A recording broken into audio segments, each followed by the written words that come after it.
13 on. Just wait for a few more, please.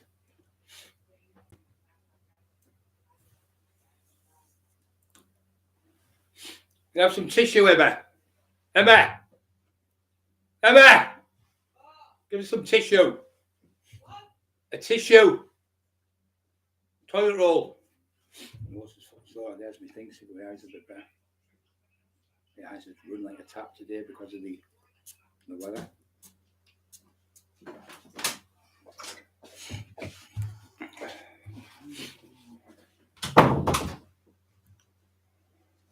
A few coming on. I hope everyone's okay. I love everyone on the free. Freedom's on.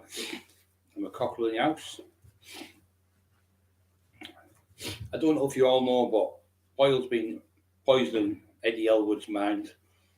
Fool on you, Eddie Elwood, because I thought you weren't a bad lad. But you're going to call me names. You're going to pretend you offered me out for fights. Come on. You're going to pretend you went to fight leader for Eddie Elwood. You fucking balloon. Balloon you are. You're from a fucking village. Village idiot. That's what you are. You thought you were good because you won a few shows. You won the Mr. Universe. I had respect for you. Well, let's get down to the nitty-gritty, Eddie. You never offered me out, apart from once, right? And I'll tell you what you did. So, you've never spoken to me on the phone, Mr. Elwood, in your life. You see me walking through town one day, you put your head down, looked to the wind, Bob Ross went, all right there. And I said, oh, was that you? And that was Eddie Elwood. I went, you're fucking joking at me. It's in the state of him. You had a big belly out here, and you're pure bald head. You're white as a sheet walking through the town centre. You pretended you never see me. You were about 20 stone, I was 23 stone, 24 stone. You pretended you never seen me. You said, of course you fucking see, you can't mistake you. And you put your head down like that when you see me. That's what you done. So this was the town centre about 10, 12 years ago, maybe more. Anyway, getting forward. So what happened is, I went to see your friend with Kev Kilty, great lad Kevin, very good friend of both of us. I went to see Denny Oil. Didn't really get on Denny straight away, but when I first met him as a kid, I was 22. You got jealous when I went to that gym and I benched for over £500 for 3 reps. Then he ended up telling someone, he said, oh, he was raging because he could only get 1 rep with it. And you, Brian Cockerill, was only 22. You only benched £500 3 times. And then I benched in Paul Epstein's gym, which was Denny Oil Runners. I did 10 reps with 620s each end. He couldn't do anywhere near that. The jealousy was in him, you could see it. So when I went to the mall, he was there one night. There was me, Mark Johnson, Adish. He was in the club. He came next door. He was about 5'9", I'd say, if that.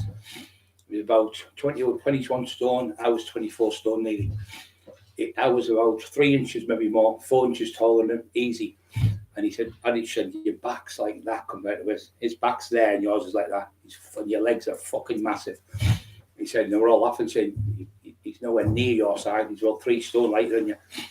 And that was Mark Johnson, Adish, Gala, Jimmy D, all were in that pub, all were in that nightclub that night. And you pretending you've never met me. You did meet me, you met me in that club. But you never ever phoned me and threatened me on the phone, Eddie. Never. So get this right. You were working in Hartlepool. You were a snitch, Eddie. You were a police informer. You were a known police informer in Redcar. You were a known police informer in Middlesbrough. And you're a known police informer in Hartlepool. And all over the place where you've worked. Everywhere you go, you phone the police. You remember when Liam come to fight you? Yeah, Liam, the heavyweight boxer, who won the British title, amateur, Middlesbrough. And you were in there with about 15 doormen. Liam went on his own and offered you out.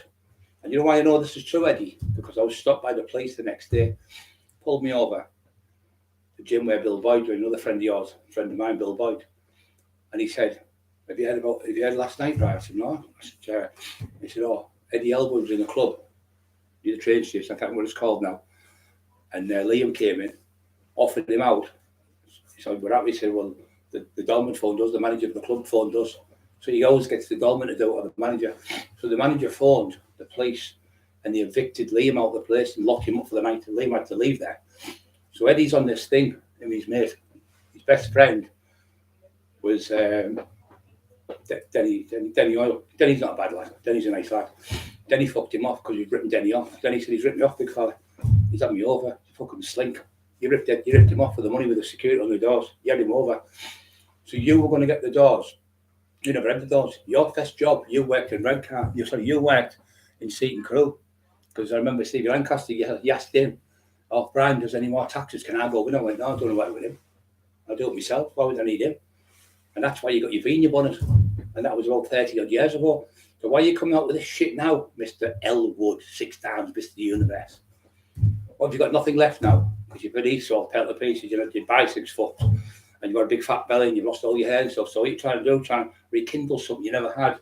Why does no one know your name as a fighter in Britain? Because you never had a fight. Eddie Buick, you never offered Eddie Buick out. So you've offered, in your delusional mind, your best in police informer friend, which you were with, Jamie Boyle, who you doing a book with, the biggest snitch on the planet, who was a known man, tinfoil, that threatened to rape women, threatened to bum people's dogs, threatened to fucking burn people's houses down, actually burn fucking houses down. You're sad, you're a piece of shit like that. Your best friend, Kev Kilty's disgusted in you, and so's people all over the country. The same, what a scumbag he is. What a scumbag doing that to Brian while he's poorly. What a piece of shit. So what? That's what they're saying. They're calling you. And I'm trying to stick up for you, but I can't stick up for you because you're a liar. So what happened is, we had the club. I had the club. You had nothing. You didn't have the clubs in Hartlepool. I had the clubs in Hartlepool Fest with the Wilkies. I got all them clubs. You were jealous of everything I'd done because you're always behind me. It was Brian Cockerill Fest and you. I got them clubs off the Wilkies, and I got them with a lad called Kev Robinson from Stockton, and I went over with him, ginger lad, and the Wilkie came in. He said to my doorman, the lad said, oh, £2 again. He went, I fucking own the club. I said, don't talk to the fucking doorman like that. I said, what if that was a normal punter coming in and never stopped you, never asked for the money? How would you feel? You'd be raging if you stood there as the owner and you never got asked to be stopped. Just doing his job. And this lad was about 16, 17 stone, stiffed in, I went bang, sparked him clean out, knocked him out, broke his jaw. He was the copper's son. So I got the doors before you were there. Let me just tell you, you're always second behind me. So I got the doors, and I thought, I'm not having the door and talk to that. So I went back to Stockton. I had all the doors in Stockton boxed off. You were in Hartlepool way. That's all you were at. You were working in the fish and chip shop down Seaton Crew. You got fish and chips and 15 quid a night. That's what you were doing. Fish and chip shop fucking worker. You worked Big Ed. That was your nickname. Big Ed on the door. Big Ed. So you worked there. Then you moved in and got the doors with the doors there. Richie Horsey was working, but Vulture and them were working. Mick Sorby and stuff. So you got the doors, the Odeon one. No money down there at all, nothing. So what happened? We were doing the raves where all the money was. You'd done a bean, you'd have an out. I had top of the range cars, I had everything, £100,000 of the jewellery, fucking top of the range fucking cars. You had nothing compared to me. All yours was HP shit. Mine was taxed by fighting proper men, not fucking little kids in clubs and putting them out. So you got the door. When we went to the door, me and Eddie Buick got up, Jimmy and Gary Robb. We got the door because they couldn't get anyone in the rave club. It was me who built that club up. Me. You had 26 people in the first night they got it and they couldn't get no one in. I went there, stood there, no one dare come to the club because they knew they wouldn't win. They respected everything in Stockton, see. But Speedy was with us. So the next week we went in and said, look, seen Eddie Buick, we met him with Elvis Tomo. And he said, well, how much would I want? And I said, what, £1 a man, the same as the DJ. So going forward a bit, so what happened is Jimmy and Gary Robb were police informers. They've always been police informers. So what happened, they had people in the club. So what you did, you got the club later on, but I'll tell you how you got the club. So we were doing the club, me and Ernie, and we sussed this fucker out. He was a snitch. So he said to Elvis Tomo, oh yeah, do you want to go and see Brian? There's my car keys. He had another club in Sunderland. Tomo was driving the car about 100 yards. Police all around him. 200 ecstasy under the seat. And Jimmy and Gary Robb said, oh, fuck all about that, mate. Deliberately put the E there, got him caught because they were fucking called. They weren't proper E, I can't remember the fucking thing now. Kept them in. And when he went to court, got kicked out. So we knew they were snitches. And then Smalley phoned me and said, and somebody else phoned me and said, the manager, the big fat managers told us that Jimmy and Gary Robb was going to put a gun in your car and they're going to fucking set you up with the police. So I got a man called Jacko from Grangetown to mind my car. He used to give me 20 quid a night. Jacko, if you're watching, put up a little comment on. So I went to the door with Ernie. I didn't need 30 door with me, Eddie. I don't need loads of doormen around me because I can fight. You surround yourself with loads of doormen, don't you? You've always got to have 20, 30 doormen around you, right? So Ernie then come to see you to see if you could sort it out and try to explain to you what they were. I never was that there. I wasn't privy, so I can only tell you what Ernie said. He said they were smashing, you were pressing 2 plates behind the back of your neck. And then he was talking to your dad. Your dad said, I think this man's telling the truth. Your dad said, I would listen to Ernie if I was you. I think they're telling the truth. I think this man you're going to be working for seems a dodgy man, whatever words, what your dad said. And he said, we're fine with us and everything. We shook hands and it was over. So I said, but we're going to be coming on Saturday, he said, so, which was true. So I said, Ernie shouldn't have said that. But Ernie's not a gangster, see. He's not a gangster, he's not a villain, so he didn't know. So I've already been in this club, you see, and took it off them because there were snitches. So I went in and took the club off them because what they did to Tomo, and the QFX came on. I paid 12 grand that night. And anyway, we went in and took the club off from a few Hartlepool lads coming in, a few lads from Middlesbrough, a few lads from Stockton, Speedy had a gun, a couple of people had guns. We went in with guns. You'd have got shot to fuck, you big fat stupid pie-head cunt if it wasn't for me. You fucking balloon. Speedy had a double barrel shotgun. He's going to blow your fucking head clean off on your doorstep in Hartlepool. And his 2 mates with stupid handguns round the corner from your house, and I called it off. I phoned him and said, no, don't do that, because you were bullying Speedy, weren't you? You and your mate. You tried to stop Speedy going to the club and he stabbed one of your fucking doormen. And you did fuck all about it. And then one of your divvy doormen came in going, I've got to hide me. I work for short Carl Elwood, and I work for Eddie Elwood. And I've come in here in the club. And this was in the Stockton club, Birches. So he started getting cheeky. He said, I've got one. He was his girlfriend. I said, listen, behave yourself. You're in here with a lot of naughty people. They're all carrying tools. Anyway, he had to go at me. I banged him in the mouth and dropped him. And he got up and one of them stabbed him in the leg, but I went mad with. But he shouldn't have done it, but he did. But that's what we used to do in them days. We were fucking gangsters. We weren't fucking play games. But you went in all that, Eddie. You went in all that. You from a village idiot. So you thought you could come down. But what you did, you made a statement to the police that you were in fear of your lives, that Brian Cockerill's come on Saturday night. And what happened is, you got the armed response. There was a big Azuzi trooper on that side, a white one. Deny the fucking thing. Go on, deny it. 2 Azuzi troopers, white ones, with armed response sitting in the fucking vehicles all night protecting you. And you had 10 of your doormen, right?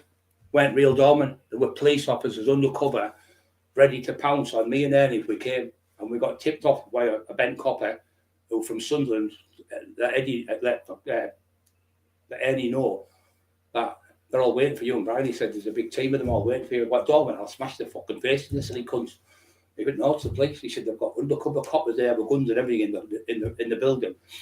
There's a place across the road. He said, it's all flats. They said, this other copper was telling them because he was ex firearms officer, and he'd retired, but he knew Ernie from the gym for about 20 odd years.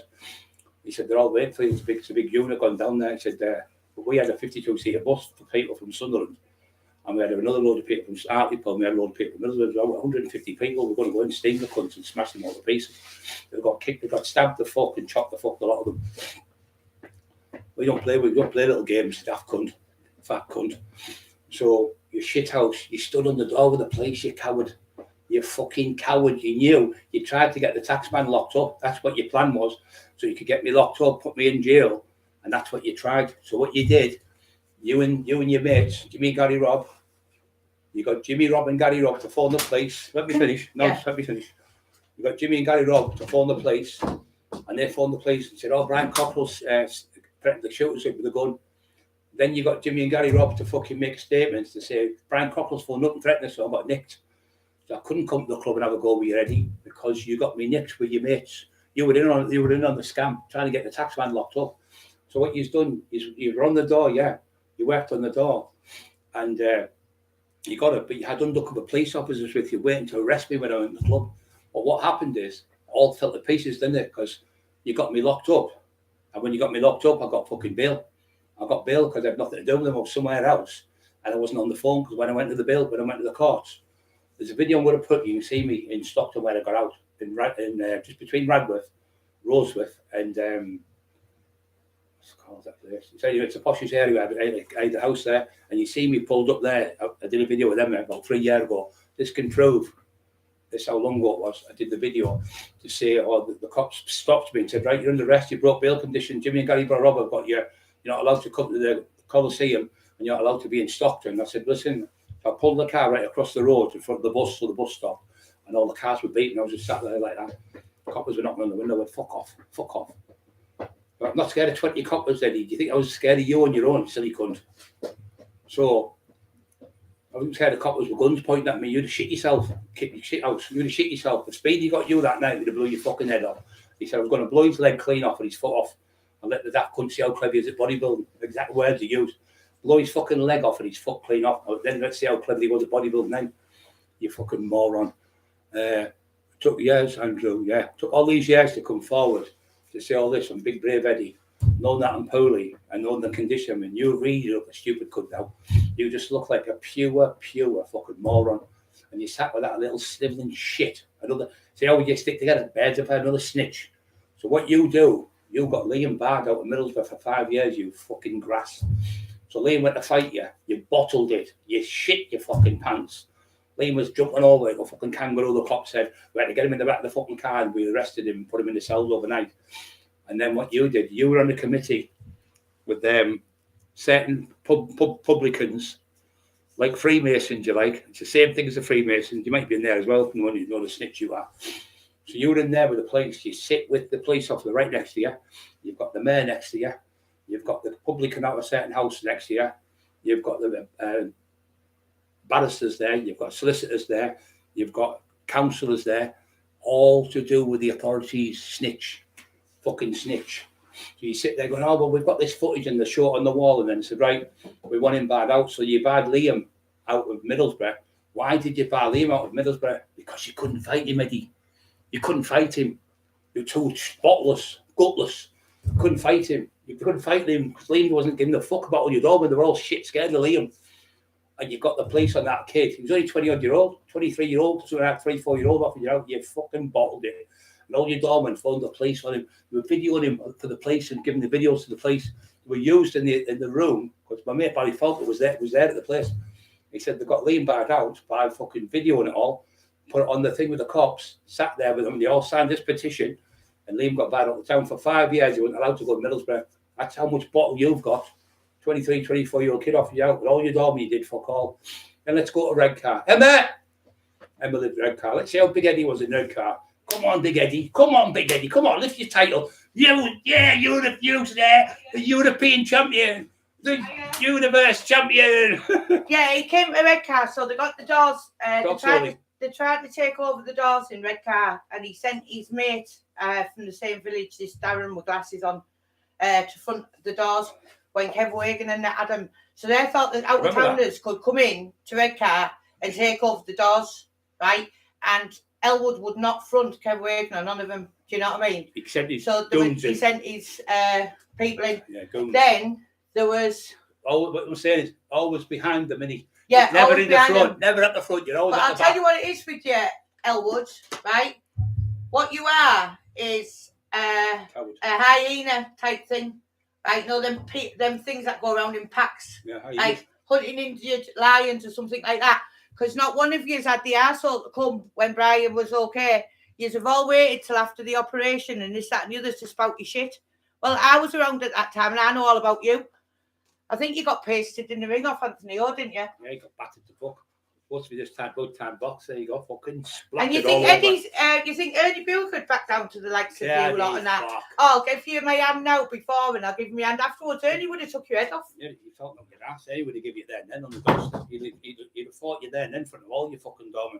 You always have to push the police forward, Eddie, don't you? Or your doorman forward. What did you do when your brother come in? Ooh, did I say his brother? Ooh, did I slip up there, Eddie? Is your face going red, Eddie? Is your big fat fucking belly going fat? Your big fat pie head going red, eh? You're embarrassed now, are you? I can see the cheeks and your face getting red just thinking about it. So what happened is, Big Eddie's brother, another Mr. Universe, wanted to tell them he was going to beat the taxman up. So they got me locked up, like they did with Liam. So they got me locked up. I had to be in the house every night at 6 o'clock from the Coliseum. I wasn't allowed to go there. Big Eddie and his doorman got me locked up with his police friends in Middlesbrough. And he's playing, and the mayor and everything. He's in with them all. That's what he is. Like the Freemasons, that's what they're like. So, what they've done is his brother was being a clever cunt. He was going into my club, which I had in Red Car, full check and verify this. And when I put you in the book, it was a complete mistake. And you fucking know it was. So, what happened is, we were in the club, And it was with Mark Davison. I'm going to get Mark Davison to come on and tell the story how Carl Helwood got battered to fucking the taxman, chased 12 of the doormen out of the club. Not one of them fought me back. Carl Helwood was crying like a little girl in the corner, was going bang, bang, bang, bang, bang, bang, bang, banging him. And the lads from that big massive name, began with L, Casters, the Caster family, they were there and fucking saved him getting done in. Robbie and Steve pulled the door open and I bolted him right up the arse. I said, give that to your fucking brother. And you did nothing. So then Eddie found out and went, oh, it's going to be trouble. It's going to find, oh, going to be trouble. What did you say, Eddie? Your words. Oh, our Carl opened the can of worms when he went into there. Mick Selby told me. He said, open the can of worms. I've nothing to do with this. He shouldn't have went in that club. Now, if anyone beat my brother up, I know what I'd do. I'd cut the fucking head off. I'd stab him right in the face or I'd blow the fucking head off.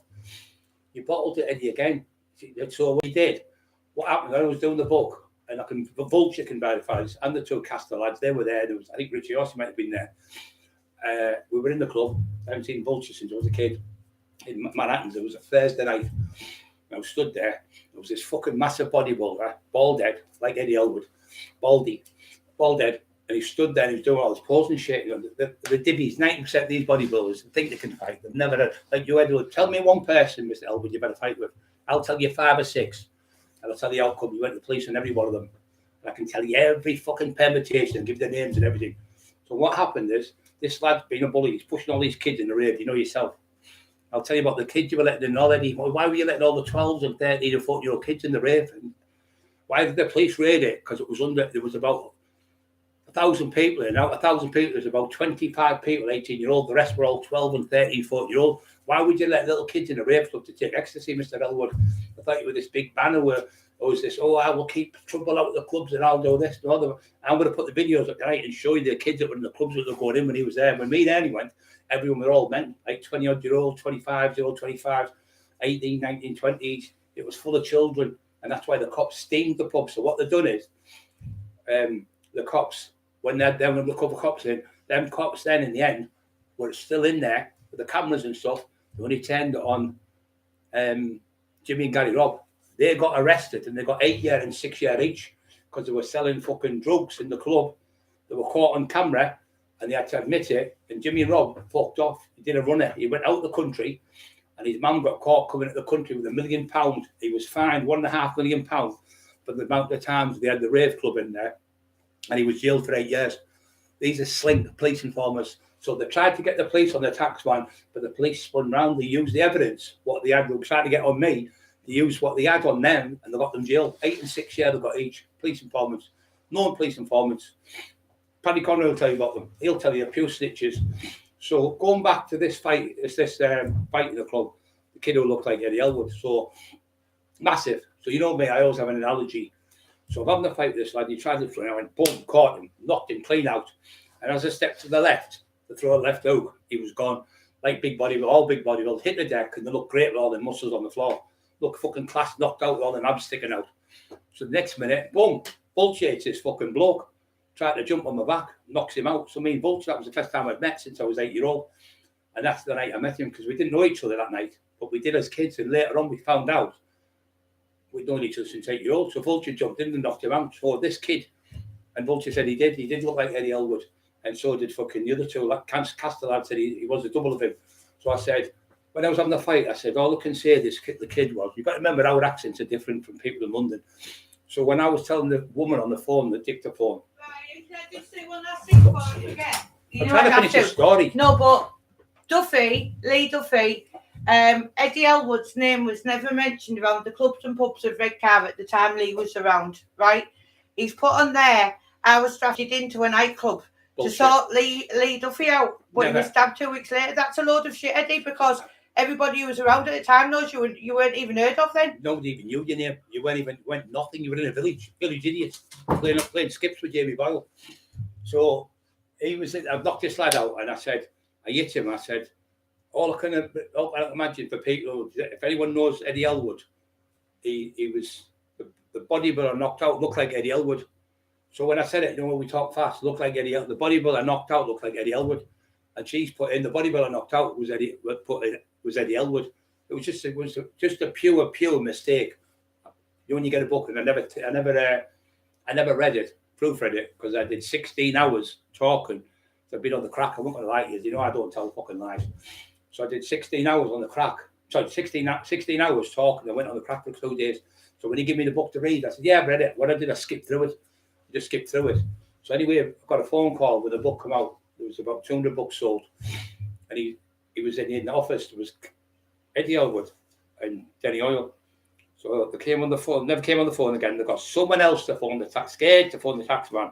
Got someone else to phone me and said, oh, what it is, it's Bryce Flat. He said, I'm just in the club with Eddie and such. He said, I'm waiting for him on the door. He said, they've asked me to ask you, can you do us a favour? Can you take the book down? Take the names off, take Eddie's name out of the book. I said, I didn't mean it. Nasty. I said, I thought he wouldn't be all right. I said, it's just me saying how he was as big as Eddie Elwood. He was trying to give an analogy to people. Like it was like Cockerill. He said, no, Brian was bullying you up. He said, you've got it all wrong, Eddie. You've fucking got it all wrong. So then he realised I wasn't being nasty. So then he turned around and said, oh, tell him just to take it down. I'm going to sue him. You never offered me out for a fight. You said you were going to sue me. You didn't offer me for a fight. You said, I don't take it down. Brian Flaherty fucking was there. Stop telling lies, Eddie. You never offered me out for a fight. I'll tell you when you offered me out for the fight. What happened is, I went out for a night. Well, Brian Flaherty was there. Young Brian was there.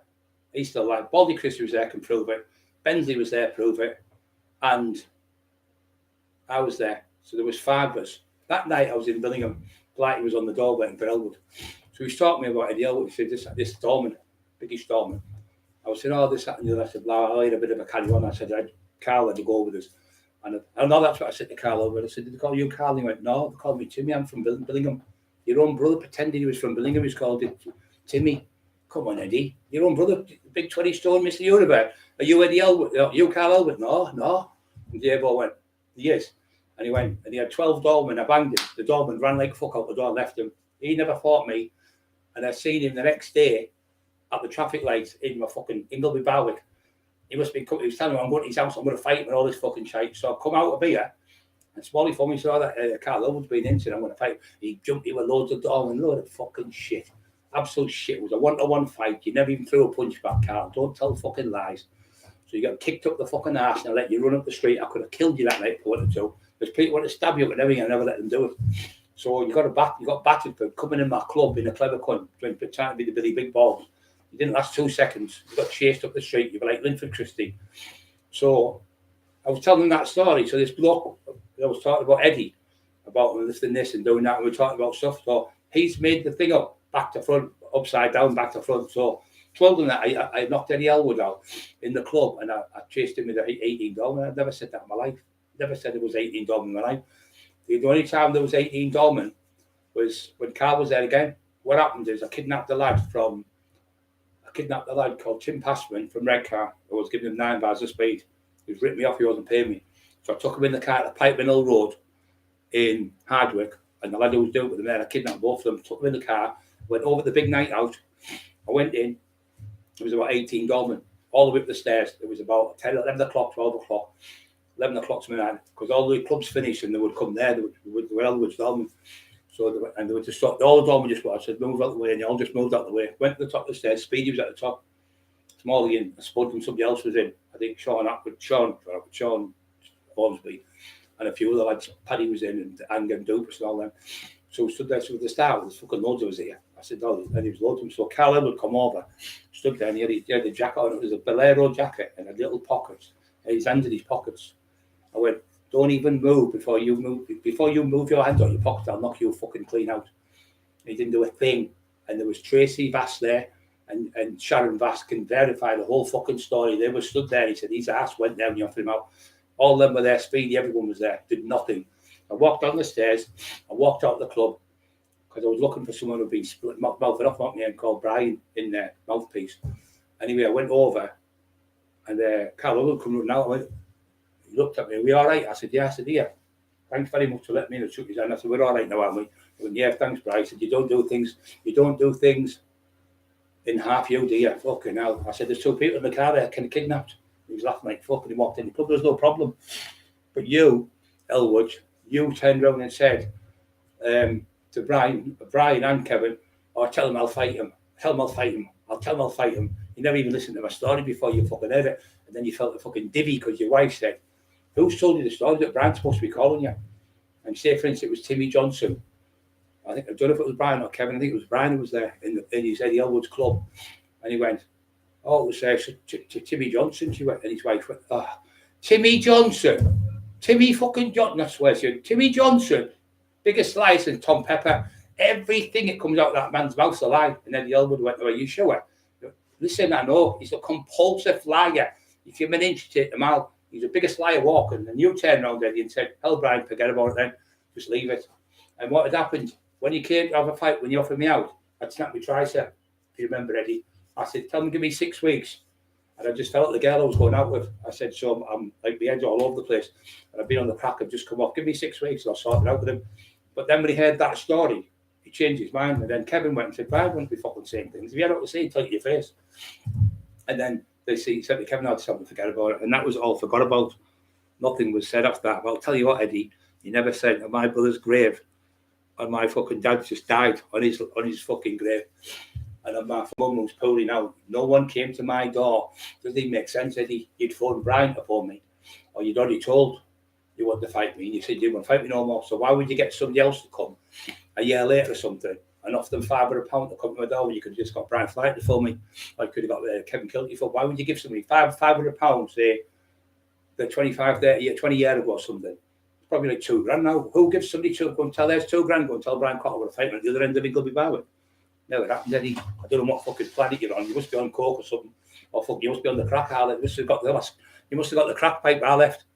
But I tell you what, you never sent no one to my door. If anybody come to my door, I punched his fucking head in the doorstep. And I stamped all over his head, smashed his fucking head through the door, took his car keys off, took his fucking money off him, his trousers, his shoes and everything off them and threw them out the fucking street and booted them all the street.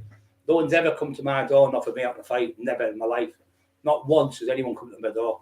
Them people jumped in that house, 14 stabbed me in it with bars and everything. I never made no statement. I'm not like you, Eddie. I don't make statements, police informer. So you made statements. You went to the red car and you tried to be the big balls over there. You remember Dave on the door? Dave, the boxer. Yeah, Dave who fucking boxed for fucking, what do you call it? Fucking Marty Turner. The lad who went to the door, you tried to throw him off the door. He went, "Yeah." He said, "Big as you are, get out fucking side." He said, "I'll fight you now." 12, 13 stone, you went. He said, "Get out fucking side on the beach, me and you 1-to-1. You might put these out to the door, man. I'm not fucking putting up with it." And you bottled it, Eddie Elwood. You bottled it again with the 13 stone man. You bottled it. He offered you out. Dave offered you out. I know his second name starts with a G. He offered you out and you bottled it. You went, "Well, I like people like you." He said, "I like people like you," you said to him. "I want you to work for me. You can work on the door for me because your ass went again. You're a fucking coward. You've got no bottle. You're a shit house." Eddie No Balls, full of fucking bullshit. Eddie No Balls with the police and all his dorm and his cameras and photographs and that, taking pictures of people, getting them locked up. So let's go to the article now. Let's go to the article lads and see what the article lads say. So when you were over there one night, you were in the nightclub, you had the club. This is another fight you had, right? You don't tell everyone these fights, do you, Eddie? Because you're so embarrassed. This kid's out there in some a really good boxer, same as the lad from Redcar, same type of stamp. ABA champion boxer, really good lad. This lad from over that way, Kevin, over in Hartlepool. You came out the nightclub. There was a police van on the front. Again, Eddie with the police. Police van was always at that there.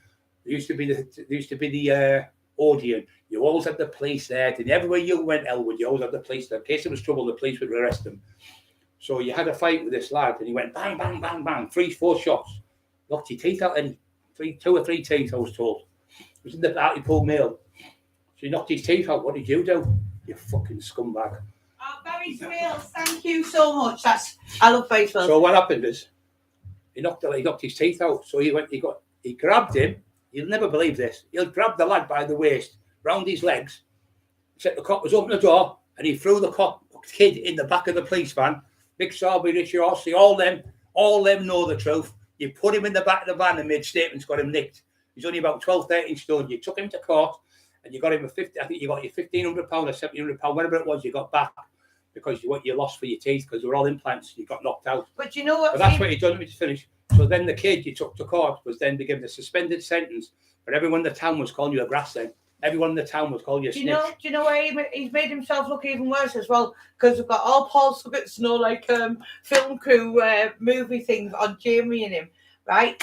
And the worst part about it is he's done it with that crank who's got no credibility. Yeah. And he's come on there. Do you know what I mean? Absolute lies. You're an absolute fool. Yeah. Shit, that was... Yeah, all the automatic pub mix, all them know. Vulture, the Tobins, everyone knows. He said, you only fucking... I said, the light master said, you only put him in the back of the fucking van. Put him in for the cops, and everyone, what a fucking snitch you are. And then we found out what you did to Liam.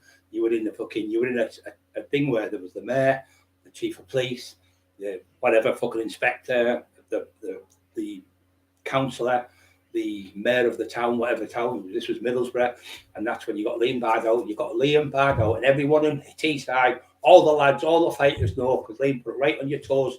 And your doorman even said he didn't even dare go out. Your own doorman said you didn't dare go out. You waited for the police coming.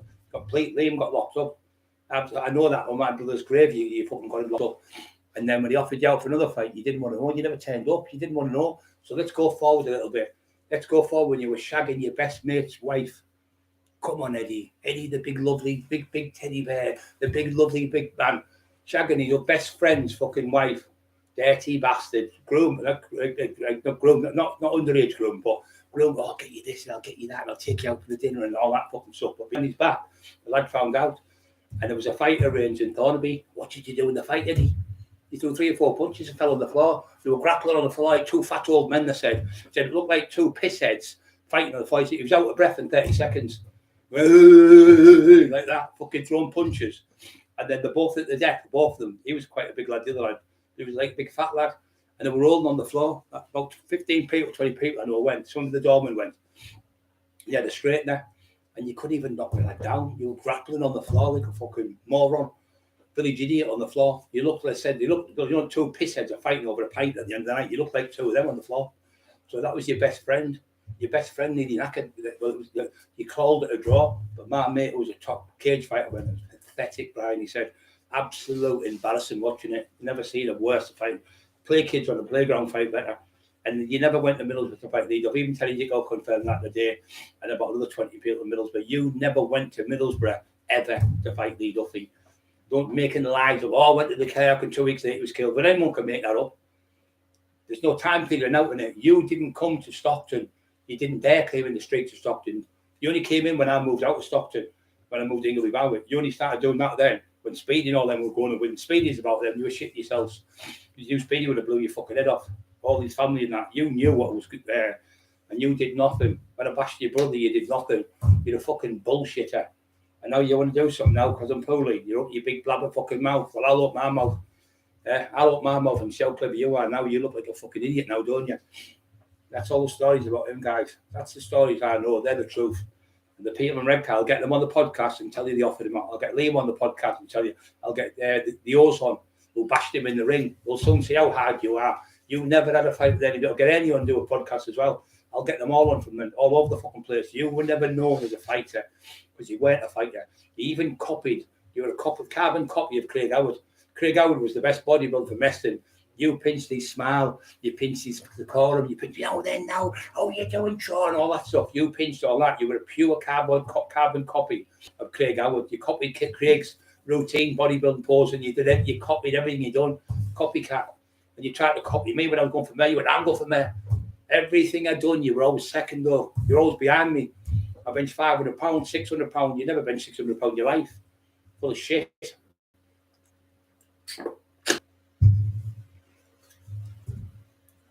So when Kevin spoke to you, he said, just forget about it now. It's sorted. And when I took my name out, he said, I'll tell Brian. Emma called him boring bullshit. Oh, that's you, Boyle. That's boring Boyle. That's Boyle. Boyle.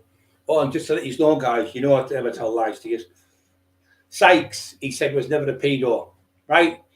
I've got video evidence tonight, which I'm going to be putting out on the podcast channel to prove Sykes was a pure 100% wrong'un. He threatened to kill a little girl, 8-year-old in the street. He grabbed the mum and the daughter and threatened to kill an 8-year-old kid in the street. He then grabbed another woman, threatened her, and she was petrified. And he was done for by the cops and he was kicked out of the city. But then, when he was telling you, the 13-year-old and the 14-year-old he never slept with, well, I've got the evidence now. I've got his grave, I've got the picture, and I've got his name, and I've got the newspaper clipping, all there. Paul Sykes, blah, blah, blah, blah, blah. And it says Paul Sykes abused his wife at 13-year-old and at 14-year-old. He was 30-year-old at the time. She was 13 and then she was 14 twice. That's rape, like paedophile. So, and then he ended up marrying her because she got pregnant. She had a baby at 15. So there's the proof. He was somebody said, we were always known he was suspect, it says on it. At the thing, knowing obviously what he was. So there he is having sex with her. So if that's not a paedophile, then it was 13, 14-year-old. Come on, guys. Boyle, the biggest bullshitter on the planet. And now he's got another crank. You don't scare me, Elwood, or anything. You've never ever scared me. You're a fucking divvy. And the best buddy about that. I'm the Mr. Universe. Fucking divvy. You never went near lead up. He would have punched your face in 5 seconds. You always had the police with you. And people from Hartlepool all know I'm telling the truth. People from Stockton all know I'm telling the truth. People from Redcar know because they chased your dolman off the doors. Your dolman kept getting battered every week. You would never go over there and sort it out. You kept sending dolmen, they kept getting battered, they kept sending them back. You never sorted the doors out in Redcar. You're full of shit. The O'Higgins family fucking chased you off the doors. Crank, absolute crank, talking shite about then any viewer. It'll be next lead up. I said to them, you watch, it'll be Lee Duffy next. And she went, I can't believe what you just said. 20 minutes later, he offered Lee Duffy out. I was only went to fight Lee Duffy. Can any of you honestly believe that Lee Duffy, Eddie Elwood's about 5'9" or some 5'10", maybe a little bit taller. Duffy was 6'2.5". He had arms like a orangutan, and the power would have took him off his feet in 2 seconds. You've hit him 5 or 6 times before he got his hands on his pocket. He was a lot faster than me, Lee. A lot faster than me. So there's no way you went to fight Lee Duffy and put him out of the club. Can you imagine Lee Duffy getting took and escorted out of the club by Darwin? Fuck off. What a lot of shit.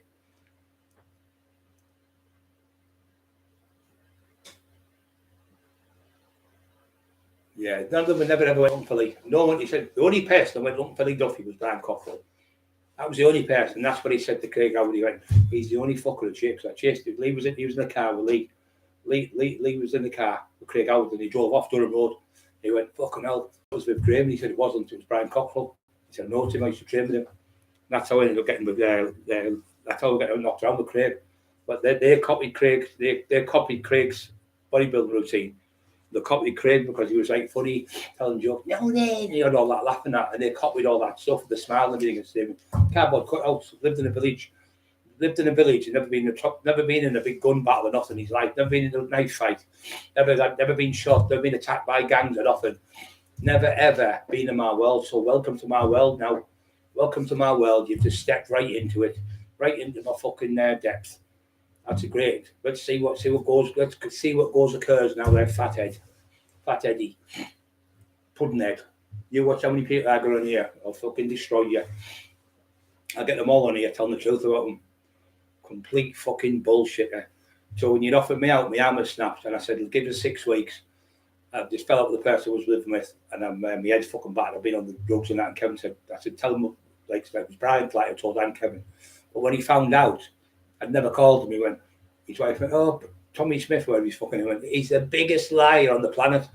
Biggest Tom Petty you've ever come. He said, everything he comes out of his mouth's a lie. Don't believe any of it. Where's the thing where he's telling you? He went, seriously? He went, yeah, seriously, he's the biggest liar. Both of them were there. Kevin went one time and Flighty went another time. And they smoothed it over. There was no thing said. Nothing said at all. And you never sent no one on my fucking dad's grave who's just died to this house. All the other house I lived at. No one knocked on my door and said to me, Eddie's at the other end of the fucking... I'd have been there straight away. Why didn't you phone me then, Dibby? Why didn't you phone me? Why would you give somebody £500 30 years ago? It's probably like $3,000 or something. There's $3,000, go and get Brian. Somebody now saying, well, there's $2,000 when you go and Brian knock on Brian's door for $2,000 and tell them I want to fight him. You wouldn't do it, would you? You just phone them up. Or you get somebody to talk to them who's a friend, or you come on the internet and say, well, come and meet me, I'll see you tomorrow. That's what you'd say. But you're only coming out with this now, Eddie, because you know I've had the operations. You never said it when you see me in the town centre 15 years ago. You put your head down. Bob Rose with me. You never said a fucking boot to me. And you never offered any out. Here's my hand and I'll give you your hand later when I beat you later. No, what you done that was you planned to try and entice us to get there. And then you had the police waiting for us because they had 2 massive, like 30 people with us. All the people, I'll get them to come on the podcast and tell you the story when we went. And we got there. was 30 people when they went, because we went by on the night time later on. So when we went to go on the night, it was all the gardens were full of coppers and the place was full of coppers. We knew. So we seen it and we left it. But there was 2 Azuzi troopers with all the doormen inside, and the police were stood outside with machine guns. That's what was on the front. And every night they had the police there. There had a police presence like you did at the Odeon in Hartlepool. Always got to have loads of doormen with him. Can't be done on his own.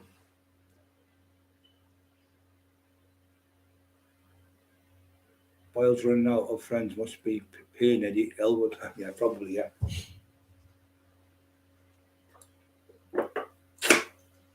He robbed his own best mate of the money as well, the security. Fucking slink. Shagging his best mate, the other best mate, shagged his fucking wife. What a slink. The lad didn't back down to you though, did he? It was a 50-50 fight, but it was pathetic like that, they said. They were fighting on the fucking street in Thornaby. Pathetic, he said. Some joke, he said. They both hit the deck. They were just rolling around like 2 pissheads. No grappling where you can choke them out. I didn't have a fucking clue. Never had a fight, that's why. They're the ones you fought. What you done, you grabbed them. Shani had a fight with. Shani had beat you now. Shani was only a little lad, now he was only a kid. He sat on him and he punched him in the face about 6 times. That's how you won, because you were about 22 stone. And he was only about 12 stone, 13 stone. But you bottled it with the boxing lads because you know they could dance around you. And you certainly bottled it with Liam because you got the fucking police on him, got him barred out of the whole fucking... You got him barred out of the whole of Middlesbrough for 5 years. You were the instigator of that again. You were sat there with the police and the big round table they had, like the Freemasons, were all sat there and slagging Liam off at the table. And what they've done is they've done a thing called pub watch. And Liam couldn't work in the town for 5 years. But right on your toes, you done nothing. Nothing. Not a thing. You did jack fucking shit. Jack shit you done. And everyone all over Bensley, everyone fucking Flaherty, everyone's talking about it. Every country was talking about Kev Kilty, everyone. Well, his ass was gone, his ass was gone. Everyone's laughing at you in the town. Everyone's saying, what a shit out. Thinks he's great with the muscles. They don't fucking do now. Speedy went out, just fucking holes in the silly company. I'll blow his fucking foot off and I'll blow his leg off. He had a shotgun, 2 kids with him, 2 handguns. And I stopped it at his fucking house. I stopped it.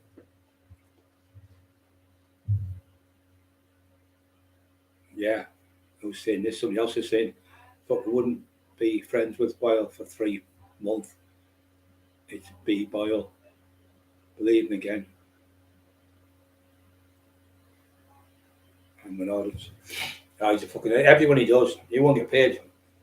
Let him get on with it, but stop telling fucking lies. You never fucking offered me out. You offered me out, and I said, give me 6 weeks to train. You never claimed anyone to my house. You never said, stop trying to be the Billy Big Balls when you're not. I've asked your brother, you did nothing. You did fuck all. Nothing. I've asked your dorm, you did now. I got when your dorm stabbed up, you did now. You did fuck all. Stop talking shite. You're trying to be a gangster when you're not. Nice lonely place you live there. Your gym's very, very quiet, isn't it? Big, very quiet, the gym, isn't it? Lovely place there. Lovely, nice place there. Lovely place there it is. Lovely. Half cunt. Silly cunt. Want to be a gangster, do you? Want to play gangster games, do you? Want to be the big man, do you?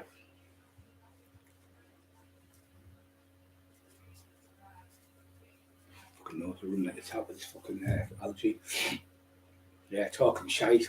Change, I've got emails. So yeah, we're moving on from the bullshitters. So everyone okay in the chat? Yeah. So yeah, talking shite. Anyone talks shite about me, I have the right to respond. I'll always respond. You never, ever fought Lee Duffy until weeks later he got stabbed. That was coincident. That was great, wasn't it? So you couldn't. Oh well, I went to fight him and I put him out of the club, but 2 weeks later he got stabbed to death. Load of fucking shit. It would have been all over Tayside, all over Newcastle, all over Sunderland, everything, because Lee was the biggest name. Lee was the biggest name in the area. You would have been everywhere. It would have been like if you beat me, or if you beat Viv Graham, or Eddie Buke, it would have been everywhere. It wasn't nowhere. You know why it was nowhere? Because it's just in your daft delusional head. Pretending you're a top fighter. You're not a top fighter. You've never had a fight with any fucker, apart from mugs, and you've been beaten. You've been beaten, you put a bloke in the back of the police van for the police and got him locked up, made statements. You got Liam 5 years, bad out the town. The doorman over there, Dave offered you out in fucking, the other doorman offered you out in Redcar. the other lads over the Awagans chased you out a fucking red car. You got chased out a red car. Your doorman got battered every week. You never dare front anyone. It was always putting people up front. That's you all over. And then your best friend, then he fucked you off as well. He knew what you were. He knew you were a slink. There's nothing to do with you. Bullshit there. Oh, there's another one. This is another one. I remember this. Remember when the flea said, oh, he said, my mate, he does see these, what do you call them, satellites. So the kid was putting a satellite in Elwood's house in Hartlepool. It might have been Hartlepool. I think it was Hartlepool. Somewhere over that way near Hartlepool. It might have been further on, I don't know. Or further up in the village where he lives. I'm not sure, but he's from Hartlepool, the lad. And he come and he said, oh, Mr. Elwood or something. He said, oh, yeah. He said, here. He said, there's the room where we want it, such and such. He said, don't be sniffing my lasses. Don't be going to our lasses knicker drawer and sniffing the knickers. I'll break your fucking jaw for you. Just a 9-stone kid who had nothing. You're a fucking bully, big fat fucking bully. Don't go in my wife's knicker drawer and sniff her knickers, or I'll break your jaw. You said the lad who was doing put the fucking satellite up. What a fucking coward. What a fucking coward you are.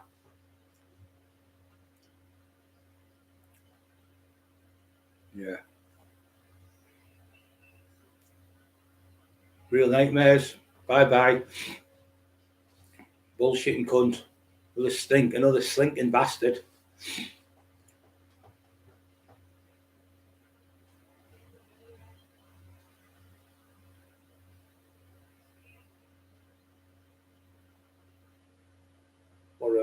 Yeah, just people talking shit from over 30 years ago. Well, why haven't you done anything about it all these 30 years? Why are you coming out now, like Emma said, because my hands are fucked and my fucking legs are fucked and I've got vertebrae in my fucking neck and spinal fucking, what do you call it, fucking titanium rods in my neck and everything. So you want to be the big man now, but I'm still not going to back down to you fucking fat pudding head cunt. Fucking pudding, absolute pudding you are. I'm going to be the mayor. I'm going to be the mayor.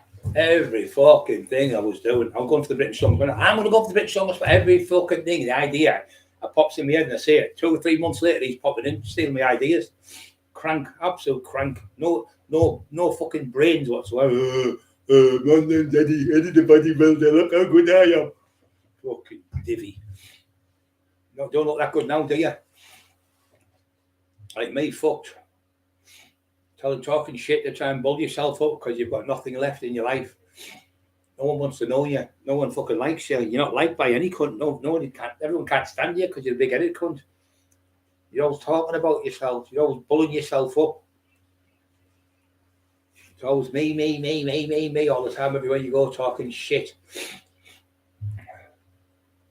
Yeah, they're good at talking, these people. Show me your record with all these fights you've won. I'll show you the ones you've lost. You fucking, like I said, the lad in that red car off you wouldn't even go on the beach with him. You give him a job. You bottled it and give him a job. You give him the Ed Dorman job, that's what you give him. Fucking embarrassing. You're just looking at it and you've got Boyle, the biggest fucking turd of shit. Abuser to women and children. People with cancer patients. Torturing people. And you never were good in boxing.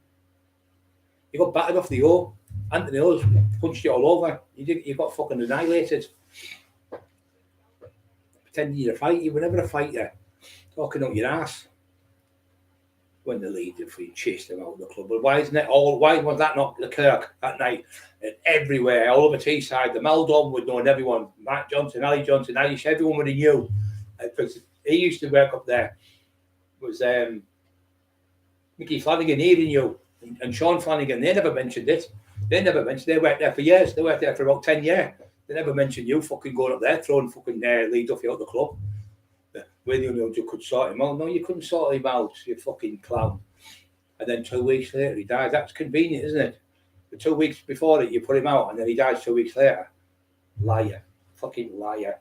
Fucking embarrassing. Everyone knows you're a liar. Tell him to get that book, my name out of that book. If he doesn't get out, I'm going to sue him. Really?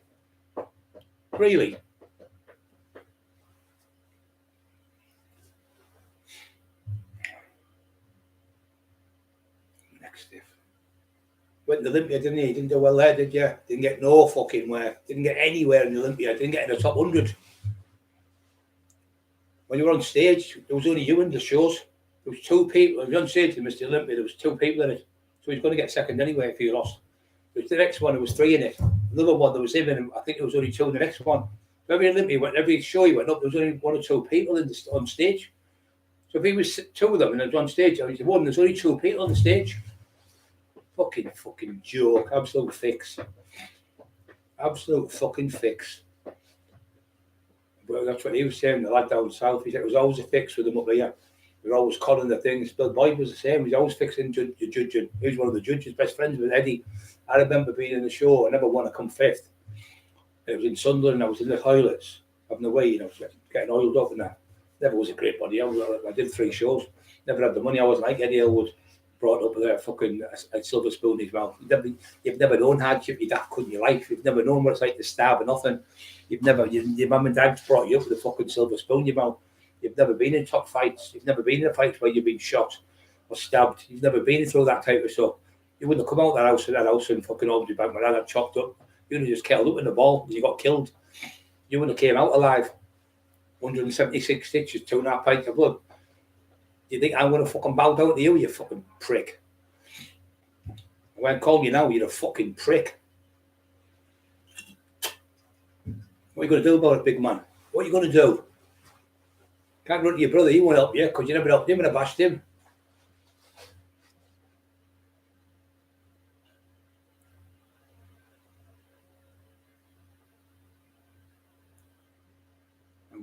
I told you, blocked me before. I know it's told you about.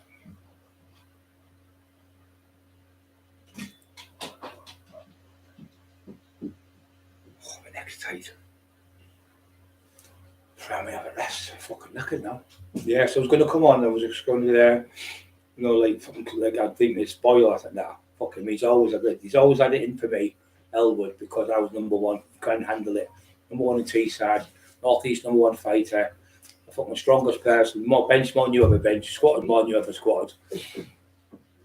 Fucking more fights than you've ever seen. I had more fights in one night than you've had in a lifetime, you silly bastard. I had 14 fights in one night. I had 10 fight night, 10 army lads I knocked out. You've never been in that type of fight. You couldn't do it. You couldn't last because you've got no stamina, you fucking divvy.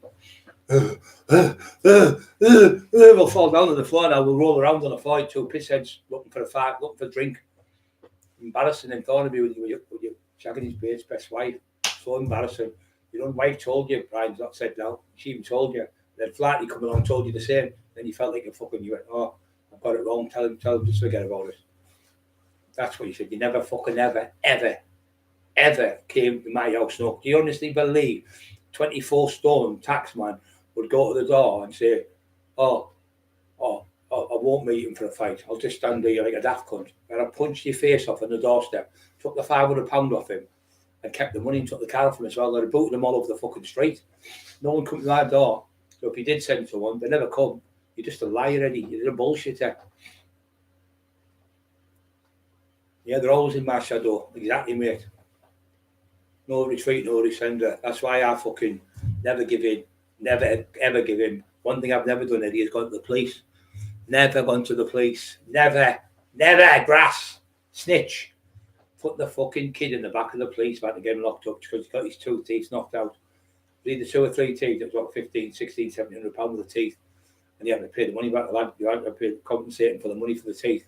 And he also got a fine and a suspended sentence. Big Eddie put him in the back of the van, all Dave Garside, Fulcher, Richie Horsley, the Tobins, the Lancasters, all of them were like, oh, he's fucking only grasped them up. That came up of Terry on the Laughter Magnum main page. Barry Faulkner's put Terry just listening to Boyle talking to Eddie Elwood. He's a complete div. That's Barry Faulkner. Yeah, Barry Faulkner. You're right, and Barry, your friends fucking turned on you now. Fucking big head. Big head. You look like a divvy at Elwood. But I'm going to make you that big. That's how big you're going to be. For the big 6 times world champion. When I'm finished with you, I'm going to light you up like a fucking Christmas tree. I'll have people on all over the country talking about you. They'll say, what a fucking coward. Want to have a go with Brian when he fucking pretended he had fights with Brian Cockerill and Brian's Pooley. Pretending you send people to me door, you fucking coward. Only cowards do things like Eddie. You haven't got the Eddie no balls. Even Kev Kilty, your best friend's disgusted in you. all the people down there, Richard and all them, they're disgusted in what you've done.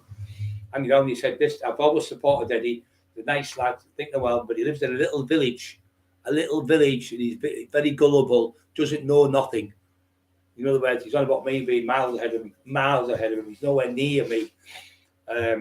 Never been in my fucking never down at court, opening gym, through lockdown, spreading COVID. Yeah, with Divvy cunt, just a greedy fat cunt he was, trying to make money off his daft gym. No cunt went. Nobody goes to his daft gym.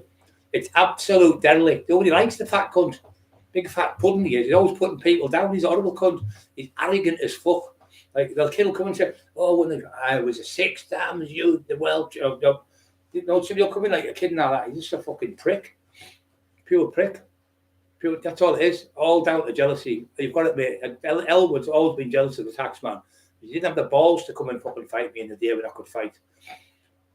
You didn't have the balls, Eddie. You never had it. What man would let their own brother get beat up if you're a fighter? And you did nothing. Oh, I'm not. They told the athlete told us all of them used to come to the rave with us. All of them used to come, big, little vulture and all them. When I knocked the lad out, I said he was the lad. All I can see, I always give the analogy to people. So if I said Arnold Schwarzenegger, I'd be lying, because Arnold Schwarzenegger was miles ahead of Eddie Elwood. Miles ahead of him. You know what I mean? I wouldn't say him because he was Mr. Olympia. When he went on the Olympia, Elwood, he didn't even come in the top 30, 40. He was nowhere. Complete nowhere. The best bodybuilder ever came from this area was the last. It was she was a bodybuilder. So I think she came either 3rd or 6th in the Miss Olympia. Joanne, I think she was called. And she used to go out with and he was a better bodybuilder as well. He would have been better. Les Ovath was younger than him. Les Ovath was fucking gifted. If Les kept off the gear, Elwood wouldn't have won nothing. He would have went to win this. Les Ovath would have won the Miss Olympia. He was brilliant. Absolutely. Ask Kev Kilty. Ask Mickey Flanagan. Elwood was like down here, and he was up here, and I was down here. Elwood's better than me, obviously miles better than I was. Bodybuilding, but I'm not going to tell lies there. I was better bodybuilder. I wasn't nowhere near. But I was 10 times the fighter you were. You'd have cunt. You had to follow the police to get me put out of the club.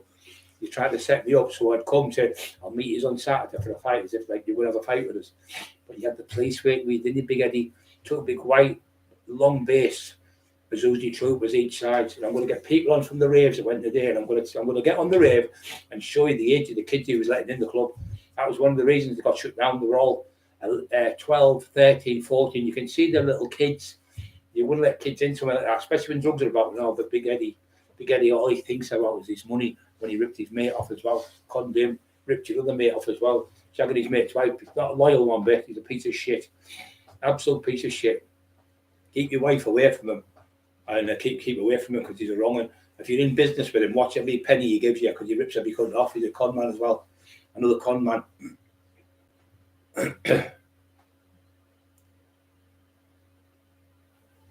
So you don't bother me, fucking Elwood, clank. You live in a little fucking village. A village you live in. A village with about 40 people. Oh, yeah, let's get the one you're on about. Did I tell that story? The one with the drugs. I told them that for the coke. I'll tell you that story. If I told you anyone's tonight. So what happened is, this lad from where he's from, Horden, I think it is, or Blackhall. I goes up there, got a phone call to these lads that were in jail. He said, Brian, can you do us a favour? He said, we owe this money now to a massive firm. He's had us over. He said, I think it was 60 grand with the coke they give him. And he bumped them and he set them up. He ordered some more. And he got them caught. One got 15, one got 18, one got 20 years. The main one got 20 years. This was this cunt from fucking, he had an earring in his eye, not a big body, but the bullshitting cunt. Stood like that on the front, about 20 stone like that. I went, get on the front, daft cunt. So now Bobby was with me. He wouldn't come out. I said, I'll punch you all over this front, you cunt. So anyway, long story short, I went. So he phoned a friend of mine from Hartlepool. The friend went over. And he said, I'm just at such and such's house now. He said, I think you're over. Yes. I said, that cunt got to you. He said, no. I said, is that cunt got to you, that divvy bastard? I said, he's got these lads. He owes them 60 grand. He's grassed them up and they're in jail doing fucking like life sentences nearly. They want the money back, but the money has to go back to a firm. So you owed 60 grand. So he said, well, I can give you the car. I think that was 10 grand I got off. Tell you, Pierce, I think it was the car, 10 grand it was there. And Volkswagen Golf, top of the range, 20 grand or something. I got 10 grand off it.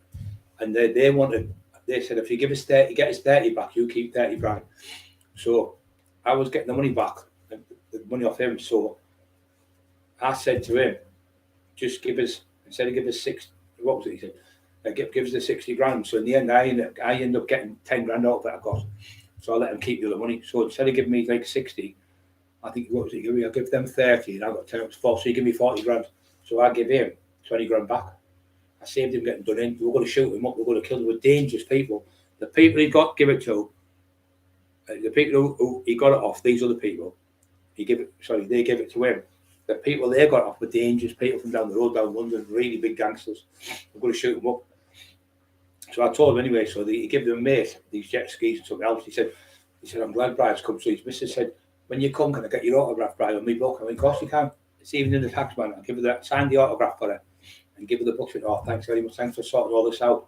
At least I can go to bed now because we've been getting threats every day. Go to bed in the house, don't shoot us up and kill us. I said, no, it's all sorted. I'll give you my word. Anyway, I went back about, I was going to go back because he was shouting his mouth off, calling me, saying I'd done this. I didn't do fuck all that. I helped you that day. My mate helped you. You never got that help. We never taxed you and got that money back and give it them people. You'd have been killed, you that cunt. These firm from London were a big firm from the West End, East End London, sorry, gangsters, old school. And the younger sons were going to come up and shoot the cunt. So what he done is, he pretended he was doing nothing. So what they done is, the cops, he went to the cops, put cameras on the wall and they put microphones on the wall to catch me again. The same ploy with Eddie Elwood's fucking divvy trick. So they put cameras and stuff up and things. So he said to Kevin, he said, tell Brian they put cameras up. And I said, tell Eddie, thanks very much.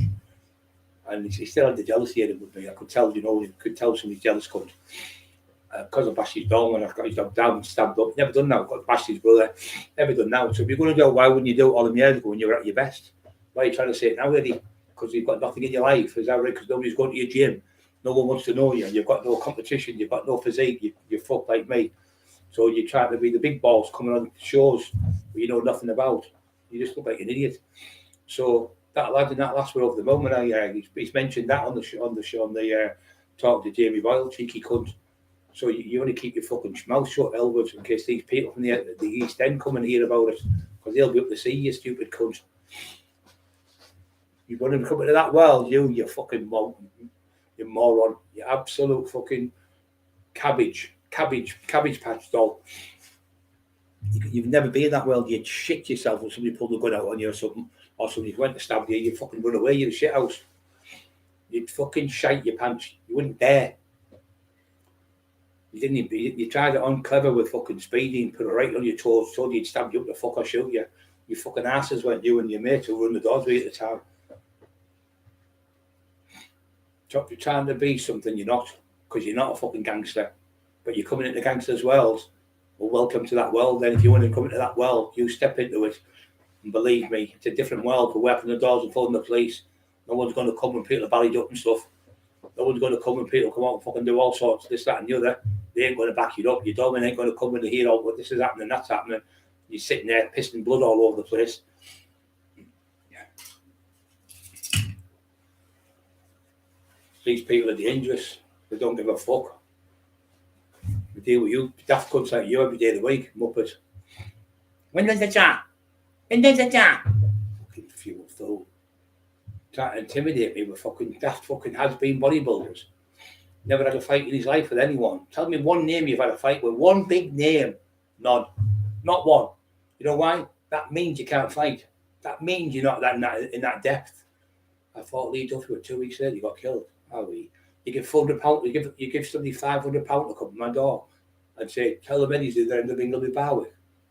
But Bray wants to fight you. Well, why didn't you just phone me up? Why didn't you get Kevin Kilty for me? Why didn't you come yourself to my door? Why didn't you beat the phone on the front? Say, how we like I used to, how we mate. Jump in the car, we have a fight on the field, that's how I used to do it. Or I'd go on the beach. I would jump in the car, we go on the beach. And so I'd drive, Duffy was the same. Duffy would have drove down with you, jumped on the field, and he punched you all over the field, you silly cunt. You wouldn't have even got one punch on Lee Duffy. I've seen you. You can't move. You're stiff as a fucking bullet. You're stiff as a board. And the lads that seen you fight now, 20 odd lads seen the fight, they said, fucking pathetic. Absolutely pathetic. That's your fight. Fight, a draw with your best friend, shagging his wife, sorry. That was your best fight, a draw. All you had is to draw. And phone the police, put the cameras up, get the arm response in, pretend the doorman, dressed up as doorman. That's what you're doing. You've got the police in, pretend they were all walking around as undercover police officers. In fact, I'll get the newspaper cutting and put it up and make him look a cunt again. We're in there, we're undercover police officers. Rick Myers is saying Eddie was always second place in Horden or Pete Lee to the man that ran the door in the tall trees. If you know, you know. And he said, never had 0 fights. Come in here, I can't hear because people can't hear. This is brilliant. This is somebody from up Rick here. Myers has said Eddie was always second place in Horden to the man that ran the door in the tall trees. If you know, you know. And then he's put Ian Freeman also had 0 fights. Ian Freeman would have fucking wiped the floor with him in 2 seconds.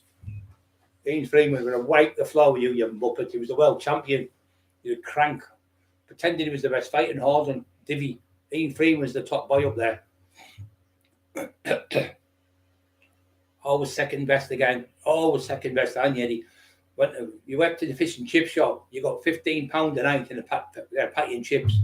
Like a schoolboy, and you asked to come under the tax with me, but one of the big families over there. And I went, I don't need you to come with me. I'm fucking doing my own taxes. You weren't beneficial to me. And I was making 60 grand and 80 grand. You wanted to come in and have a piece of the pie. You wanted to work with the tax man. The village people, YMCA, yeah, him and Boyle YMCA probably have bumming each other. 2 bums together. You don't look now, do you? You don't look good now. I bet you sat there fucking devastated, aren't you? They're all going to be laughing at you in the gyms and everywhere, all over England. All them shows you were in, nearly all of them were fixed. All fixed shows you were in. 2 people on stage and he wins.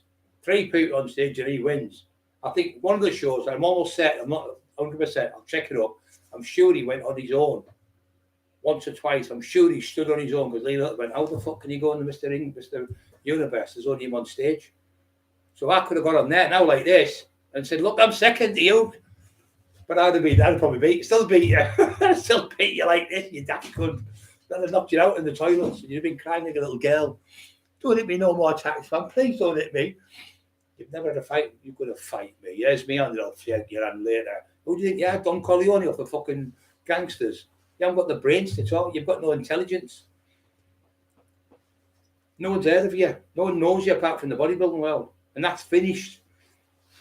That's well and truly finished, the same as me. Like fighting, my fighting days are finished. I did my fight when I was at my peak, not when I'm an old man retired from it. I did it then. So why didn't you want to fight me then?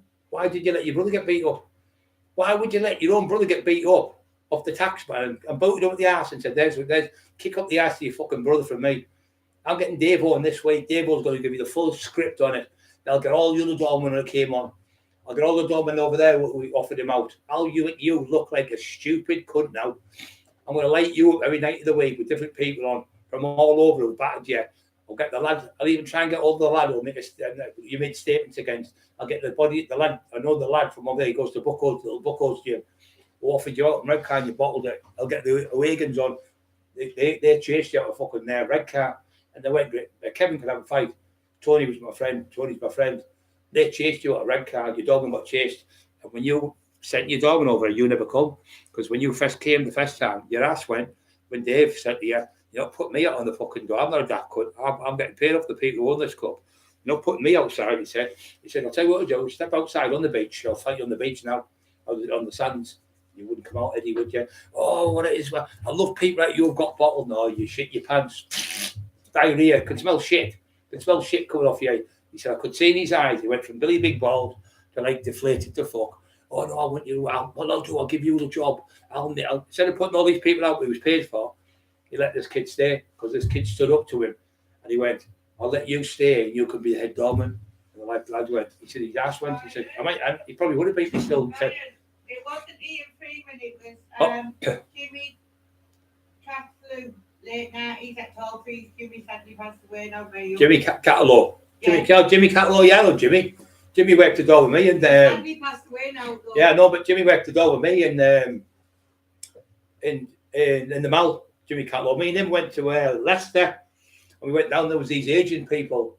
We went to Leicester, me and Jimmy. It was a feud between like they wanted to put 50 grand in. Nice lad, Jimmy. We went to Leicester, and he was in with these Asian lads, really, really huge multi-millionaires, and they were speaking for like When the guy got grabbed him, he went, I said, fucking behave now. They went, what? I said, we can't understand what you're saying. You're bringing us into a situation we need to know English.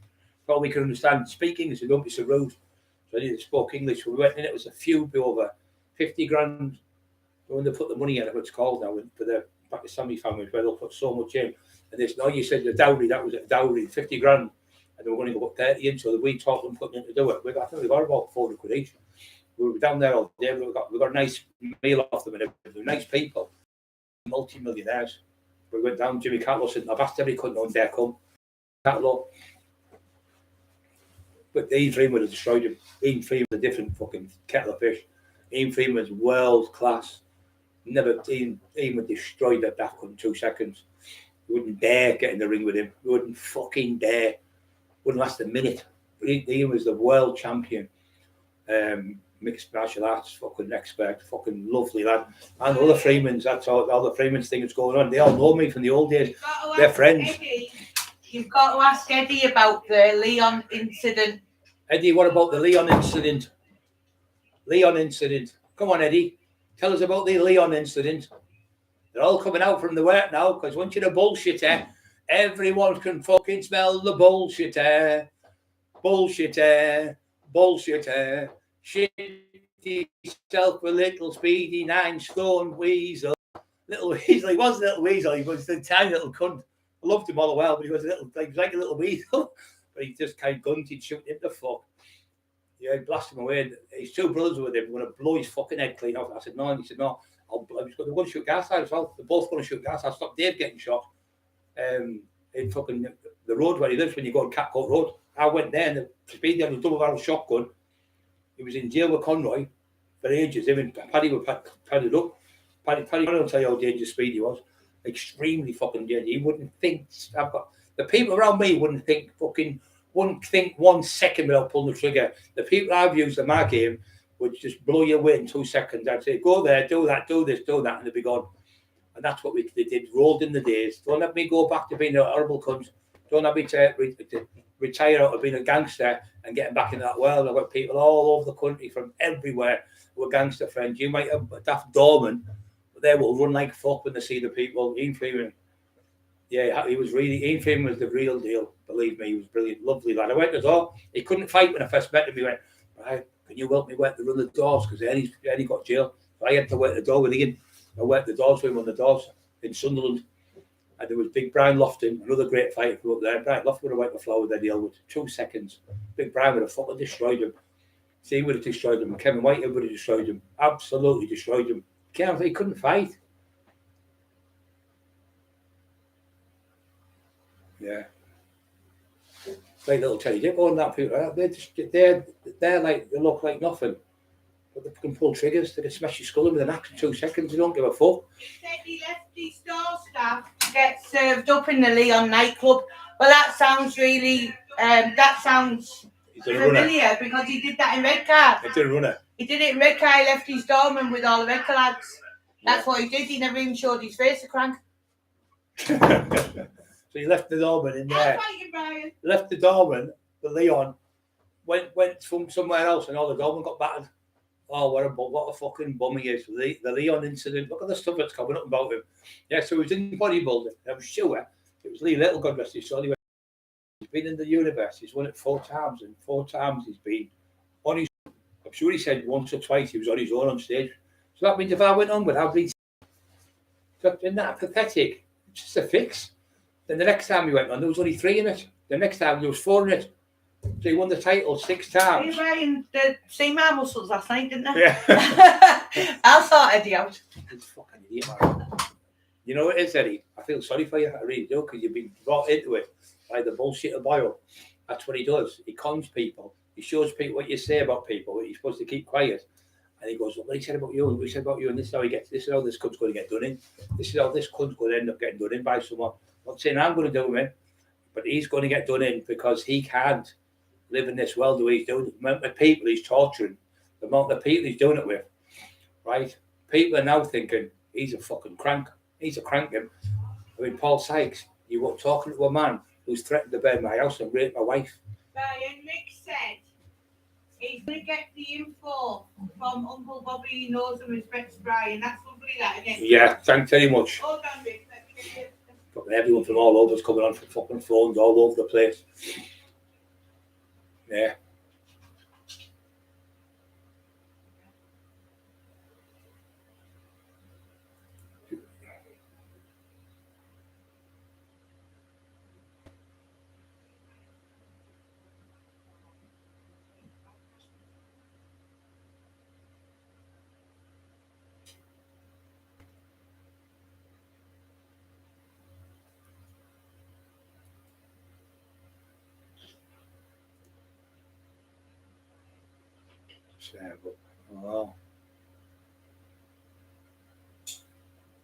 Oh, so what he done? He left Rick Myers. He left the door staff to get served up in the Leon nightclub bar.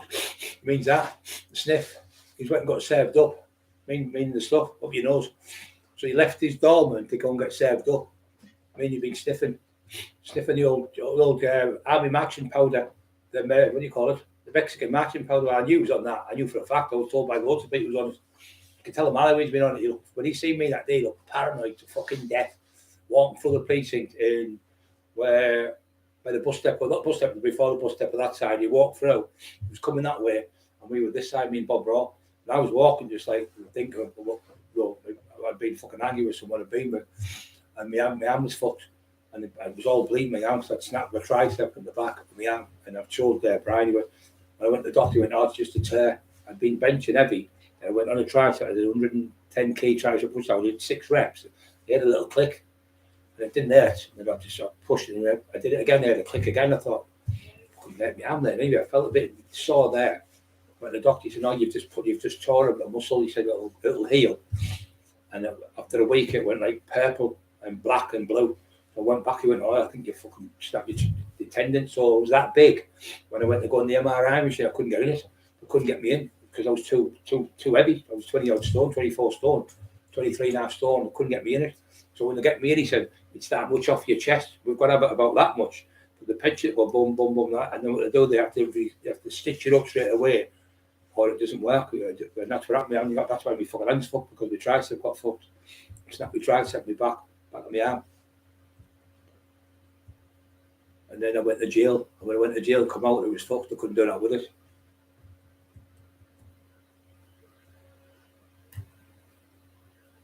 But he never come around, so he's been getting served up in a nightclub. I left his dormant. I went to the Leon nightclub, whatever it's called. Specifics here from my Uncle Bobby knows and respects Brian. Yeah, then when he wasn't in the day, all he stood on the door. He never went round from club to club. He was stood at one door, all the dorm with him, all his safety. 2 police guys usually there, or a police van. Then if the police come, he would put them in the back of the van for the police and get them locked up. Call me a fucking liar. Say I'm lying about that, you snitch. Say I'm lying about that, you snitch. I'll get the recordings. I'll get the fucking stuff. What I'll do, I'll go to Hartlepool and I'll get the date in the year. I'll go down the Hartlepool Mail and show you making statements against people in the paper. Because it was in the paper as well. I'll show you what you are, grass. I'll put you all over the place. I'll light you up like a Christmas tree. Snitch. Everyone's fucking you off. Get killed everyone. Big brown flight would be fucking disgusted with you. Disgusted with you. Siding with a fucking known wronging. A pure fucking wronging.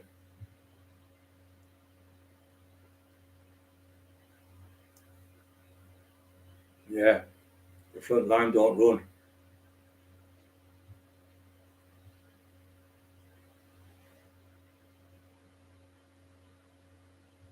Front line don't. Front line, you run away. You will get a bath from us off. All day, freedom, all sleep. The TS13 are dangerous people. TS13 are dangerous, really dangerous. Massive gang. There's about fucking 50 of them, 60 of them in a massive gang there. TS13, they're all petrified. They're dangerous. They're like the new kids on the block. They're like the Lee Duffys and Bright Cockerill of now, but worse because they're all fucking tooled up with knives and fucking guns. Nearly every one of them are tooled up to fuck. Dangerous people. They always love the taxman though, because the old days they always look after me.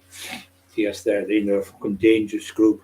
They're all like fucking 15, 16, 17, like 20, up to about 20, 21, 22. There's a massive gang of them. They're fucking loads.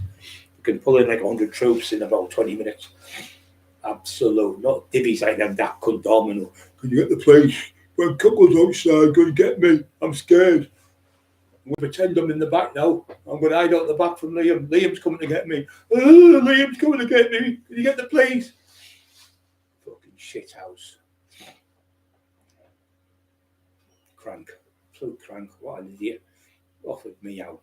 So he's never had a fight with any of these people, right? So now next it'll be Viv Graham. Then it'll be Mike Tyson. Then it'll be fighting King Kong up the Empire State Building. You've been tiffing so much. That, you need to pack it in, Eddie. You need to pack it in. We all know you're on it. We all got told. We all know. Everyone knows. Kevin knows. Everyone knows. Flighty knew. Everyone knows. We all know you're on it. And that's why you think you are. Billy Big Balls when you've had that fucking shit up your nose. Sat with a crank. A crank who's grassed everyone up, made statements. He's been chased out of every fucking single town in Teesside. Crap, what a divvy. All it's down to just right with Mark Emerson, pure jealousy. Jealousy. Hit the like buttons, guys, if you think it's okay. I'm telling the truth. So you try to tell me he offered Danny Buick out? He offered Brian Cockerill out? Oh, he did. He said, I'll fight him. And then when he found out, he retracted it. So I'll give him his due there. He did say it. But no one come to my door. Do you really think the taxman's going to go, Eddie's down that other end? But look, we're talking about England Bar, it's the biggest private estate in the whole of Europe. It's fucking huge. Right? Take you 20 minutes to drive around the fucking place, right? And he's trying to tell me he was at one end and I was at the other. Well, why would you be 20 minutes away in a car somewhere else and send somebody to the door and say, there's £500, go and tell Brian I want to fight him? Does it make sense to any of you? Does it make £500 now, probably about £2,000? So would any of you say, would you let Mark Emerson say, Tommy, do us a favour, there's £2,000, go and tell John Smith I want to fight him on the beach now at Saltburn. You just go your fucking self or phone him up. Doesn't even make sense, Eddie, what you're saying. You're making yourself look like a big balloon. A big balloon full of water. Fucking water. What they call them in bodybuilders, full of water. Water babies. They chock a block of water because they take that many steroids. And when he's out of season, he's not that big. He was boxing Anthony O's only little. He was only little. He was only a lightweight or something, I think, when he fought him. He was only lightweight, about 11, 12 stone. So he's not naturally big. It was all the steroids he took that made him big. Hundreds and hundreds of fucking steroids every day of the week. I was taking one tablet a day, but he was taking 20 a day. 20 tablets a day. I was taking half in the morning, half at night, and even then I was getting nosebleeds off it. 50 milligram Napolons he was on. Tons of them. And that's why you see him now. He looks a mess. His fingers, right? He's got fingers about that. His fingers are that long. He's got big, long, like fucking Edward Scissor fingers because he took that much growth hormone. His fucking fingers have grown. So he stands like this on the door, embarrassed. Stands like that with his hands out so he can't see his fingers. Eddie Big Fingers. Eddie Fish Fingers. Big, long fingers for the growth hormone. You're just fucking cardboard cut out. Yeah. Barry Sherbert, Tinfoil and Elwood went to bed and started smoking together in the end. They ended up dead. You're going to get this, Eddie, for the rest of your fucking life now. There's that many fans of the taxman. I've got 36,000 on here. I've got all the ones in America. I've got all my gangster friends in America as well, like John Elite from the Gambini family, who was up for 33 fucking murders. They're all my type of ground rule people. They're, I know them, talk to them all the time. Very good people. They're John was in the Gambini family, they're the biggest gangsters in the whole of the world. I'm in with them type of people. You're in with that bodybuilder. You said he couldn't. Who you gonna muster up? I remember the police.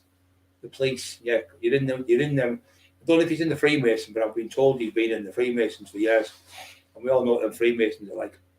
But he sits in a place. It's like a chambers, right? They've got the police there. They've got the commissioner of police. They've got like an inspector saying Middlesbrough. They've got people who run the pubs in that area, so many in there. They'll have an MP in there. They'll have like the mayor might be there. And they all sit at this big round table. He sits at them meetings because Liam had to wait. I remember Liam phoned me saying, we're waiting to see what's happened to this committee thing. They're all up against me. What do you mean? He said, they're all trying to get me barred on the doors. because he offered big fucking punchy head, tumsy head they offered out. Long fingers. Hey, long fingers. We put you in the eye from about half a mile away, his fingers that long. Hundreds of growth, like thousands of growth. Big fingers. So they were all in there, and they've got a ban on Paul Liam for 5 years not to enter the city of Middlesbrough because the coward couldn't keep him out. Coward Liam chased you off. He went to fight you out the back, and you got the police and locked him up, and then you fucking went to this committee thing where you all sat like Freemasons, and you got Paul Liam bad. He's one of the first people to get bad out that long. Some of the travellers. Oh, and your mate. Do you remember your mate? 40 years turned up. 2 travellers waiting for him. 2 of my pals, lump of bits. The mate was top bodybuilder, Mr. Universe, all that shite again. Got there. My mate was just a drinker, big lad, leady tigers, waiting for him with Charlo. 2 of them sat on the bench waiting in a pub. They all come 40 big bodybuilder, all the big BMs and the cars and all the muscles and everything. Jumped up, my mate went, boom, hit him once. Your best pal, who you run the doors with, knocked him out for 30, 40 minutes.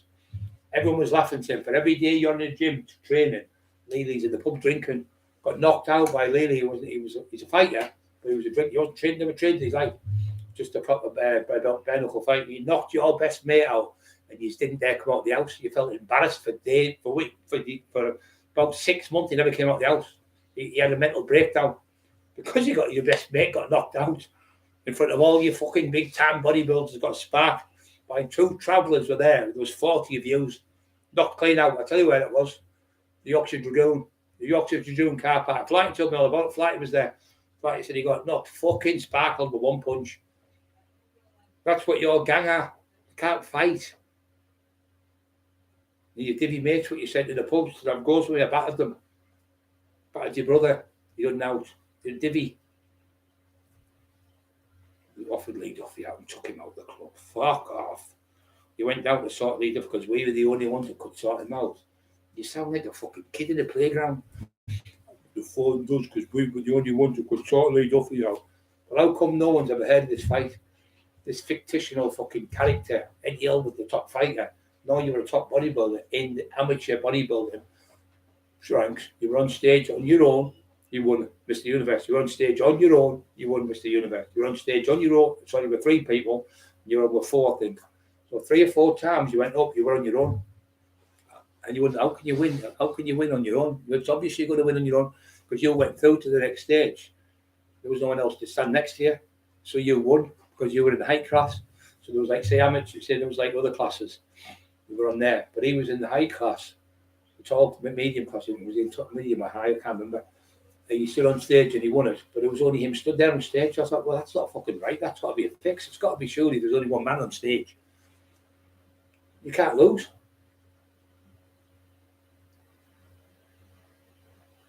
Peter Mark did an interview with Tinny, yeah. Talking shit. You talk shit back in the day and you're talking shit now. You've never had a fight with anyone like Viv Graham and any Buell, Brian Cockerill, Lee Duffy. Fucking Lee Duffy would have destroyed you, man. You walk like you've shit yourself. Walks like you shit yourself. He's got no balance and nothing to throw punches with. He's just a big daft cunt. Like that fucking gomless cunt. He wouldn't last 10 Duffy would have took your fucking head clean off. How come you've ever mentioned this before already? You know, all the time you've been around. Why has it took 30 years? Is it now because you've got nothing in your life? You're trying to pretend you be something. You're talking about Lee when Lee died. And we went down to put him out, but 2 weeks later he died. That's very convenient. So there's no time that you can say, well, I've done this and that. But I know for a fact, Mickey Flanagan and Sean Flanagan worked them doors for about 10 years. Never mentioned the fight with Lee Duffy. Absolute shite. There was trouble with Joe Hunt and them in there. And that was Kevin and them put it out with Sean. And I phoned Joe Hunt. No dangerous person from up in Newcastle way. And Joe was arguing because he had the 9mm and he was going to shoot the cunts. And I got him to go to the club. You shit yourself again. You wouldn't have went, Eddie. You've got no ass for guns. You fucking shitbag. I've been on the fucking plane in Redcar Vulture was there, Richie Horse and Mick Sorby was there. We were all there in gun battles in the fucking street. Let's have a gun battle in the street. See how far you can go, fat cunt. Fat belly. You wouldn't last 10 seconds, you daft little, you fat cunt. Smelly fat cunt.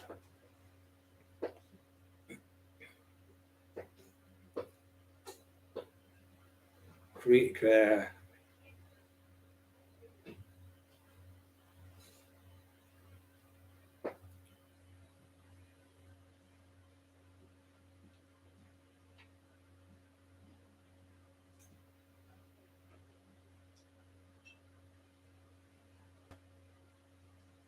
right, I'm going to go, guys. It's for the 88 people, I'm going to talk. So, getting back to people with training, if you want to be Mr. Universe, go and see Eddie. But if you want to be a fighter, don't see him, because you won't be a fighter. Go and see him. He'll show you, I'll get all them steroids when you're on a profile and get your big long fingers, get your fingers. What you can do is, you can stand at the gate, you can push the doorbell with his big finger. It's fucking long, his fingers there. It's like that on the door. He don't show his hand because he looks like a dickhead. Like big long of that. His fingers are twice as long as what normal people's fingers are because of the growth hormone. Taking like 15 IUs a day, that cunt. That's why he looks like an old man now. Absolutely. He's younger than me. He looks about 70 or he looks about 60, 70-year-old. 70-year-old, about 15 years ago. He looks a fucking mess. Big fat belly on me. I haven't got any fat on me at all. None whatsoever.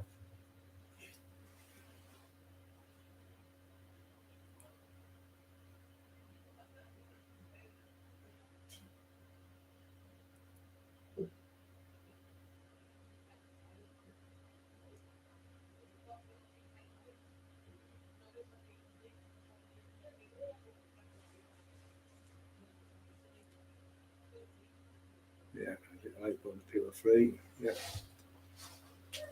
Yeah, 20 tablets a day. She's taking them honestly, I'm not joking. I've never known anyone take so many steroids in my life as him.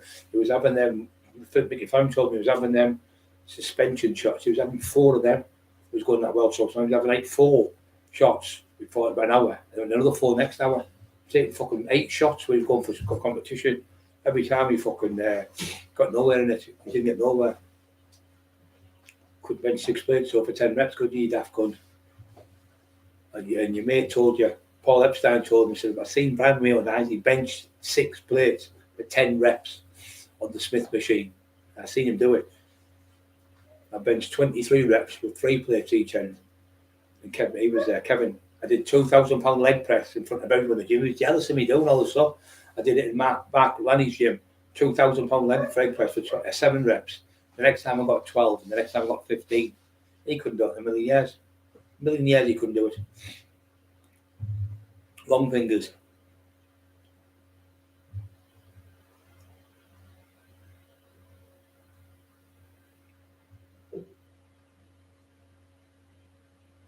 Yeah, he can't. He's daft good, mate. Guess what he is.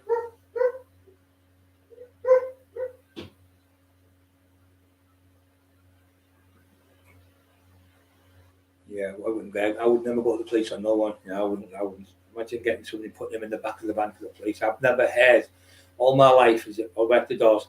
I've never known anyone being a dirty, slow life snitch like that, picking him up and putting him in the back of the police van for the police and getting the man arrested and taken down the cells. What a fucking rat. And then going to court and then getting his money for his fucking teeth he got knocked out. He said, it cost me 1,700 quid or something. We could have just said, the lad will pay me. The lad would have paid him. The lad's a really good lad, really good boxer. He was too big for him, but he went bang, bang, bang, bang. It had been heavy like say that had been Duffy, and he hit him with 3 shots. This is only a 12-stone man who hit him with 3 shots and knocked his teeth out. Imagine Duffy hit him with 3 shots. He'd have fucking took his head clean off. 15.5 stone, pure power coming through. Not a 12, 13-stone one. And Lee with professional, like, semi-pro boxing skills. Took your fucking head clean off. Oh, you all want to fight Lee now, he's dead. I went to the club. And I was the only one capable of putting him on. And I said, anybody, I'll shake your hand now, and after the night, I'll shake your hand when we have the fight. I'll fight Brian. And he said to me, you fight Ernie because he's the same size. What a load of fucking shit. Absolute shit. You got the fucking police, man. You tried to do that to entice us to go. And we got tipped off Ernie's friends from fucking Sunderland. Ernie's pal was, he was ex-copper. He knew him from school.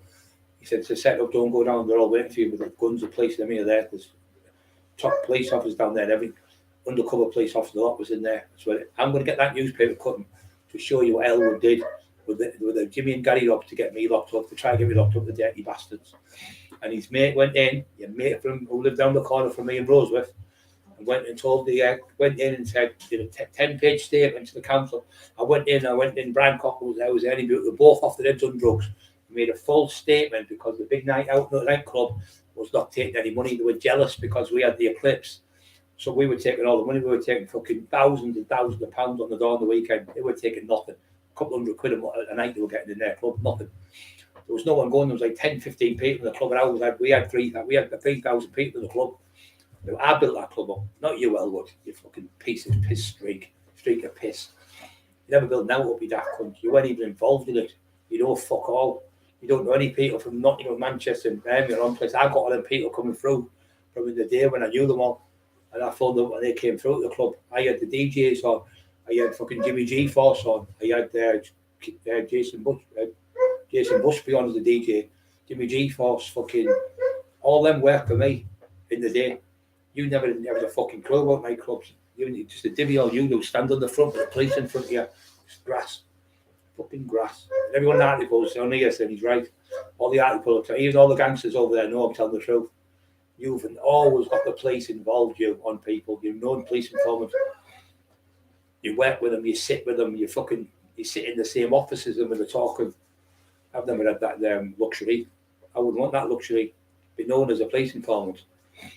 Taking the lad to court because he caught you with 3 punches and you were trying to bully him. Yeah. Yeah. 88 people still on.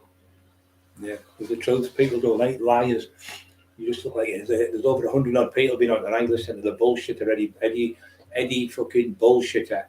Fucking Vrassagram fucking divvy cunt. Get your fucking up your nose. Go on, fatty with a big fat belly and a fucking no bicep. Divvy cunt. Shagged his best fucking mate's wife. Tried to run away with her and he found out that I hadn't fucking had the fight with him. It was like a draw, but falling on the floor. You couldn't even, there was no boxing stance in you, nothing. All the lads told me it was pathetic. Like 2 fucking old women with handbags at fucking 20 paces. Absolute joke.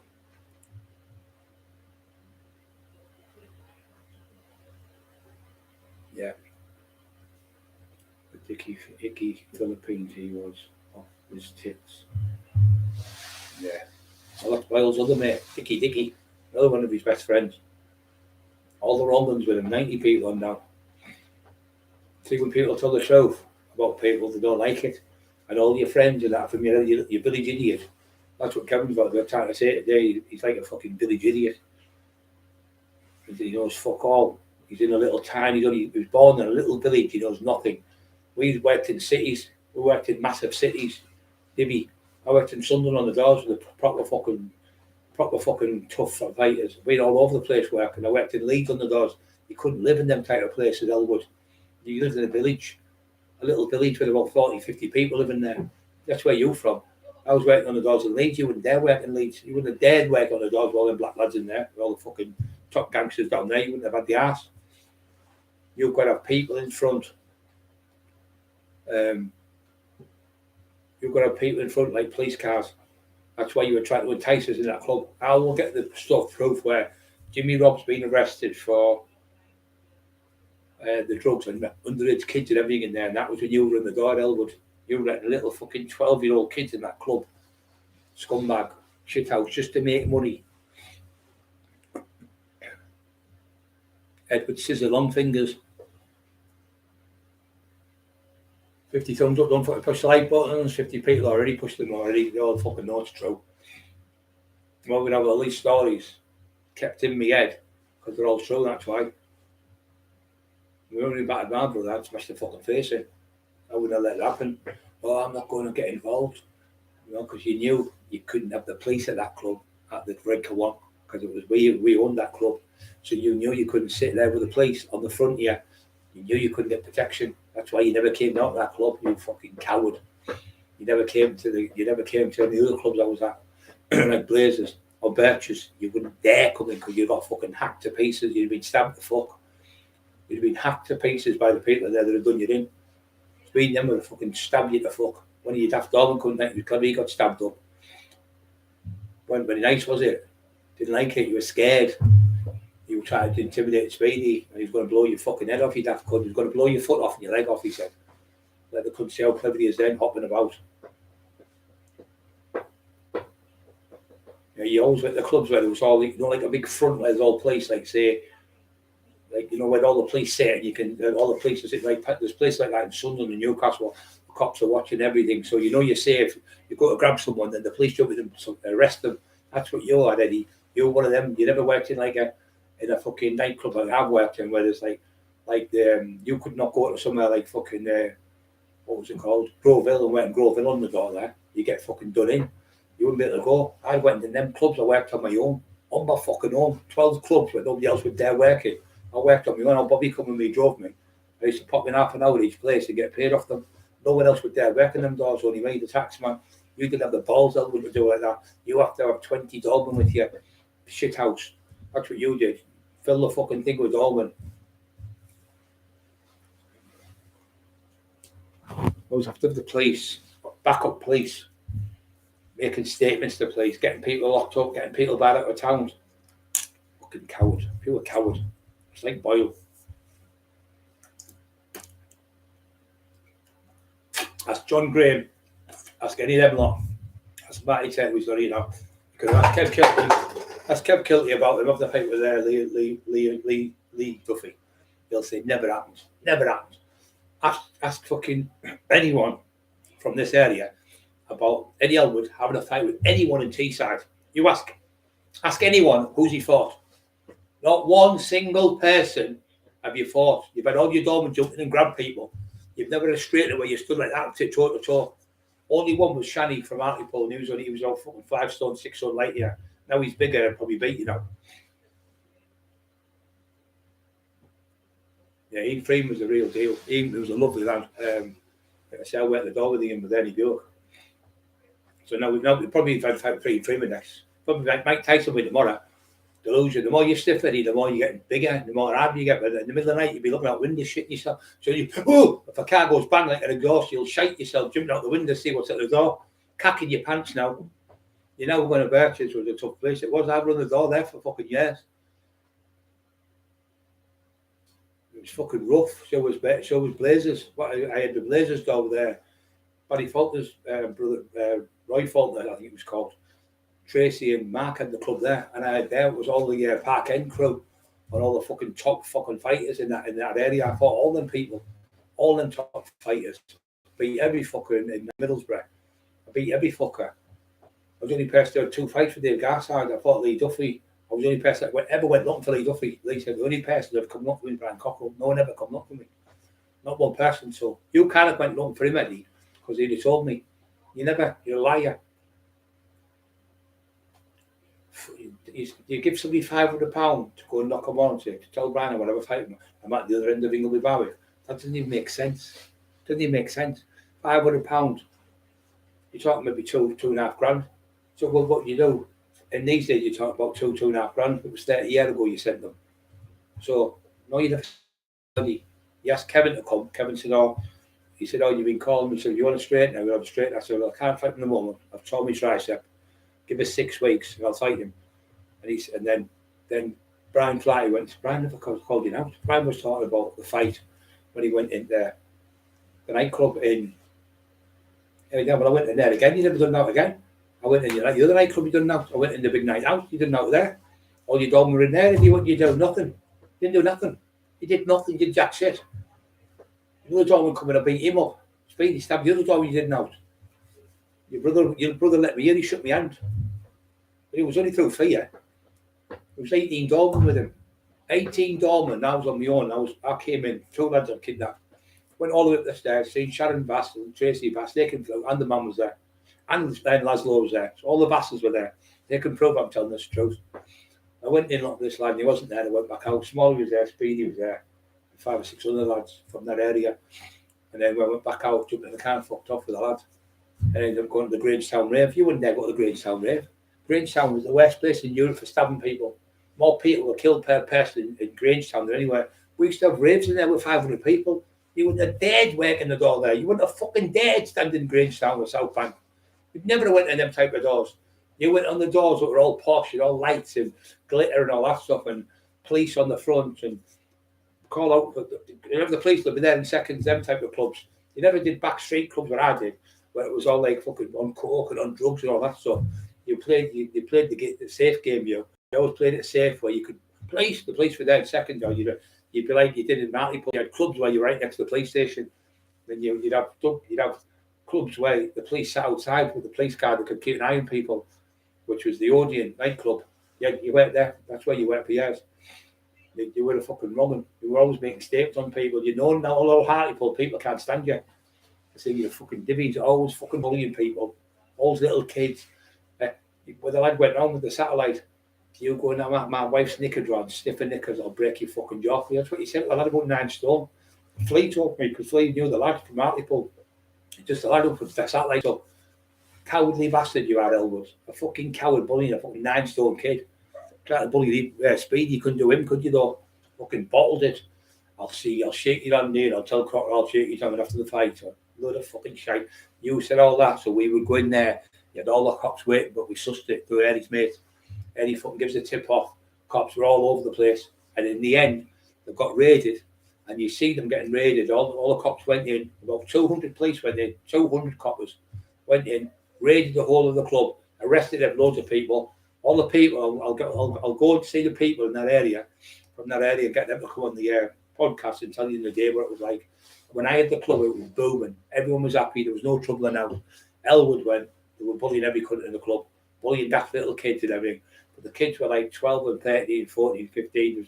You can see one night, it's 1996, I was in jail then. I went to jail in 95. So that's when I couldn't go back, Eddie. I couldn't go back because I was in jail as well. I never went back. And the other time I couldn't go back because he had me on bail conditions. He's made statements against me. He said, you got Jimmy Rob and Gary Roberts here. I phoned them up and threatened them on the phone, they never. And then you also got them to say I shot the doors off the hinges and you see me on the door. That's what you've done. And then when you've got the doors shut up, you shut yourselves and you lock yourselves in the club. Because the doors got shut in the afternoon. He's never came in the afternoon no more. He just came on the night. So then the door got shut up again with 6 bullets put through it. And I was out on the daytime. I was allowed to be out till 6 o'clock. I had to be in every night. And I had to come to the window like that and show myself. So how could I come to the club to fight you when you had me locked up or the fucking an order off the courts, the magistrates? I was not allowed to go anywhere near the club for I think it's 12 weeks. Right. I'm not going to ask you if you want chips coming up under the chips. I've got you. So tell you what I've got you. A Wagyu burger, and do you know what they are? I don't know. The Japanese look after, nurture this cow all year round and treat it like it's the best thing since sliced bread. And they kiss it and cuddle it and they feed it beautiful stuff. I swear. To eat that now. No, it's called a Wagyu, right? And the best burgers you'll ever know. The cows be loved. No, it's a Japanese thing. Honestly, Wagyu burgers. Good mentals, you. What's the police sign out the front? Eddie might be with the police. He might be out the front with the police. Eddie. Oh, what's that, Eddie out? He's got his blue light on. Eddie, blue light. Eddie, let's dance. Put on your dancing shoes and dance away the blues.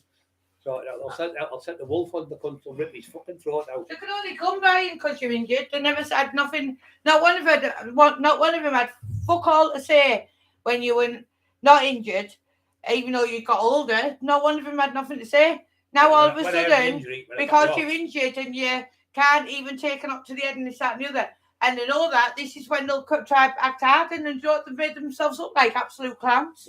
Bullies. I could do any old. That's like he said. Yeah, you ended up I wouldn't think Tyson put a fucking hole straight through them. Right fucking through them. And they know that, and you know that, Elwood. You fucking know I don't give a fuck. The people I've got, you fucking know they don't give a fuck. Daft cunt, silly cunt. People from one breadth of the country to another.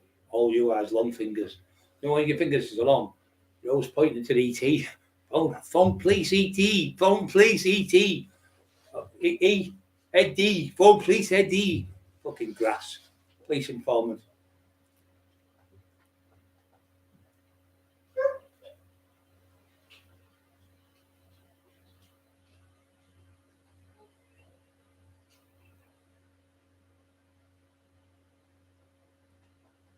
Yeah, just daft goods. Divvy's mate, honestly, that the cranks. They got put in the place over and over again by the tax master in the day, and he had all the opportunity in the world. If somebody back my brother, I'd have fucking bashed him. And all I did was what he came down. He walked like that. His brother, like, they walked like they've got two carpets on daft cunts.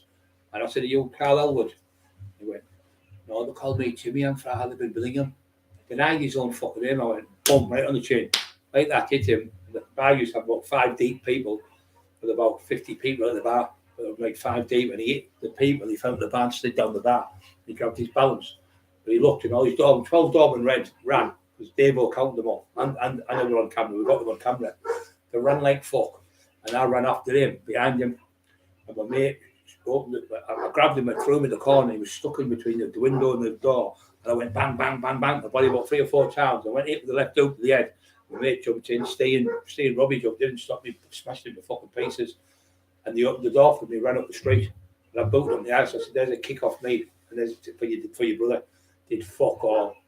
Probably never heard me say it. And he ran right up the street and shit himself, cacked himself.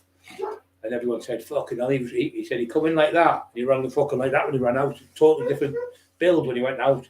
All that shit, all that was gone then. It was like running for his life, shitting himself. Did nothing. They chased him again the next day at the lights. And he did fuck all again, full of fucking shit.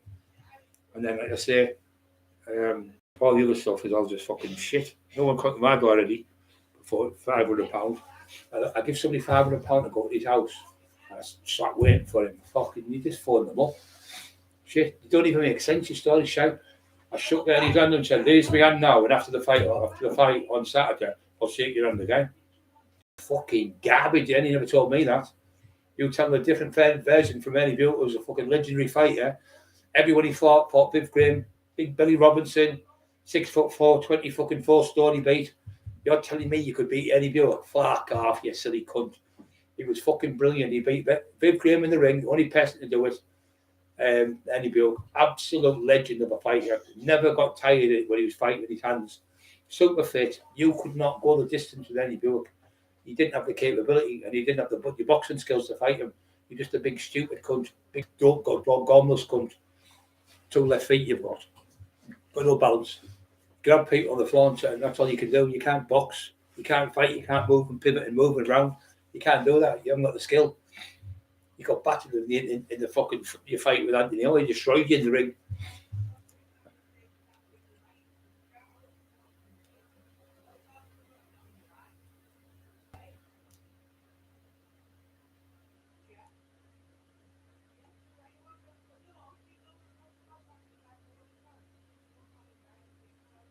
Yeah, they never touched me, mate. If they could have, they would have. Look at all them in the house, what they've done to me. Then they never stopped me. I still kept coming out.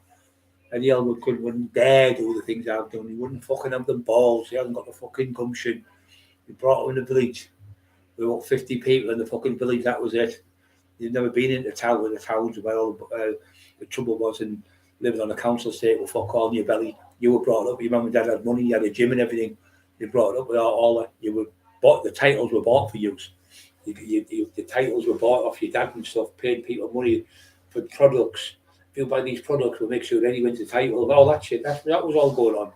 He told me all about it. Fucking Bill Boyd. It was a big fix after things he won was made because his dad would pay money to products to get him in there. And I was in one day, and it was in Sunderland.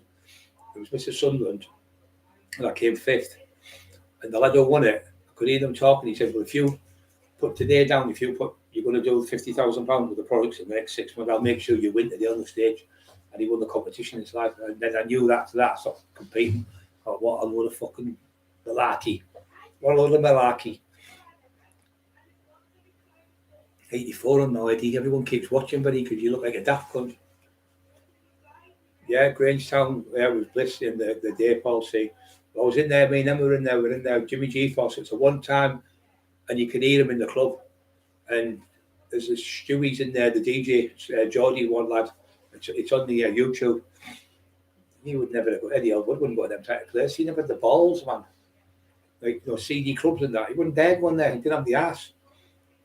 Played the safe game all the time, all his life. Always made sure the police were close. He never done nothing to tax, man. He never done fuck all. You went even on the door when I come. You're all hid inside. The police were outside. You daft cunt. So the night when we were supposed to come, we came. We had the look. We couldn't go in the fucking club because we couldn't get in because we looked and it was full of police. The Uzi troopers were on the front. There was no fucking Eddie Elwood and all them stood there waiting for a fight.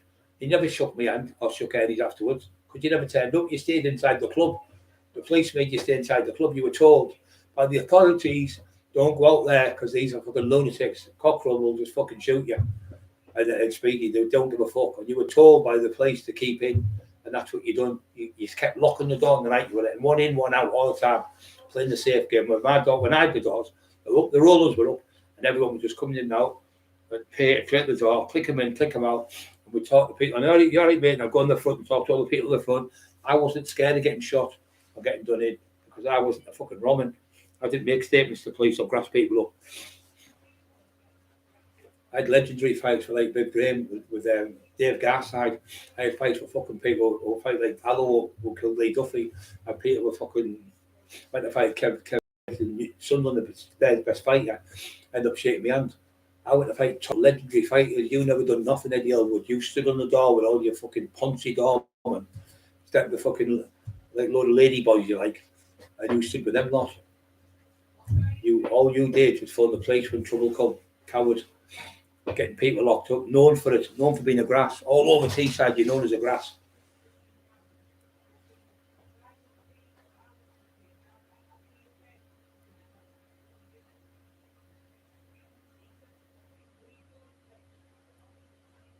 Yeah, she does it all the time. She fucking blowing me up. She wants chips. Every now and then I'll have like maybe 5 or 6 chips. I don't like chips. I don't like Kentucky's as much either. I don't like them. Now and then I'll have a bit of chicken, and I don't really like Chinese and that. I make a bit of Chinese with a bit of rice. I don't eat a lot of food. Keep my body fat down, it's really down. She knows.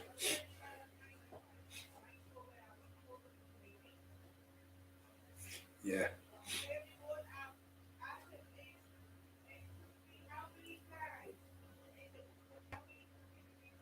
I mean, how many fights have I had in my time? I put thousands of people out of nightclubs, and I've had hundreds and hundreds of fights and scuffles and thousands of scuffles and fights in clubs.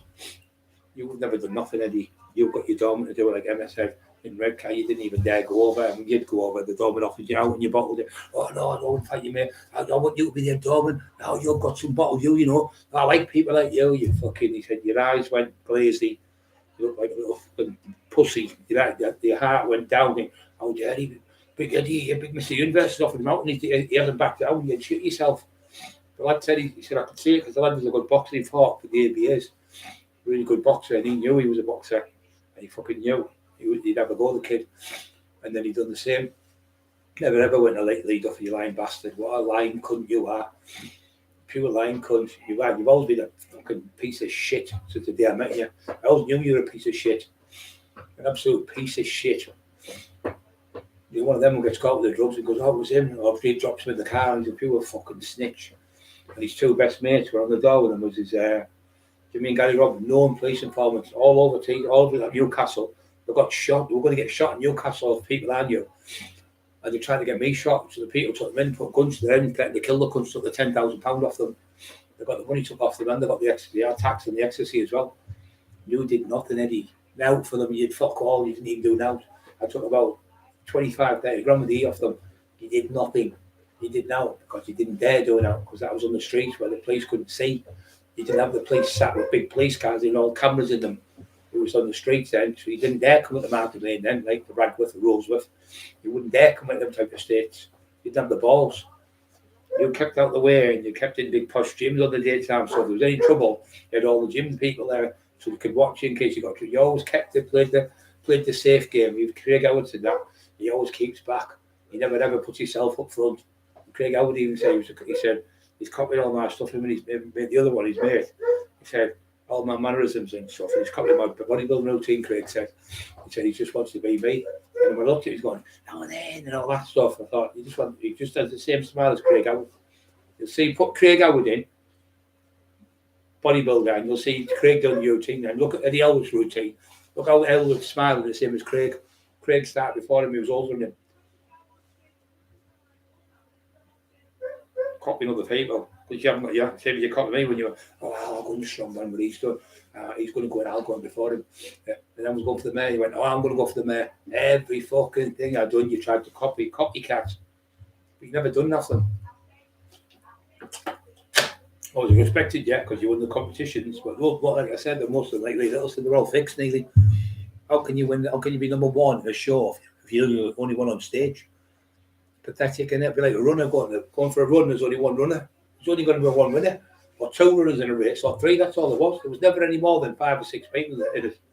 He said it was always like 3 people, 2 people, 4 people, and that's what he won. And how can you win? I think twice he said he was on his own. But I said, so that means if I went on stage, he said, yeah, you would have been second, Brian. He said, yeah, he was in 2 shows, I think he said, but it was only him in the shows. I don't know how that worked, really.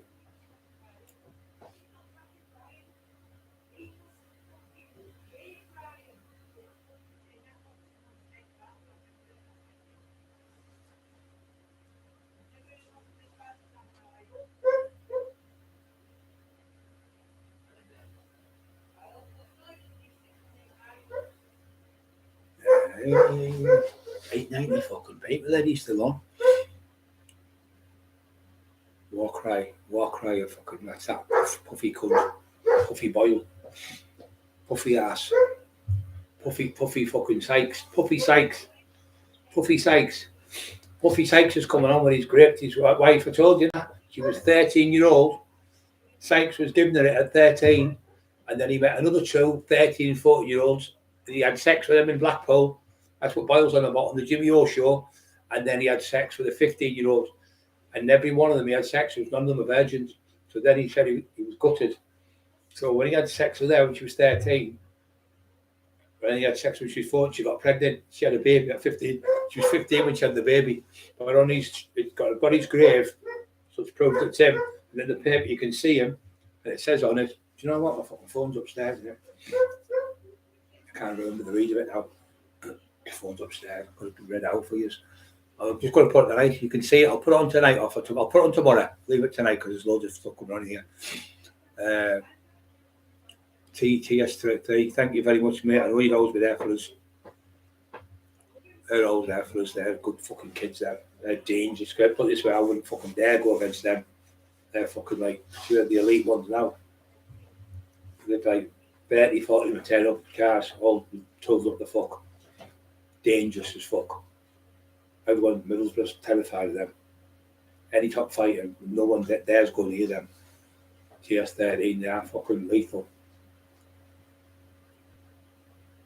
TS3.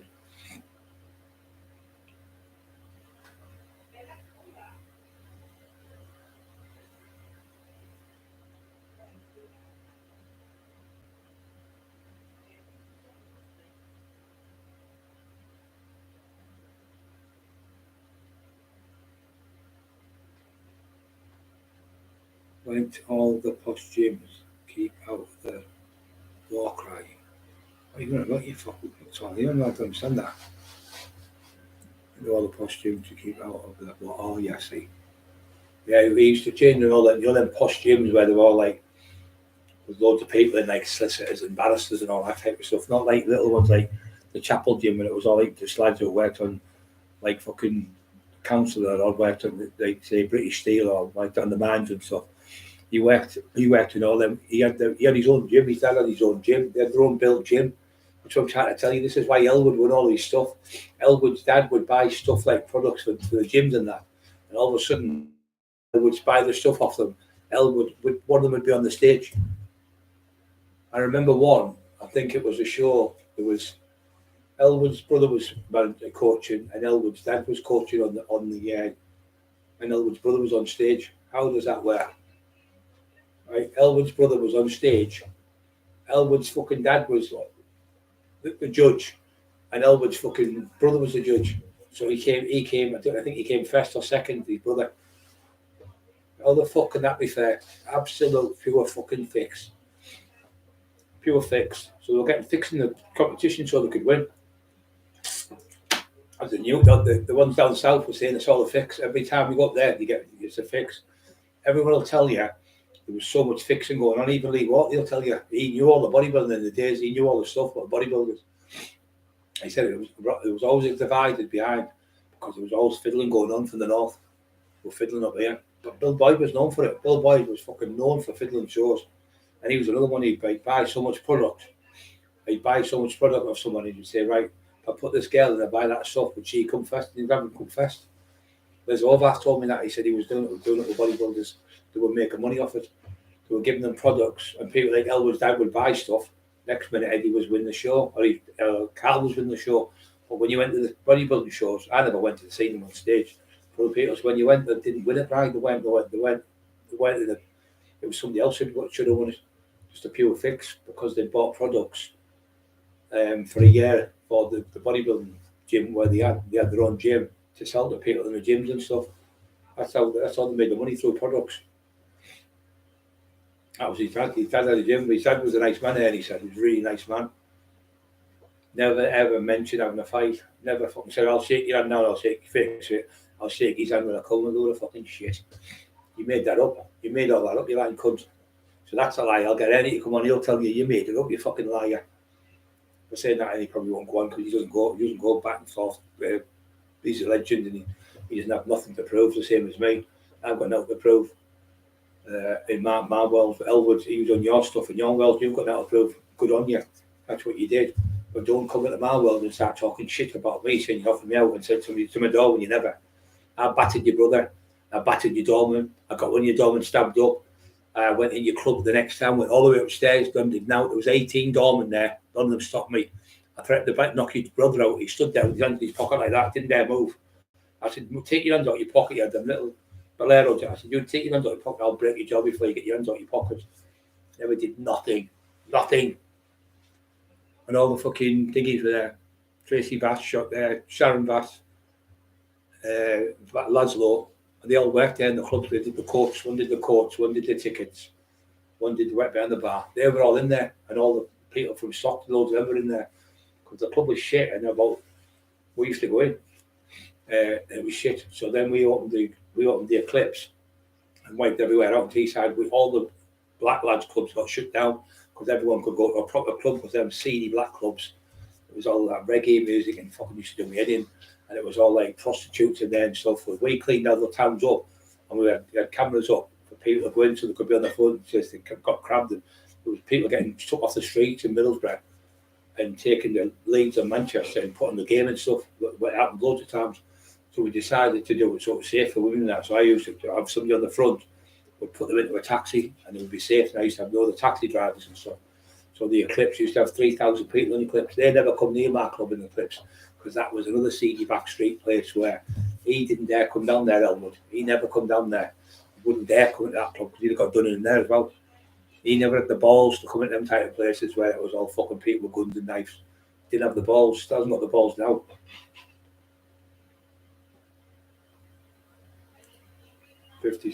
86 people still on over a fucking hour and a half. Over 2 hours, 86 people still on. Fucking hell, man. You look like a fucking divvy now, Elwood. You never offer me. And Bob Rawls with me in the town when you walk past and you put your head down in the town centre. I'll swear on my fucking dad's grave and my mum's fucking life. You went, all right. And I never heard you, I'll tell you the truth. But you put your head down. I remember you put your head down and you walked. And Bob went, all right. And Bob said, you know that? I went, no. He went, Eddie Elwood. He went, fuck off. That old man with the fucking, just walked by with the ball down and the big belly. I went, fucking hell, he's lost some fucking weight. And he look at the state of him. He said, oh, he's torn all his bicep. He's fucked his arm. He's fucked. He's on that stuff now. He's on the white stuff. But I couldn't believe it. And I said, Bob, I can't stand it. Surely Bobby went, I'm telling you, it's fucking in, mate.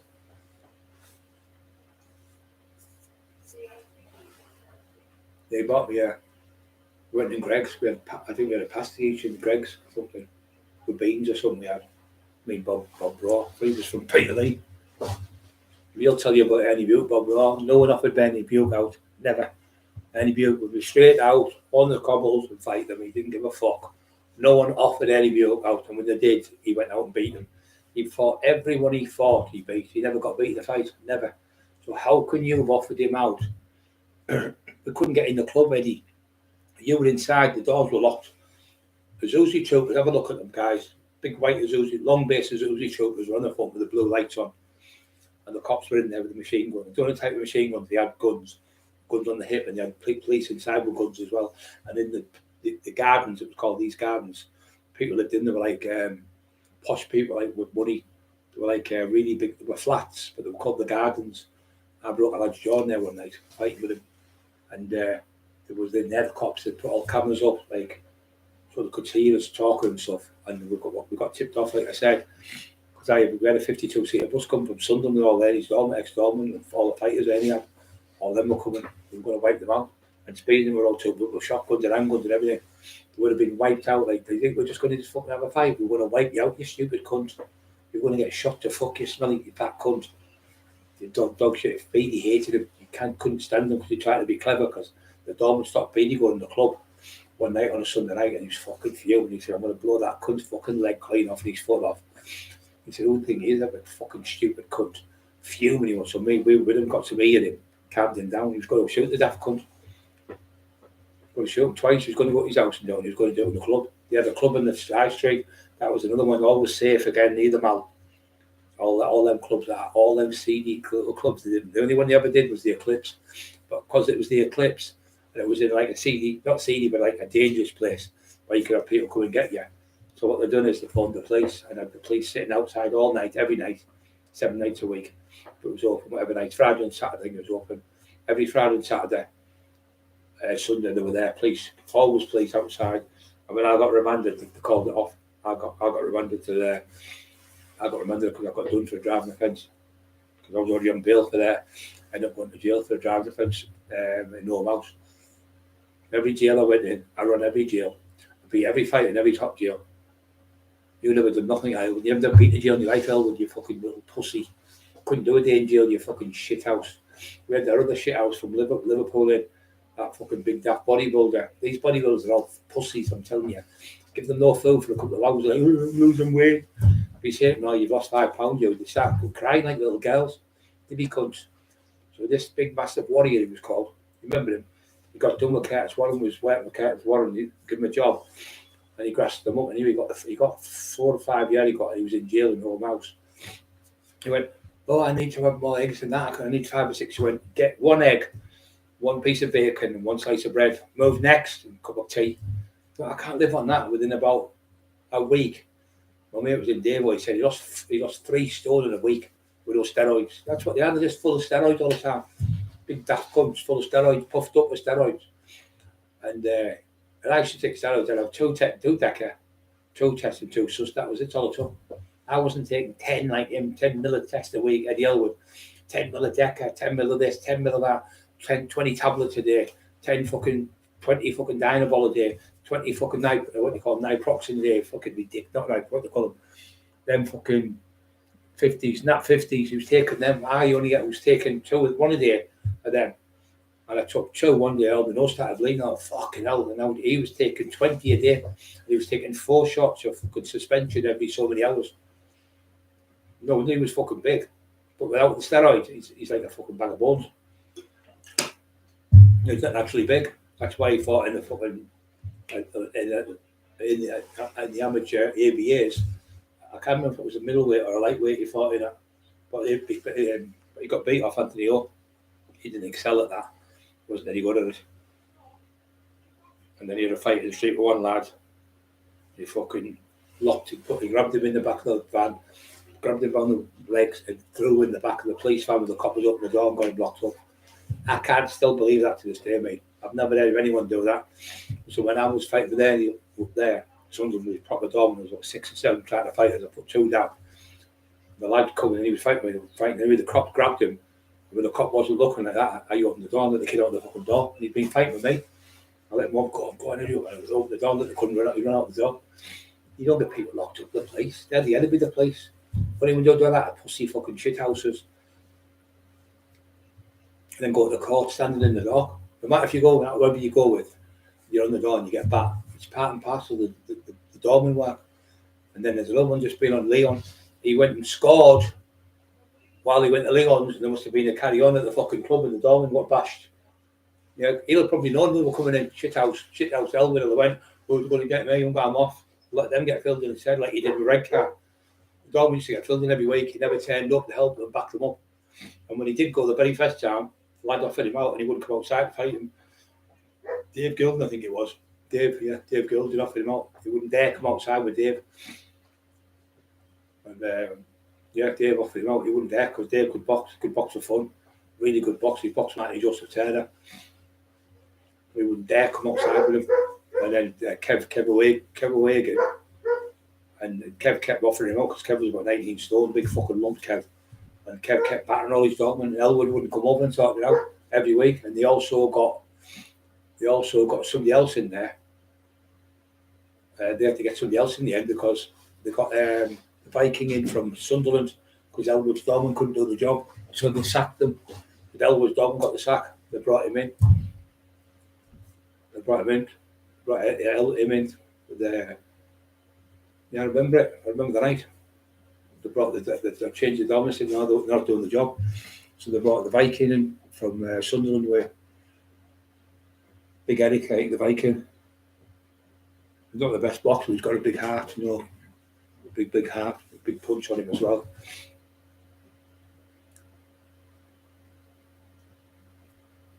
Police were too slow there. My neck's tight now. With respect. TS3. Paul C. Respect June there. The police were too slow there. Yeah, all the posh weights and all that shit. I mean, all the fucking everything put in a fucking silver spoon. I was working on the race course getting £9 a day. And I was fucking waiting in the gym getting fucking £25 a week. I got £5 off because it was £5 a join. And then I was working in a fucking place where I was selling fucking videos £1 an hour. And I was fucking cutting people's grass. I was fucking painting people's fences, digging people's gardens. Went in the second-hand shop next door to that. Went in a pizza shop. Doing anything to make money when I was 18, 19. I had no money. I had no mum and dad where they had money. They had fuck all. And I went to a little one-bedroom flat and lived on my own. And I brought myself up. I lived on my own for years. 4 years I lived there. I used to train with George Fawcett. He's the other one, George Fawcett. I'll tell you how much bullshitters they are. He knows what they are.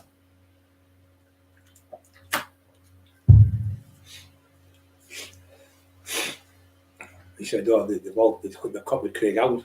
It was him who said it to me. It was George. He said, they've copied Craig Howard. But he never, ever had a fight with anyone. Howie, show me one person, Big Eddie, who you fought. Come on. Show me one person you fought. What a name. Come on. What name? Biff Graham? No. Dave Garside? No. Richie Horsley? Vulture? Okay, any of that they pull out? No. You never ever had a fight with any of them dogs over there because you knew they all can fight. You never had a fight where Duffy would fight anyone like I would. I should fight any cunt, no matter where we lived, I'd fight them. You kept it safe. You wanted to be friends with all them dogs in case you had trouble, in case you got beat. You're too shitty ass. You were never a fighter. You've never heard of you ever straight with anyone. Never apart from that one lad with Shani. And you grabbed him and you beat Shani in a fight, but you were too heavy for him. But he beat you now because he's a lot bigger. And you opened your gym up, and you kept the gym open, spreading COVID to every cunt. You fucking divvy. Oh, I'm opening the gym. No, you kept it open because you're the greedy fat cunt. You're obsessed with money. You've got no money. That cunt. All your money's gone. You've got an out. No one gives you. No one's got any respect for you whatsoever because you're a snitch.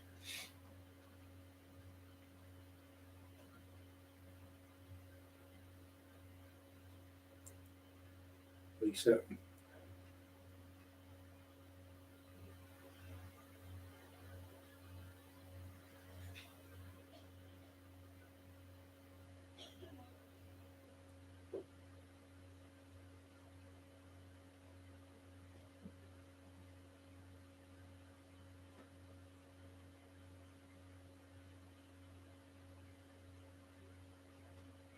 We can fight, prepare to look after our family is massive. Yeah, we're all family on here. There's fucking 36,000, Eddie. What are you going to do here? Good point, guys. There's fucking thousands, and there's all the other ones in abundance everywhere. Like people I know from all over the country, down the south, people from America, people from Australia. I've got fucking people everywhere. He hasn't got a fucking soul in the world because he's shit on everybody. Even his wife, he's shit on. His best friend, he robbed. I'm back on that shit with divvies. And then paranoid to fucking death, shitting himself when he's fucking off his head. You never sent anyone to my door and you fucking pudding and pie. Bullshitter. Bullshitters always get found out. Because if you had all these things, you'd say, I remember that night you'd be in newspaper cuttings, you'd be in fights where you never, ever. You know me, I'm not a liar. You know if Lee Duffy got beat, the only fight Lee Duffy would struggle with was Brian Cockerill. The only fight he struggled with. So everyone talked about it everywhere. It was all over when they fight with Lee Duffy. Oh, they've had a fight and blah, blah, blah. It's everywhere all over the northeast. Stephen Sayers, all them families, the Conroys, everyone knew. It was everywhere. The name all over Middlesbrough, Stockton, every fucking way, right across the country because Lee was in all these jails fighting and stuff. And he's had a fight with a young lad about 26, the same age as him. I was a bit young, a bit older. And he said, it was everywhere about him. So when was the fight you had with Lee? Where everyone all over the place, if you went to a nightclub especially, all them people say there's 300, 500 people in a nightclub, massive nightclub. Them 500 people would have told them 500, them 500 told everyone would have knew. You never ever went into a rave club and took Lee Duffy out and put him out the door. I'm calling you a fucking liar now. Puddinhead. Big fingers. His fucking fingers are massive. Massive, full of growth. Without all your style on you now, you're nothing. Divvy cunt. You crank. You've got an out. You're in the gym, no one's dilapidated the fuck your gym. No one wants to know you. You're sat in there eating packing of crisps all day and shite. You crank. And you've got no fucking idea how many people you've upset. You've got no idea how many people you've upset with your lies. Especially if their families making lies up about people. Talking shite to a little fucking weirdo who's threatening to rape women. So you're siding with a weirdo who's threatening to rape women and bend people's houses down. You fucking coward. Take it easy again, yeah? The shitty way out. I bet you come to your house to interview you, didn't you? You wouldn't dare come down here and do it. You wouldn't dare come to Teesside and do it, you fucking crank. Because he's chased out of Teesside. He's not allowed in Teesside. He's not allowed in my fucking town. Get out, you fucking crank.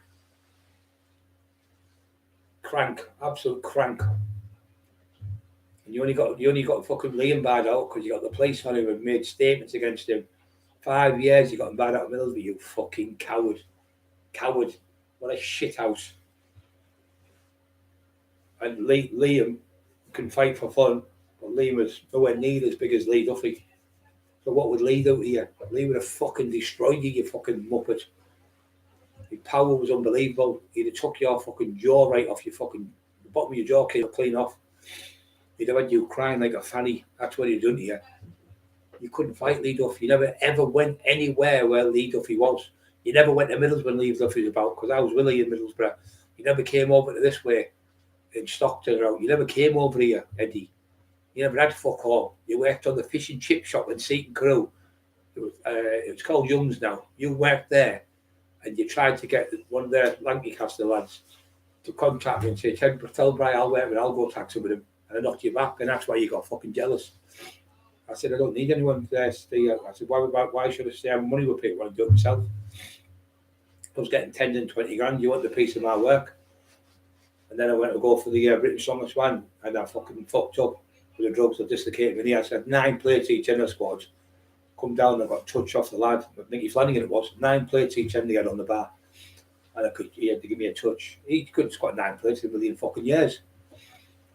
Couldn't leg press £2,000 for fucking 20 reps. You couldn't do it. You knew I was the strongest, and you couldn't handle it.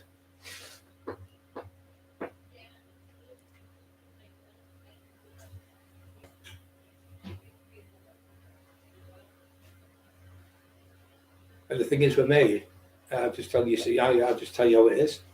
I'll say, oh yeah, Lee Duffy hit me and took my head off. I had a first fight with Dave Garcia, I got the better of me, I ran out of steam. I don't make fucking lies up, Eddie, like you. You haven't had a fight with any of them type of people, because Dave Garcia would fucking destroy you in seconds. You're just a big daft bodybuilder, washed up bodybuilder, you know one. And your shitty gym shit. No one goes to your gym, no one likes you. No one turns up at your fucking gym. I've gone by there, every time I've gone by, there's not a car outside. You go to other gyms and places, they chock a block. No one goes to your fucking gym because you fucking hate it. You hate it because you're a bully. You bully the young kids in Hartlepool. You're great at bullying 9 stone kids. You tried it with Speedy and it didn't work, did it? You didn't realise Speedy was dangerous as fuck. You shit yourself when you found out he stabbed your doorman. Oh, he stabbed my doorman. What will I do? Started cacking themselves. Went into one of the pubs in the town and tried to stop Speedy. So he come back with a weapon. I stopped him shooting the cunt. Going to shoot him and his mate and the fucking doorman that night. It was a Sunday night. His doorman had been in. His doorman tried to have a fight with me. I knocked him on his ass with a right uppercut. And then Speedy stabbed him in the leg. He shouldn't have done it, but he did. But then they said, oh, you can't come in because you stabbed the doorman and he works for us. I said, well, what's your fucking doorman got to do with me? And that was the argument. And that was not with you, that was Denny Oil. Me and Denny Oil had the argument. It was fuck all to do with you. Me and Denny sorted it out. And Denny fucked you up as well because you ripped Denny off, didn't you? Denny lived at the top of the road from me. You fucking liar. You never come to my house for a fight. You never ever came to my house in your life. You're a fucking liar. Why would you send somebody to the door with £500 and knock on my door and say, Brian, I want to fight Brian Cockerill? You just sound like a duff. It didn't even make, because you're not a gangster. You made the biggest mistake. No, a proper gangster would know how to talk, because they wouldn't do that. They'd say, right, go and tell that stupid cunt, get him on the phone, I'll break his fucking jaw now. You daft cunt. Or you go to the house, go, beep, beep, beep, get out here, me and you now. Get on the front of the front. I'll get her on the back. You wouldn't say I sent a lad to the door with £500 because that makes you sound like a pussy. Why wouldn't you come and knock on my door or send somebody to the door? Right? Like, why didn't you come, like, say, get somebody to knock on my door and you sit in the car and say, I'll jump in the car, we'll have a fight. That's how we used to do it. We'd go on the beach, jump out, have a fight on the beach and knock the person out and make him all right. You've never had a fight like that in your life. One fight with Shani, that's it, you've had. That's the only one I can think. And the other one was the one in Billingham. Sorry, the one was with your best friend who you fucking his partner. Yeah, he bastard. Having sex with his partner and he found out. The lad was gutted, being with her, loved her at the bits. And that scumbag got groomed her with fucking taking her out with this and buying this and buying that. And then in the end, the lad had a fight with him and it was like a 50-50, no one won the fight. Said they both were knackered, they both were like out of breath in fucking 30 seconds, the lad said. And they both fell on the floor, they were just grappling and rolling around on the floor like two tramps fucking fighting, two pissheads. They were like outside the nightclub. No boxing skills, no punching, no not doing that. All that type of stuff like a fucking divvy. And then they grappled, they both grabbed each and they both fell on the floor. They were tangled together, all rolling around on the floor. That's your last fight, daft cunt.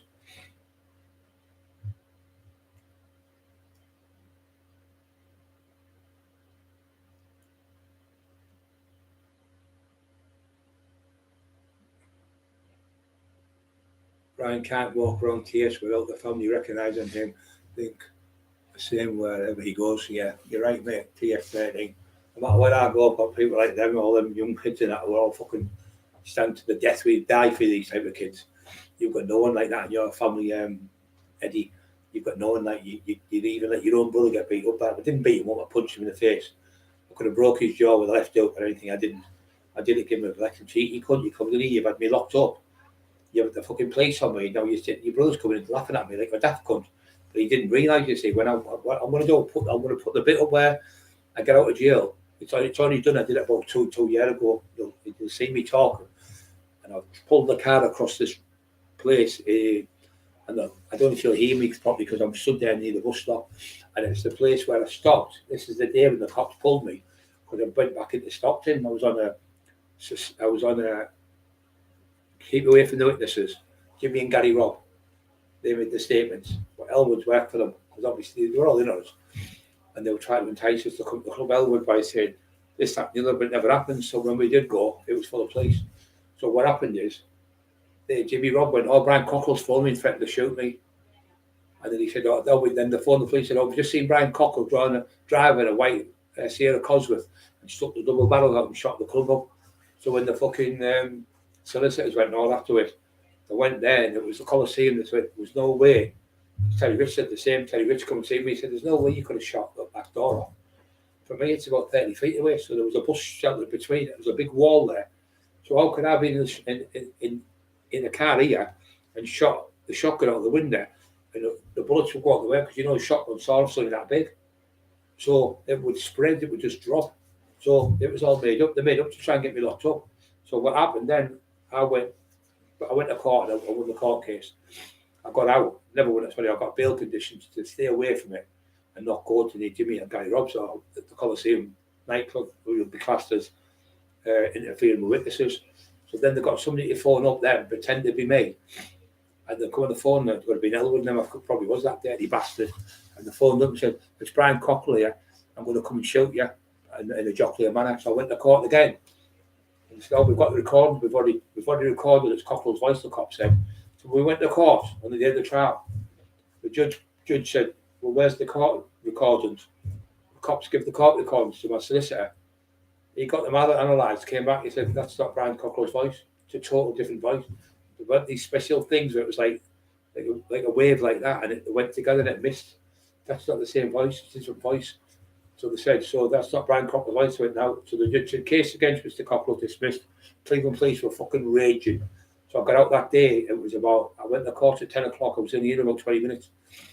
So we had to go back, you see. It was the second time or third time I've been. Anyway, he said, well, Mr. Cockerill, your bail conditions have stopped now. You can go back. So anywhere you want them stopped to. The case against you has been dismissed. Kicked it out, the judge, because there was no recording of me at all. It was the police pretending, and the cops were stood behind me with guns in the court case. This is what they were. This is how bad the Brian Cockerill. Why would they do that? Because I was the most dangerous fucking person in the area. Eddie Elwood, you fucking crank. You went into guns. You went into fucking people who could fucking take your head off and fucking chop you up. You've got no one in your gang like that.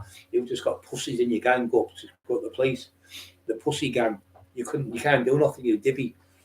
You've got no troops whatsoever. And I can make a phone call anywhere in the country. There are people up here in seconds. So what happened is I came up. So I was driving.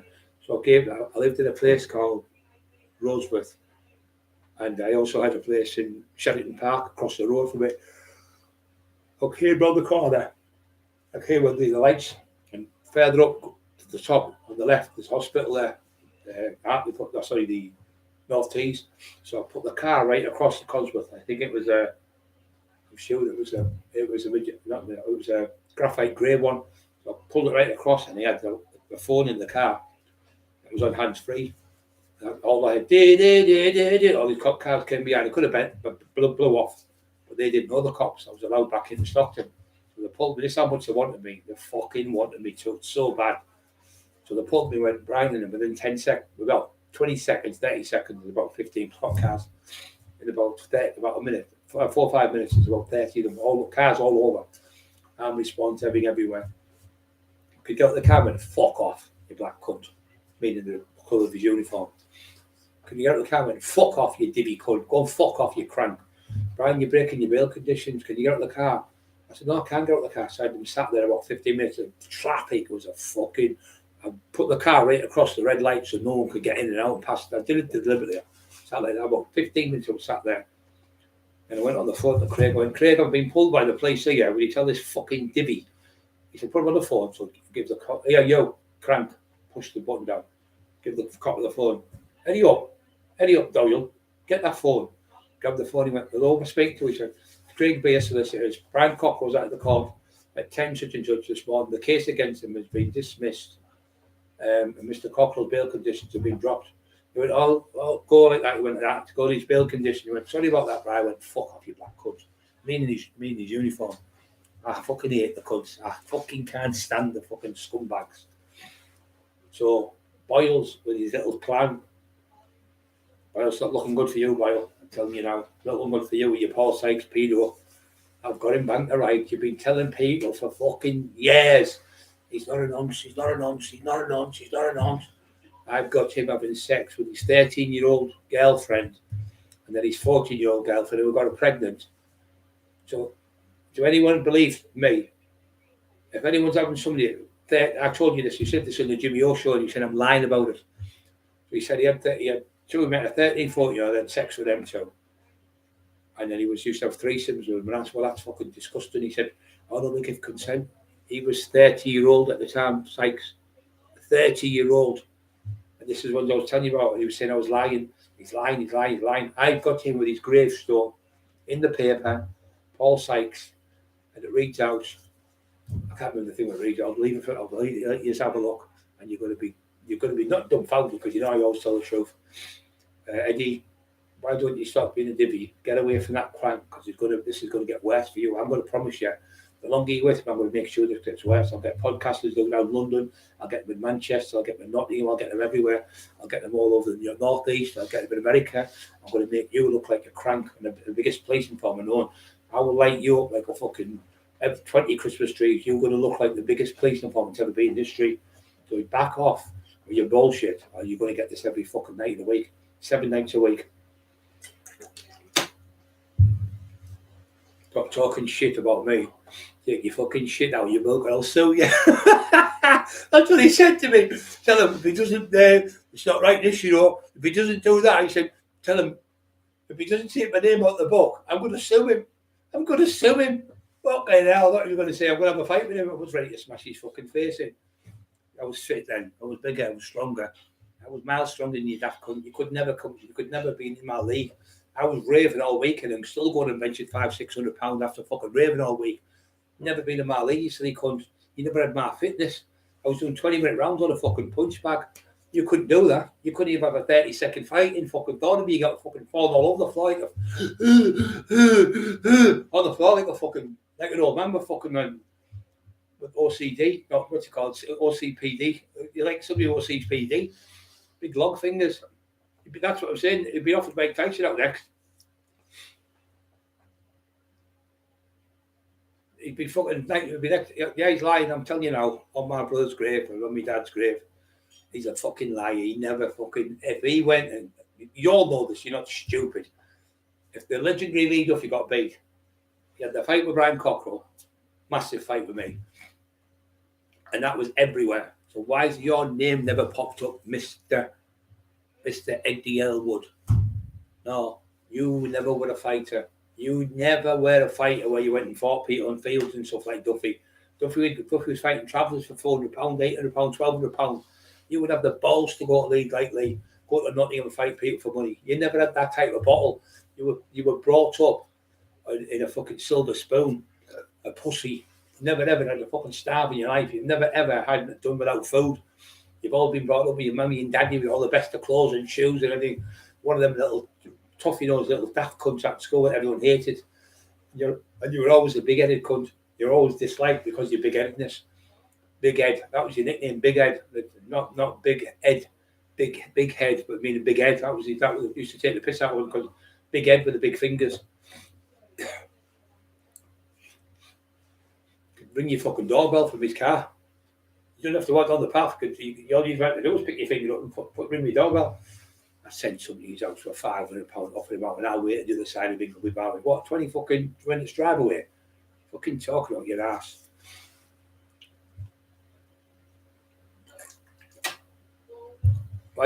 He did send Kevin and said, "Oh, if he's been calling me, I'll have a fight with him." The thing was, I told you the truth, and it was Flatty and Kevin who told you. I told Kevin what happened. If he wants to fight, I can't fight in a minute. I've just told him a tricep. Tell him to give me 6 weeks. I will have a straightener. And I couldn't. And that moment, I was with someone. You really felt someone. Your head's fucking back. It was like that. It was the ages ago, 30 odd years ago. He's talking here. He's bringing up things from 30 years ago, and I can remember me. I'm remembering never forgets fuck all. I remember word for word, but I remember you being on that. You never were on the front when we turned up on the night with me and Eddie Bilk. You never turned up, Eddie. You were inside the club about 6 o'clock, all years in there, waiting for me, so you could get me nicked for the police. So you didn't come out to try to have a fight with us. The cops would have put the guns to our heads and me and Eddie would have got locked up. That was your plan. That was your dirty, low-life trick plan.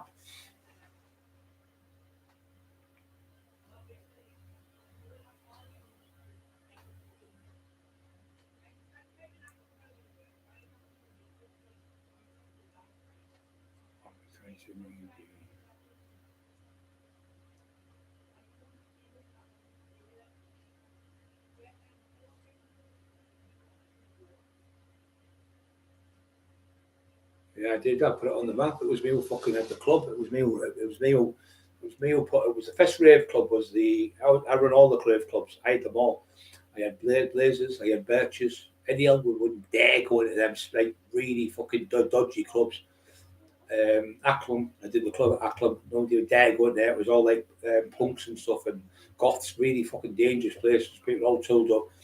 We had Blazers, who were dangerous when he had his Blazers were the place that was all the Park End crew and Groveville, all rough states in Teesside, really, like Allo and all them lot were in them places. So Kev Howard and all them really dangerous, Bam Bam and BG and all them people, all the dangerous people. And then we had the colours, we had the Manhattan's was Fest. It was changed from Manhattan to the Powerhouse. So we had that. That was Happy was called, a Pakistani lad. Him and his cousin had it from Darlington, and they couldn't get anyone in the club. I got it fucking bouncing. So then I opened the club called the Eclipse with David Lloyd, and then Don LaRoche. Dave Lloyd. Yeah, Lloydie and Don LaRoche. We opened the club, and it was 36 people turned up. No one came. So when it was Kenny the phone in and Speedy and that, I just met Speedy that night. So I talked to him. I said I could fill this. Anyway, I started Addish. I got Addish a job in the door. So that was Addish. I was on the door when I had out the Garside. He went, Brian, you've been fucking raving for fucking 2.5 days. Garside's fucking trained for the fight. He's doing like 10-mile runs a day. He said, you're fucking, you haven't been training. Go, get out the back door. And I don't run from no cunt, fuck off. There was about 12 of them, all the bars and Amazon, all sorts from Hartlepool. All the Hartlepool crew, I didn't know them then. I went out and I put up an 11, 12-minute fight with Dave Garside, and I brought his ear clean off. You would have cried, you well, if you got your ear bit off. You'd been crying like a little puff. And I spit your ear down the drain. You'd have country, you couldn't put it back on. You could never match me, you fucking pussy. And you never heard of Elwood having a fight with anyone who's got a name. Never ever had a fight with anyone with a name. So you got me locked up because you hid in the club, and you had all the big Azuzi troopers. Have a look, Azuzi troopers, long wheelbase ones, big blue lights on. The cops were sat in the fucking, they were on the front and they were walking up and down. Then they were in the jeeps. They were out there every night, every Friday and Saturday night. They were out there every week with Elwood. But we still managed to blow the doors off the injuries. 3 times the club got shot. I got nicked for the 3 shootings. And then another night, somebody went with a 9mm. No, somebody went with a handgun and shot 6 bullets in the door. And that was Speedy had done that. Speedy had done that. Speedy shot the door to fuck. He was going to shoot Elwood. He was going to shoot Elwood and his mates at Denny Oil. We were going to get shot the both of them. He was going to go to Denny's house in fucking Roseworth and shoot him there. He was going to blast that cunt. He was going to shoot Denny Elwood, blow his foot off and his leg off. He said, I'm going to take his leg off from the kneecap and I'm going to blow his foot off, his other foot.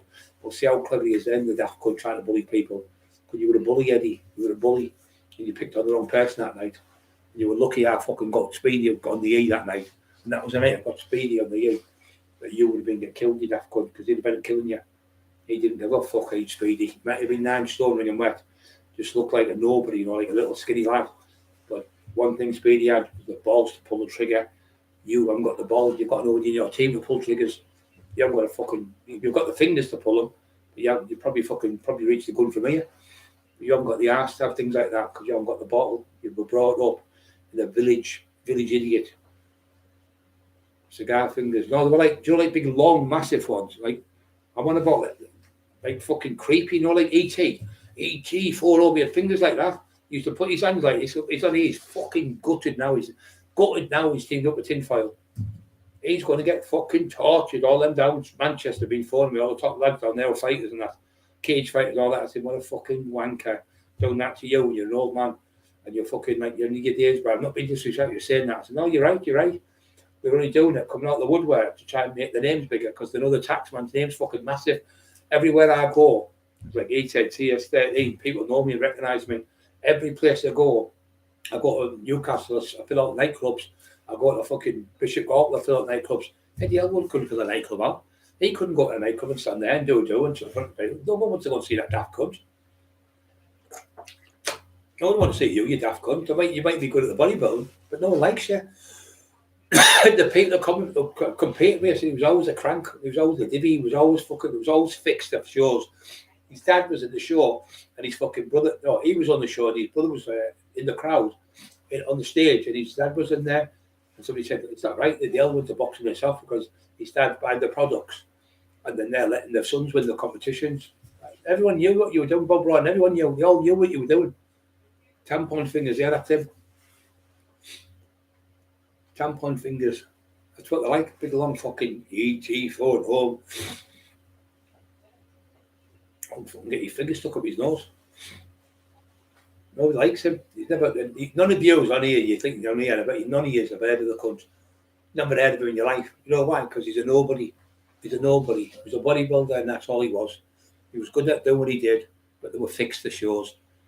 He was on stage on his own. He won the show. Howie, what the fuck's all that about? The next time he was on stage with 2 people, him and another person, 2 of them, and he won that one. Then he was on again with 3 people, him and 2 other people, and he won that one.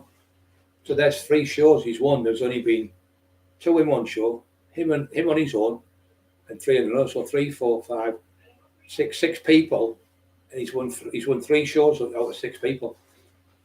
Then he went again. I think he's on again on his own. I said, well, how the fuck can he win his one? Because he's got through to that 5, but there's no one in the final. That didn't make sense to me. I said, believe it. He went, he said, it's all fixed. He said, the Elwoods have got a big box off. They've been doing it for years, Brian. It's all about money. And I didn't realise what he meant, money. Then that's when I realised when they were buying stuff and filling the gym out with stuff, Elwood's dad would buy stuff. Then Elwood's fucking mate would get him to buy stuff. Then they said, right, Eddie, you'll win the show. So just fixing it. And that's what they were saying, that there was always complaints from London saying every time you come to England, the judging's right. Every time you go to the north, they're always fixing it. And that's what it was all down to, fixing the shows. He's known for it. He's known for fucking getting the shows fixed. Just so you can stand there, big head. 93 people already. Betty, just so I could do this every night for the next few months, it'll make me a fortune. Big head. Somebody, it doesn't even make sense, does it? I give somebody £500 30 years ago to go and tell Brian I want to fight him, and I stood on the outside just Ingleby Bar waiting for a fight and never turned up. Absolute garbage. Well, I worked out it's about probably 1,500 quid, maybe. I think £500 30 years ago now would be 5. I don't know. Somebody could maybe work it out. £500. So say for instance it's 1,500 quid to £2,000. Why would anyone give somebody £2,000 now to go and tell someone they want to fight them? What a load of fucking guy. That's how we know you're lying, because you slipped up at the first hurdle with your bullshit. No one would give that money away. That would be like now somebody fighting for 1,500 quid. You'd fight for that for money, for the purse in the ring. I know people fight for 300 quid, 200 quid they get in the ring, 3-minute rounds, and they get 200 quid, 300 quid. So he's telling me he's giving £1,500 away in our money now for somebody to come and knock on my door and say, Eddie wants to fight you. You just phoned me up. You had my number. You could have got up Brian. You could have got off Kev Kildee. Kevin lived around the corner from me. He only lived at Stockton. He lived in Thornaby. Kevin lived about fucking Bram lives around the corner from me. You'd have phoned Bram and asked him to ask you. Oh, yeah, because you never done it, Eddie. You made it up so you can try and look like the big cheese. Because now, you're the divvy cunt. If you'd kept your mouth shut, no one would have known you were a grass. No one would have known all these stories about you going to the police and making statements. So I'm going to now go to Hartlepool Mail and get the stories where you've grassed people up on the doors. I'm going to go where you've got the lad locked up in the van, and then you got him took to court, and you got the money, whatever it was. I can't remember what it was. I think it was £1,500 or £1,700 you got off him for your teeth. But if you went to see the lad on the day and knocked on his door and said, look, instead of getting him locked up, the lad would have just given you the lad said to me, I'd just given the money back, right? He said, I can't believe he's got me locked up in jail, put me in the fucking cells all night. He said, he took me to court, couldn't believe it. He said, everyone in the whole town, because we all them rich horse, all 10 and stomach on him. They all went, fucking hell, he's only put him in the back of the fucking van for the police. I've never heard anyone do that in my life. Because the lad caught you with 3 shots, it was either 2 or 3 shots, and got 2 or 3 teeth out. I don't know if it's 2 teeth got out or 3, or 2 or 3 punches he caught you with. Didn't knock you down, he knocked your teeth out. So he took the court. You got him. You put him in the back of the police van outside the club. The cop was open the door, and you put him in the back. You grabbed him by the legs and picked him up, threw him in the back of the van. What a dirty bastard. I was 30 years ago. I was just a daft old man, fat old man with a big fat belly. Couldn't do fuck all. Couldn't fight then, can't fight now, you daft cunt. You've never ever been in a gun battle, have you? Never been in one, have you, divvy cunt? Never been in a fucking war where there's 20, 30 lads one side, 20, 30 the other side. You've never been in them type of occasions. You've never been in them type of stuff. You've never ever been in somewhere like Sunderland where it's fucking chocker with people, with all them seedy places. In Sunderland I went to work. Never been anywhere like Leeds where I worked on the door. I know all the lads from down Leeds. You've never been to jail in your life because you love grassing people to the police. But anytime everything goes wrong, you straight on the phone to the police. That's what your favourite piece is. And that's how you keep yourself safe. You work places where it's all lit up, cameras are everywhere, like York Road and things like that. That's why you saw it on the corner with the police cars. The police would sit outside all night with their fucking cameras up as well. Anyone got in trouble, you would grab them and put them in the back. I'm not saying you did that all the time. And not just the once I know you did it. I wouldn't be surprised if you done it to more people, but you got him locked up, he got done, he got fined as well, and he got a suspended sentence, I think it was, for having the pipe in the street. And he was a bit of a boxer, a bit like Dave Gilden.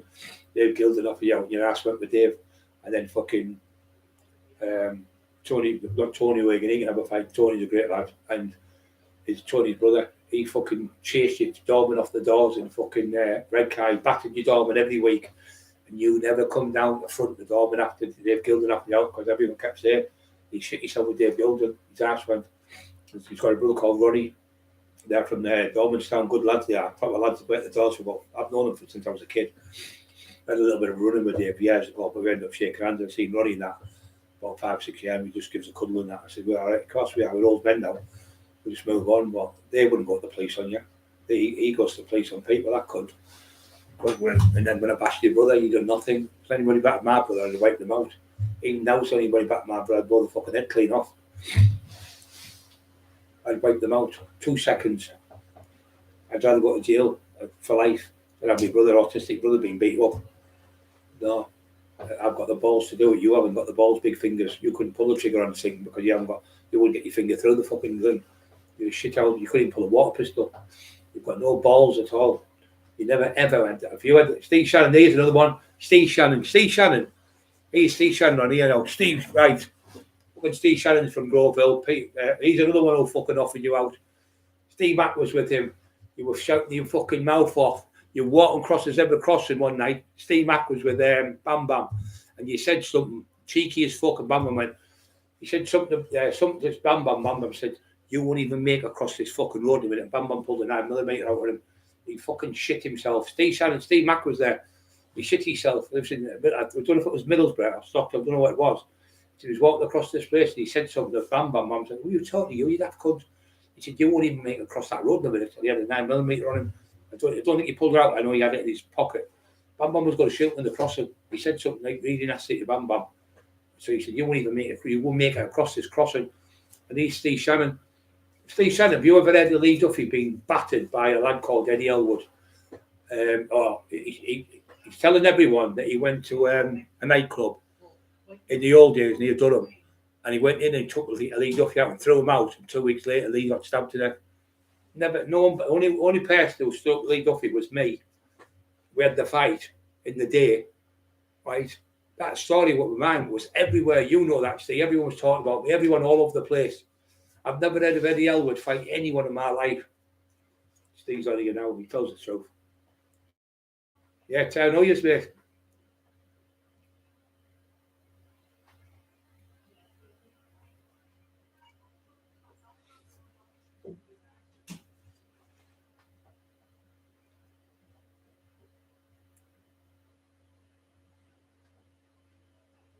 Oh, good bro.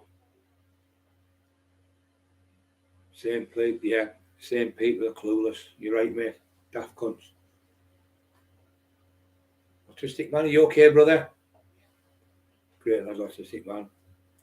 Timmy B, Peter DeVox, Paul C, Freedom, I love you all the world. Don't forget to push the like button, guys. Paul C's in there. My granddad knew his dad, Peter. We called him Uncle Buck.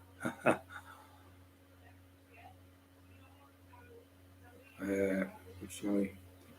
Norman, Freeman, freedom. Brother lad, you okay, son? You okay, brother lad? Cartman, North East, Cartman, right, Timmy B, where from?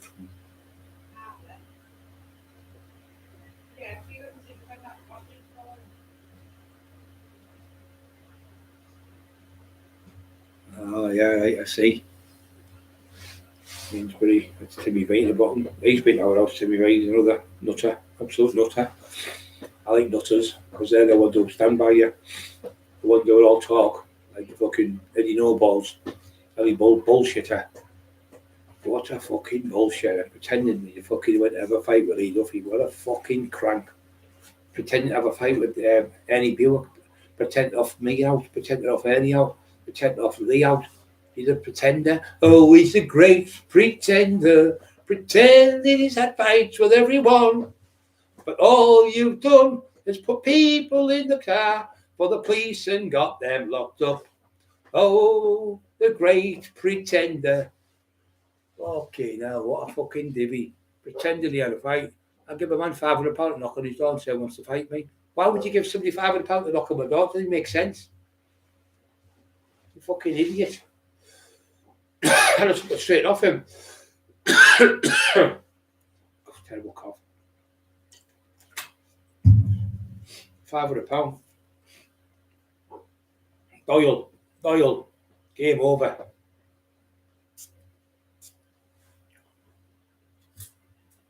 You blew it now, Boyle. You blew it now, daft cunt. Because everyone knows what you are now. You have to, again, tell lies to people. They can shit up. I'll tell them the truth in the day when I did. That's what I'll do. I will show Big Eddie in my tax man book from in the day what I did and what he did, nothing. The real tax man tells the story of everything. But I chased him through the fucking club. His brother chased him out the club. But you did now, Eddie. You did nothing. And I put it in the book, and you did nothing about the putting it in the book either. It's in the fucking Steve Richards book about me fucking fighting me as all and grassing me up. I never mentioned you. I never mentioned you in it because I give you respect because I kept killing Brian Flaherty. Well, fucking next book I do, I'll be putting you in. Snitching cunt. You only won the competitions because your dad was buying your trophies for you. They were buying your fucking competition, you silly cunt. Everyone knows that. Norman Buckland, he's a great lad.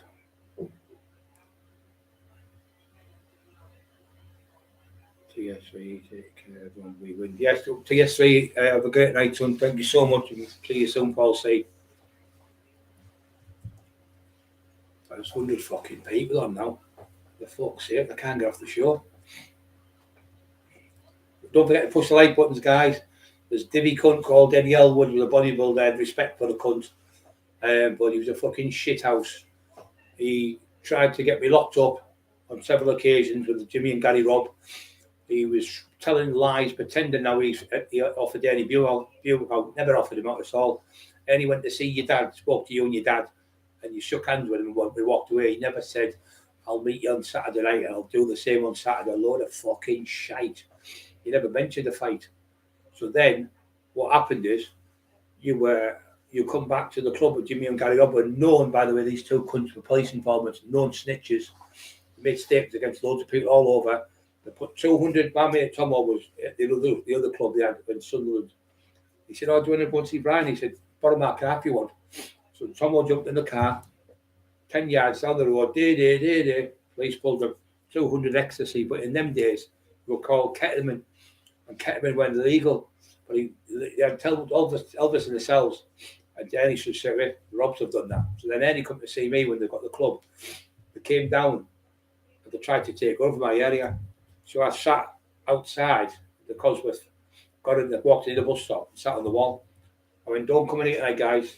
Don't be coming in here. Don't when you come in tonight. No one turned up. 30, 40 people, I think. No, 26 people, 30 people, something like that. Went in. I was already in there when I got there, but they were like DJs and stuff. No one turned up. So they realised they couldn't open the club without me. So they said to Eddie, can you get hold of Brian? So Eddie got hold of Tom. I went to see him. Eddie shook his hand. Eddie was getting £600 wages. And I said, well, I want £1 a man. Same as the DJ.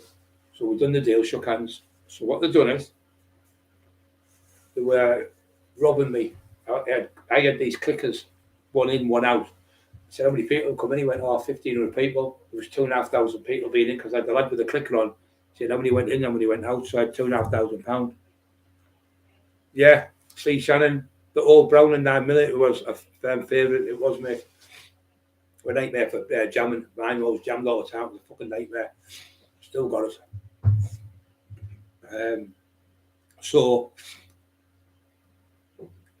They went back. So Eddie Elwood and them, we decided Eddie Elwood's not to do it then. So Jimmy Robb was fucking snitch. So what he done is he had a big fat lad from Sunderland. He went on the telly and went, hey, I own the club. He signed the forms for the club with the council and all that stuff and registered. It was all in his name. So he said to Eddie and me, he said, why don't we take the club off him? They just try and rob you and Brian and me. We'll split it 3 ways. So what we did is we went in and took the club off him. We took a few lads from him. I took about 30 lads with us. Went up to the door and said, do you want the good news, the bad news? I said, the good news is I own this club. The bad news, you've got to leave. He said, the good news, no, I said, the good news is you've got 5 minutes to go. So anyway, they went. They never put a fight up. And I went in, took the door off them. I charged £12 a ticket. I went home, I got £12,000. It was either 10 or 12 grand, I can't remember now. 10 grand I think I went home for. And I come back and I put the 10 grand in. QFX were on. Give the lad, it was Scottish. There was a lad, 2 lasses with him. There was these couple of kids. So anyway, they went in. We did 2 songs and we took 16 grand on the door. So me and Eddie shared it with the doorman, with the big lad, big fat, massive, about 40 stone he was. And he had it all in his name. So when the cops come, he said, oh, it's my club. He said, no, you don't know, you taxed the club. So Jimmy Robb was on the run. I taxed Jimmy Robb. I took 30 grand with the E off him. £30,000 off the E off him because I knew he was a snitch. And they were going to put a gun in my car. So the big fat lad said to me, what they're going to do, brother? They're on about putting a gun in your car and phone the cops up and getting you done. So I then contacted a man called Jacko from South Bankway, Grangetown, South Bankway, Grangetown. I got Jacko to sit in my car. He used to give him £100 a night. He used to man my car. There was no guns in the car. It was fuck all. And he used to man my car. And then Annie used to drive me. I used to give him £100. And we used to go to Redcar places. So what happened is, we had this cut, so we took the door off them. And what happened is, the club was owned by Tonesy from Hartlepool, so he owned the club. And we didn't know this. We thought it was theirs outright, the Robs. So Jimmy Robb was on the run and one was in jail because they were Romans. So what happened is, the Tonesy come and went with the police after 6 weeks, it was shut. They got the door, the Elwoods, and they went and opened it up with Jimmy and Gary Robb. But I don't think they were there. I think somebody else opened it with them. So what happened is the Elwoods got the door. Right? They did get the door, don't get me wrong. So then Eddie went and seen them and said, well, this is going to happen, that's going to happen. So anyway, whatever happened. So the next minute, we've gone down there to come and confront the Elwoods and all these dogs and everything. So when we get there, we drive by. We got told by somebody tipped us off, the cops were involved. So we got there. And I went by in a car, drove by, there was 2 big, massive, Eddie Elwood and them were all inside the club, there was no doorman on the front, there was no one there, not a soul. We drove by, and it was dark nights, and there was 2 big Azuzi troopers with armed response with the machine guns, each side, and then there was another 2 cops on the front, with handguns on the front. There had 4 coppers stood on the front, the Elwoods. They went to the police and asked for armed response because they were fearing they were going to get shot because the club got all the doors shut up. So the club shot the doors off it. They grasped me up to the police. They phoned the police and made statements saying, they seen me doing the shooting. They had me in. Couldn't prove a fucking thing. They had nothing to do. And then Boyle saying, there was no shooting, Jay's lying. So if I'm lying, how come the Elwoods got the door then because of the shootings? So what happened is they got these other people in, Elwood and his mates. They went in. And then we were going to go down, me and Eddie. So we decided to go down with a 52-seater bus and a load of people from Newcastle and Sunderland were going to come. And then we found out the cops were involved. So they had a place across the road. It was like the Gardens, it was called. And it was all flats in there. The cops were in there with cameras up. They put cameras up in there because people I knew there lived there. Kenny the phone's mate lived there. And Speedy knew a lad who lived there in the last. They had cameras in there. So we went by the club again. And we couldn't go in the club and take it off them. And then Elwood said, you didn't dare come. No, I didn't dare come, Eddie, because you phoned the police on me, you fucking snitch. He made statements to the police. He stood with the police on the front all night, you fucking coward. You weren't allowed to come out. You kept staying in. You stayed in the club. You used to open the door, one in, one out. You were shitting your fucking self for months. And what happened is I ended up going to jail in 1995, sitting up there. But what happened before that is I got my bail conditions lifted when I went over that way. So I wasn't allowed to go near the club or go near an Elwood or them Dolmen. I was going to get nicked if I went near them. But anywhere near that club, that was the place. So they made sure they kept me away. So Elwood and his gang made statements, grassed me up. They grassed every cunt up. So I was allowed to go there. So I had to stay in Ingleby Barwick. So I had to be in every night at 6 o'clock. So the cops used to come and come to my house and say 8 o'clock, 9 o'clock, 12 o'clock. I'd have to go and show myself. So 10 or 12 weeks I was on this bail. So I went over to don't forget to push like buttons, guys.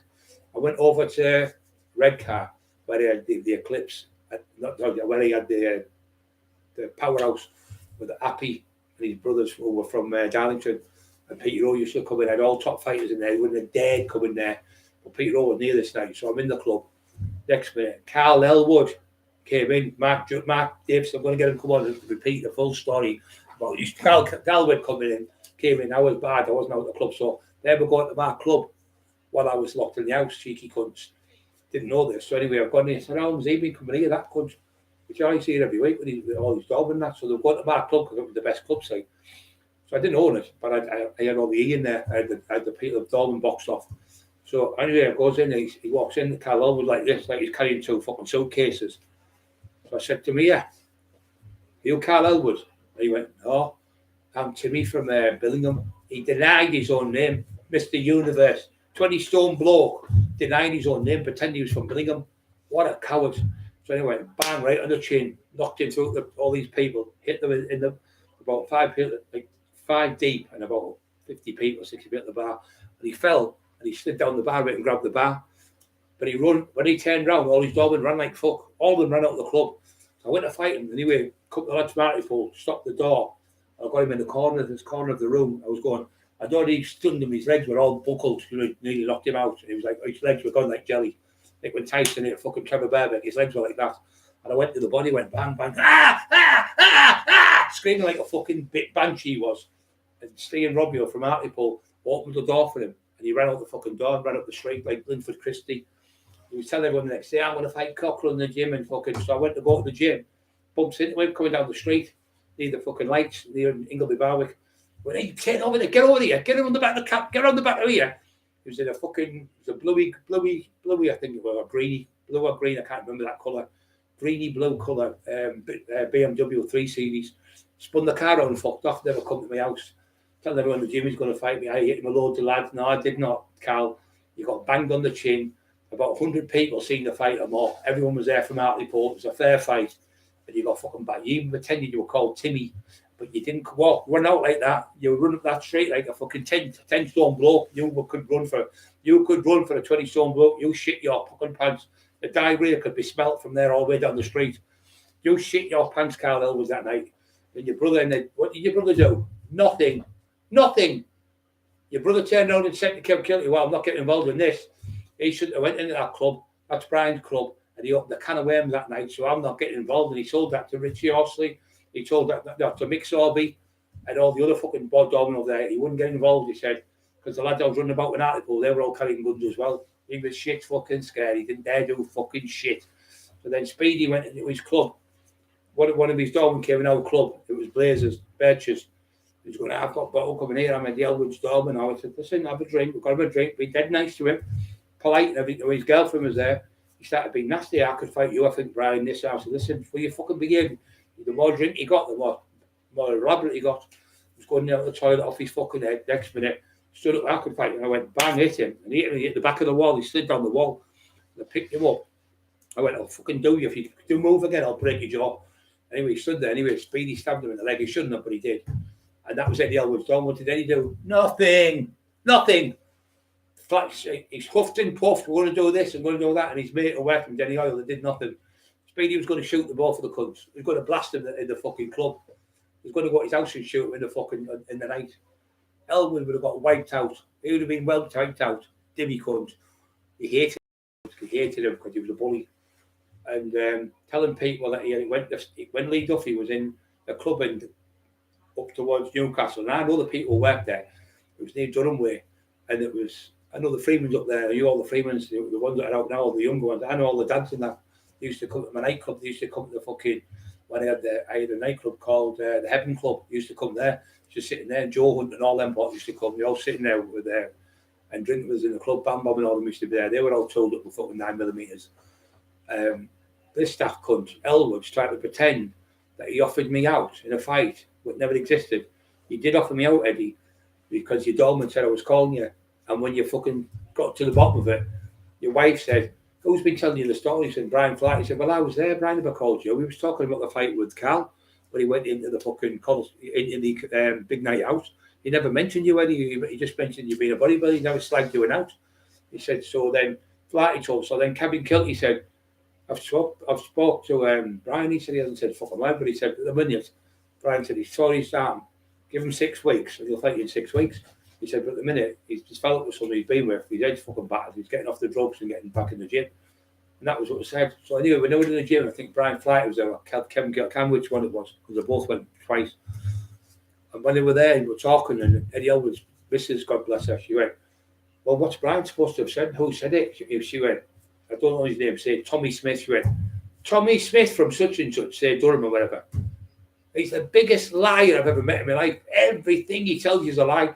I wouldn't believe anything he says. Like Tom Pepper, I think she's used that word. I've never known anyone lie so much as him. And then he went, really? And she went, yeah, Eddie, don't listen to a word he said. He's the biggest liar you've ever met in your life. So then he went, I'll tell Brian to forget about it. I don't know if it was Kevin or... He told them both, but I can't remember which one it was then. I think it was Flatty, tell you the truth. And he went, he's the biggest liar that you've ever met. There was no fight arranged, but there was. I said, when I get my arm fixed. But you never ever offer me out in a fucking fight at the Coliseum. You never offered me out at all. You never offered anything viewing out at all. You're an idiot. You're an idiot, Elwood.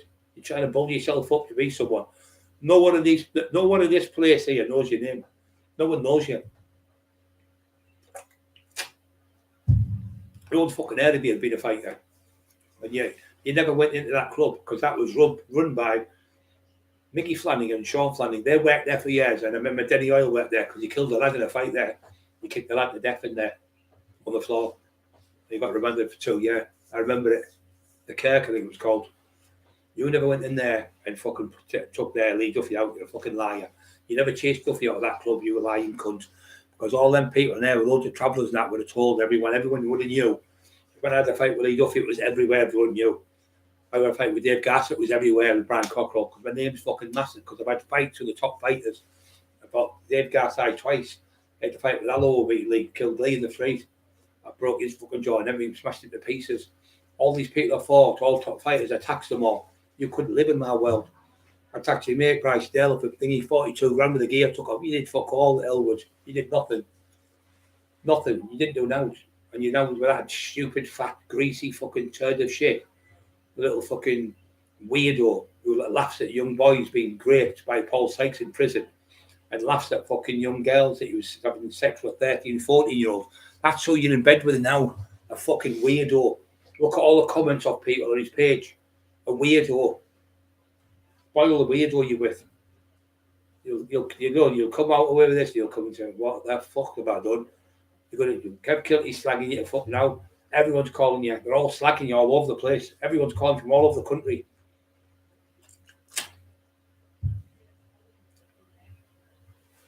Yeah, do body, 2 3 body shots. She was crying like a little fucking girl. That was his brother. He'd never done nothing, Elwood. But now you did fuck all. I got remanded. I got jailed. And when I was in jail, this proves this. Elwood then, the police got took off the door when I went to jail in 1994. I went to jail then. He said the police got took off the door then. The armed response got took off the door. That's how scared they were of me. But when I was there, it was every Friday and Saturday, the armed response were there. But I was allowed to go down there and that in there, but I never went. I thought, I'm going to get locked up with these cunts and disgrasses. And then Jimmy, Gary, Rob, they were letting Eddie Elwood, they were letting 12 and 13-year-old kids in the club. And the police, 200, I'll get it, I think it was 200 police officers raided the club. And Elwood had a doorman in there pretending to be fucking, but no, he had policemen in there, Elwood, with guns on, pretending to be doorman, working for him as doorman.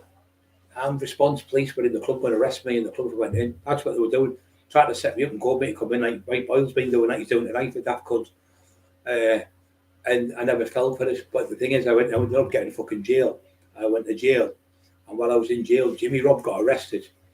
Because when they were using the cops, they had cameras in there watching for me coming. They turned the cameras on Jimmy and Gary Robb. They seen them dealing gear and that. And they caught them with pinhole cameras and stuff. Told the cops raided them. Jimmy Robb got 8 years.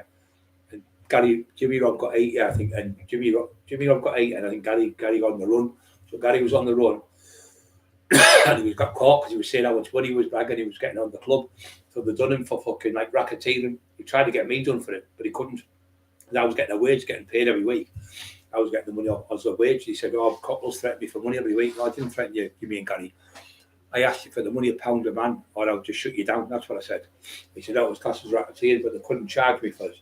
I went to court and the judge kicked her out. He said, "Well, Mr. Cockerell was just providing the service as a doorman and making sure it was okay."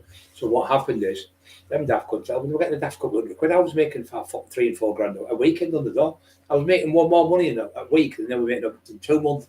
Daft cunts, they haven't got a clue, divvies. So what happened is, the police shut the place down. 1996, they raided it, and I'm going to show you what Elwood was letting in the club. I'll show you the kids who were letting in. Weirdos letting little 13-year-old kids in the club, you fucking weirdo. Pure shite you talk. He paid somebody £500 to come knock on my door and offer me out for a fight. Fuck off, you crank. It doesn't make sense. It's like probably 1,500 quid or 2 grand now. So unless £1,500 will he go around there and knock on his door and offer him out? I'd go to them doors every night of the week. I'd go for 100 quid a night, mine from 1,500 quid. You just talk shit. Why would you give somebody £500 of your fucking money to ask me for a fight when you could just phone me up and ask me for a fight? Just make shit up. And why would you go and say you had a fight with Lee Duffy and no one knows about this fight? No one's seen this fight. I've already spoke to people who worked on the door there, like the Flanagans and that. They never fucking heard of the fight. Never existed. Never heard of you going to the club and putting people out. You're a liar. You're a fucking liar.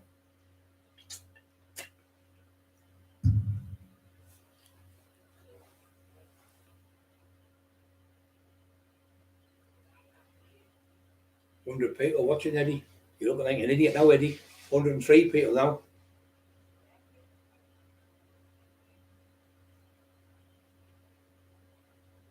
There's only one original taxman, that's Brian Cockerill. Yeah, you're right, mate.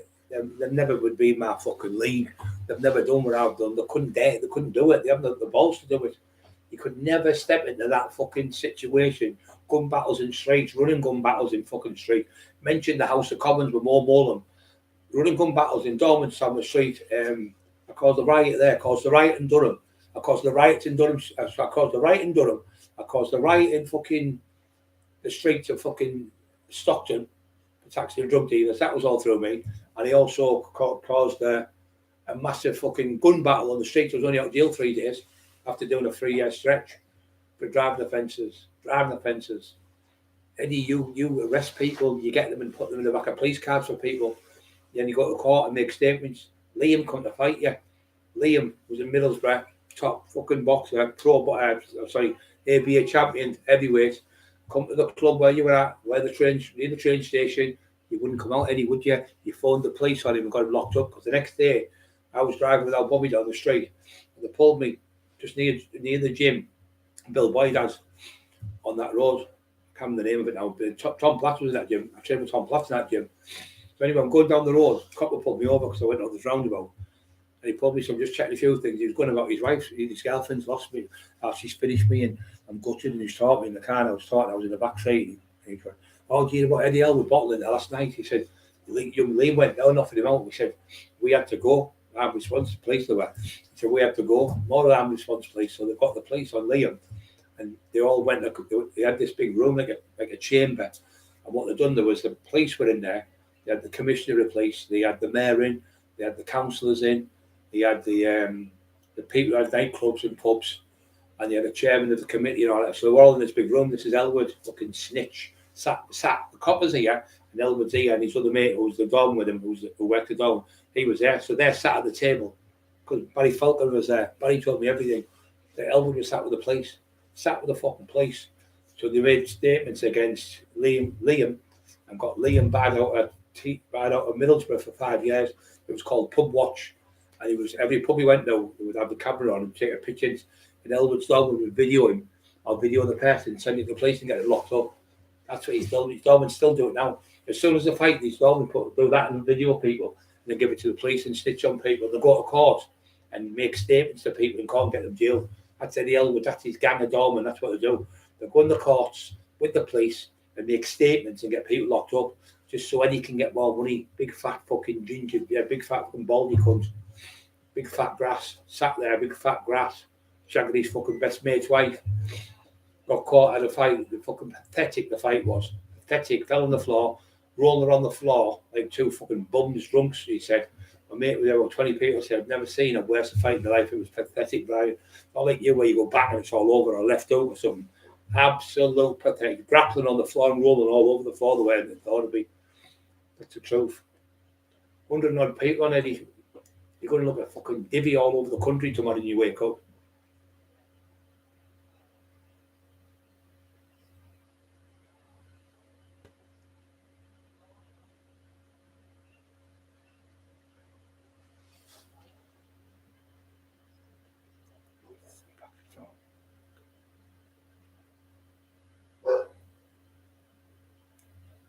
Legs and wind.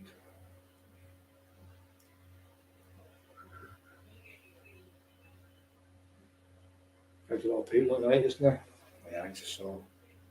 So now when I'm poorly, Big Eddie wants to shout his mouth off when the taxman's ban. Why didn't you stick up for your brother when I beat your brother up? Coward. Coward. Why didn't you stick up for your brother, coward? Why didn't you stick up for your dog when I got stabbed off with mate? Why didn't you stick up for your dog when I battered and fucking sparked him in the pub? Yeah. Why didn't you come out to fight when I came up? Well, I never came up. You couldn't come out because you were hiding inside. Hiding behind the police. Was he gone? Yeah.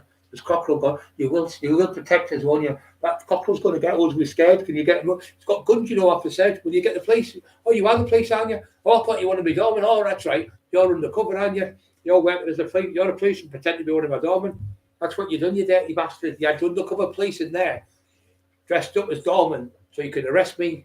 Dirty, low-life fucking scum you are at Elwood. What a fucking scumbag you are. Lee Watley said the same thing yesterday. He said he just looks like a fucking divvy now.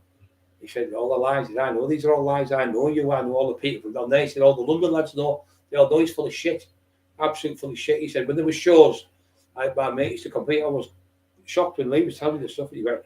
He said there was always fiddling going on from the northeast, from the Elwoods. It was always the Elwoods fiddling. He said always them. They were always fiddling from the northeast, like Middlesbrough way, Newcastle and Sunderland way. He said it was always fiddled. When they did the competition, they were on stage. He said always fiddled. He said it was always people in the north who won the Mr. Universe. But when they come to London, it was like fair, the 50-50. The judges were fair. But the ones in the northeast were getting paid off the likes of the Elwoods to fucking let them win. What a fucking embarrassment. Paying someone to win a cup title. What a fucking divvy. Absolute crank. Boiling him. What are you doing with Boyle? Bum Boyle. You know it's called Bum Bum. You know why I call him Bum Bum? You're the Renty boys. You're the Renty boys. That's why we call him Bum Bum. He's never away from them. Bragging out what he does with them all. 65 thumbs up. I've never had so many thumbs up in my life. Don't forget to push the like buttons, guys. No one likes a snitch, but somebody coming out 12 lines about Lee Duffy to try and bully himself up, pretending to this man for 30 years. He said the hell the same. Never said a word about Brian Cockerill. I offered Brian Cockerill out. I offered Lee Duffy out. I put him out of the club. And then he died 2 weeks later. I offered Eddie Buick out. No, you did not, you fucking crap. Next up will be Viv Graham. You know, the dude on there, they all seem to put the four big names in, like your Eddie Buick, your Brian Cockerill, your Viv Graham, your Lee Duffy. You always put them type of people in the categories. We all see these cranks saying, I could have beat Brian Cockerill, Viv Graham, Eddie Buick. I could have beat Lenny McLean. I could have beat Roy Shaw. Well, you fucking couldn't. If you could have, you would have. Same as you, Elwood. If you could have beat me, you'd have beat me then. Why would you come out with it now? Because I'm poorly. Is that what it is? Big brave man. Big brave man. You look like a divvy now. I'll bet you don't do your book. I bet you end up pulling the plug on it because you'll have that much fucking shit off that many people. You'll end up, yeah, that's the one, mate. You're right, Paul. Lee Hartley. Right on his fucking toes.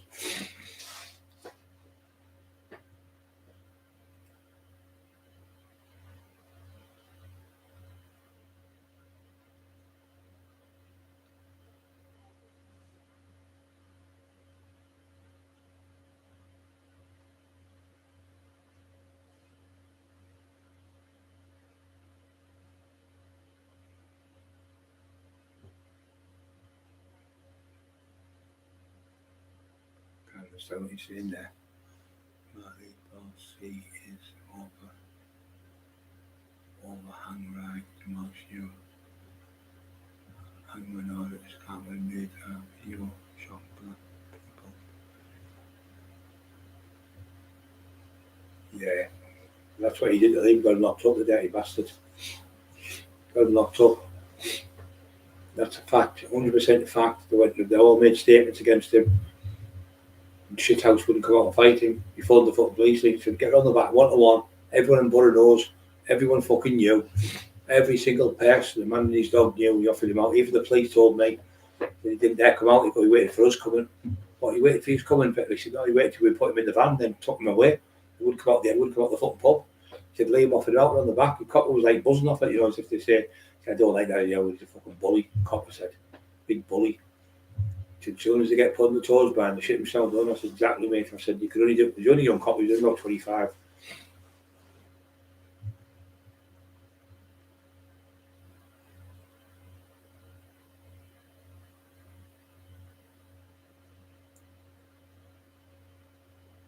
Yeah, see you later, son. Thanks for being on there, brother. Love you all the world, mate.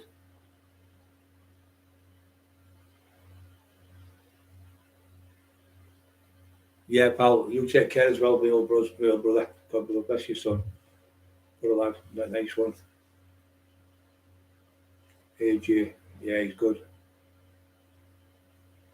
I didn't like him when he was racist, though, when he wouldn't shake that Husk's hand when he got beat. I thought it was bad, really bad. You know, you just don't do it. If that had been a white lad doing that to a black lad, there'd be chaos all over.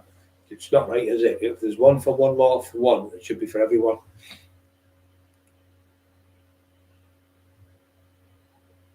I'm not going to ask him on here, Paul. I'll ask him tomorrow when I phone him, mate. I just don't want to put his name on, tell you the truth.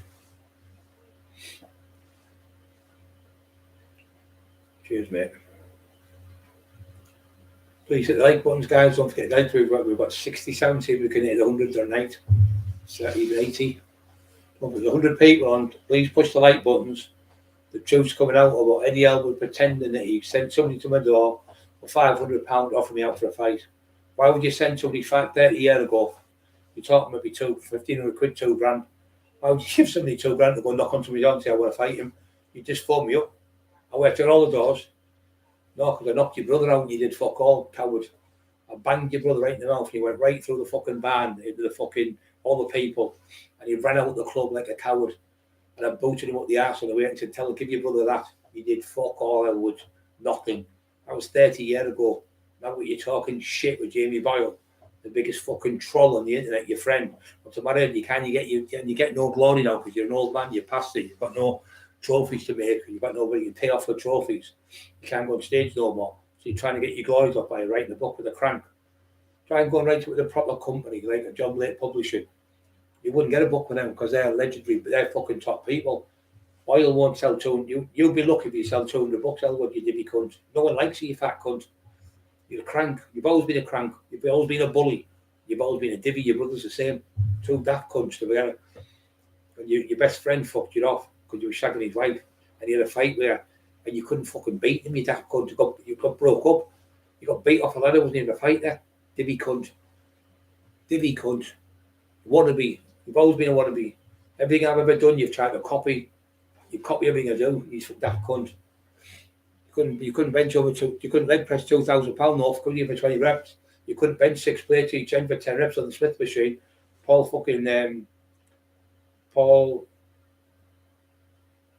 he called? Paul Epstein, was it? Paul Epstein went to the gym and Mark. They were in there auditioning all them and all them, they seen me do it. You hated them telling them stories. Oh, Brian just done 6 plates today for 10 reps on the Smith machine. You hated. And when I did 5 plates each end when I was 22, just gone 22, with your best mate, I did 3 reps. You couldn't do that. You were jealous of it. Everyone knew what you were with me, jealous, brought me jealousy. And when you met me in the fucking nightclub, you did meet me. You met me once in a nightclub. There's all the dom were in the mall, and I was miles bigger than you. And everyone said, "Oh, he's no way. Your back is fucking massive compared to him. You're huge." I was about 24, I think, at the time, 25 maybe, when I met you. And I was talking to Denny Oil, because I knew Denny because he lived in the same street as me in Roseworth. His mum lived on the top on the right hand side. I lived on the right hand side. He lived on the left hand. He lived on the right hand side if you go up, but I lived on the right hand side if you go down. And that was your best friend. And you ripped. Then he told me, he said, he ripped me off for the money. He was conning me for years with the money. You conned your mate and he fucked you off, and your wife fucked you off because you were shagging someone else's wife. Your best friend's wife you were shagging. Dirty cunt. You fucking coward. And then when you got the lad arrested, like I said, you went to the red car and tried to put the lad out the door. The door when you're not putting me out. He said, get outside, I'll fight you on the fucking beach now, because it was the nightclub across the road from the beach. And he wouldn't come out. He wouldn't come out to fight him. You went, oh, I want to be your friend. You're a good lad. The lad said he shit himself, right? He absolutely cacked his pants. He said, I'll make you the head dog when you can work, because I don't want all the others. They've gone. I want somebody like you. No, when you, Eddie, your ass went. Your ass always goes. You're a fucking coward. Every time somebody with a bit of bottle like Liam comes, your ass went with Liam. You phoned the fucking police on the man and got him locked up. You went to court against him. You made statements against him and gone 5 years, bad off the dogs just because you off you out with a fucking straightener. You fucking snitch. Dirty fucking low-life snitch.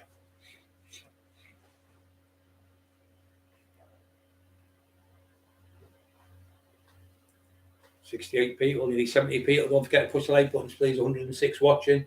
Like buttons is push the thumbs up for the channel and to support the taxman and his wife.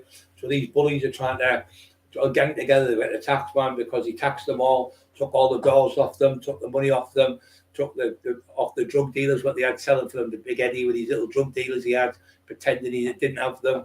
Yeah, you did, Eddie. You were still into that, and you're still fucking banging it up your hooter.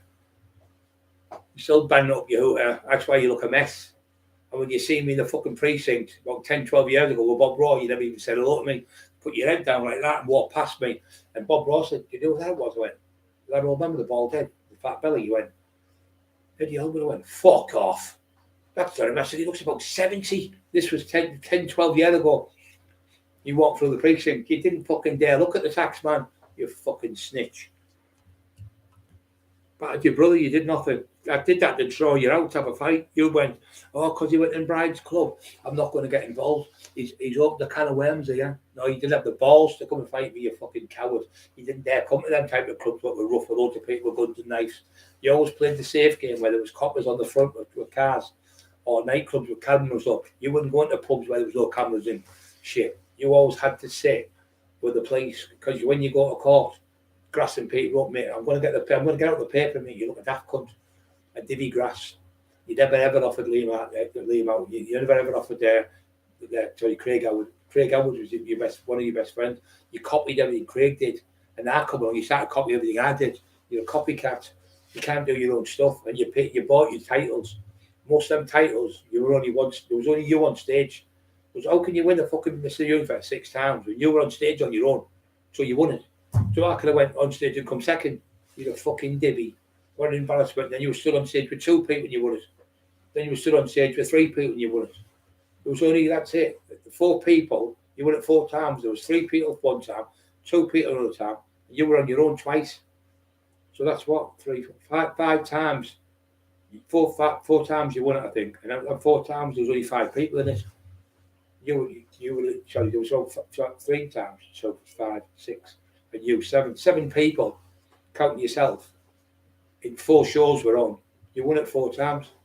Fucking pure fix. Absolute fix. Everyone knew from London, everyone were fixing the shows. Your dad was buying the trophies. Your dad was paying for it by giving the money to put you up the top.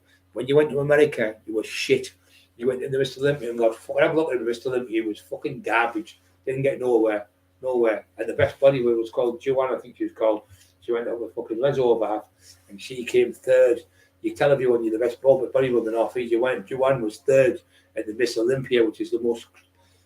This is the pros now. The pros of the pros, no, the elite of the elite. He was nowhere near the elite of the elite. Nowhere near.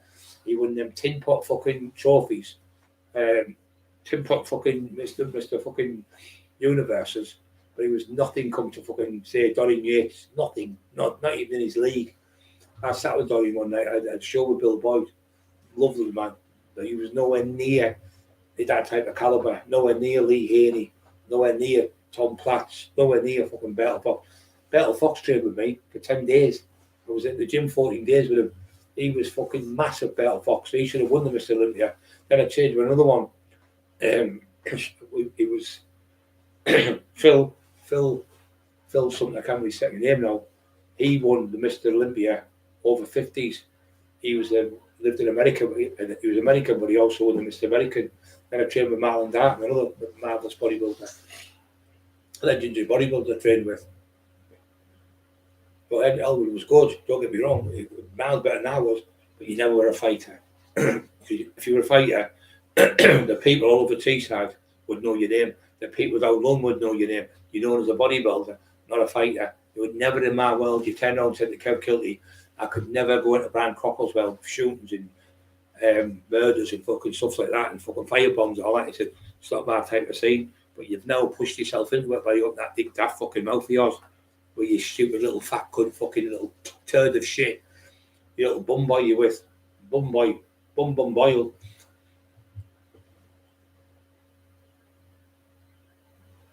Don't forget the like button, guys. 71, come on, you can make this. We could take the 100 tonight for the first time, or 100 ever on the Taxman show. Don't forget to push the like button. Do you love the show? No one loves a snitch. No one likes a snitch, and especially people coming after people. But you know for a fact I've got fucking titanium rods in my neck. You know for a fucking fact my right hand's paralysed. And you know for a fact my right side's paralysed. So 90% of my time I'm upstairs in my bedroom. That's what I do, and I train maybe 20 minutes a day, 4 or 5 times a week. Big Eddie's trying to have a go at me now because I'm totally, and I can't get about and do what I used to do. But you never did it in the day, Eddie. You ran away and phoned the police on me. You grasped me up multiple times. You grasped Speedy up. You tried to get Speedy locked up. That's why Speedy's going to do you in, because you were trying to bully Speedy going in the club, and then Speedy was arguing with fucking Denny Oil. And then Denny came on the phone talking to me. I said, look, and Denny sorted it out. It was sorted, and then you started shouting your mouth off again. He's not getting in. Anyway, Speedy went in there with he was tooled up with a knife that night, and he stabbed one of the doormen, Eddie Elwood's doormen. What did you do to Speedy? Nothing. Because you didn't have the balls. Eddie no balls. Eddie no balls. I know you're pretending you went into a nightclub and offered Lee Duffy out and threw him out the nightclub. Come on. That was one of the biggest stories ever in the North East. It'd be legendary. Be like the legendary fight with Lee Duffy and me. The legendary fight with Dave Garside. The second legendary fight with me, Dave Garside. You never fought no one. You never went to fight Viv Graham. You never went to fight Annie Bjork. It's all lies. Next minute you'll be saying you fought Mike Tyson. No one knows you, Eddie. Just stick to your bodybuilding and stop sticking your fucking nose into my business, or I'll stick my nose into your fucking business. Gobshite. 91 on. The gobshite Eddie Elwood shouting his fucking mouth off.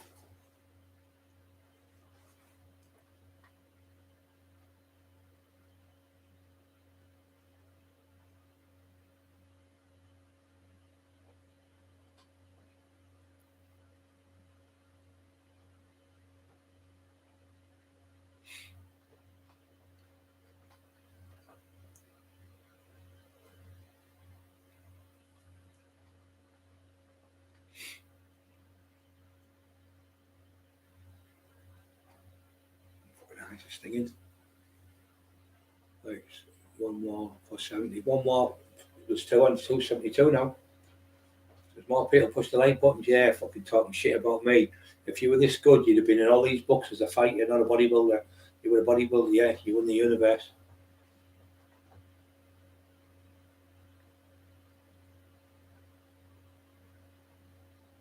Yeah, amateurs, yeah. Universe like semi-pro, win it. Get HBB Pro card. Universe amateurs.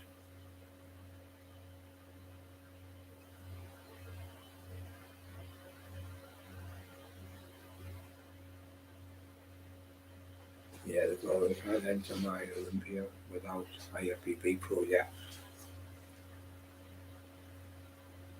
He went over there, he was in that, I think, and I'm sure he went in the Olympia.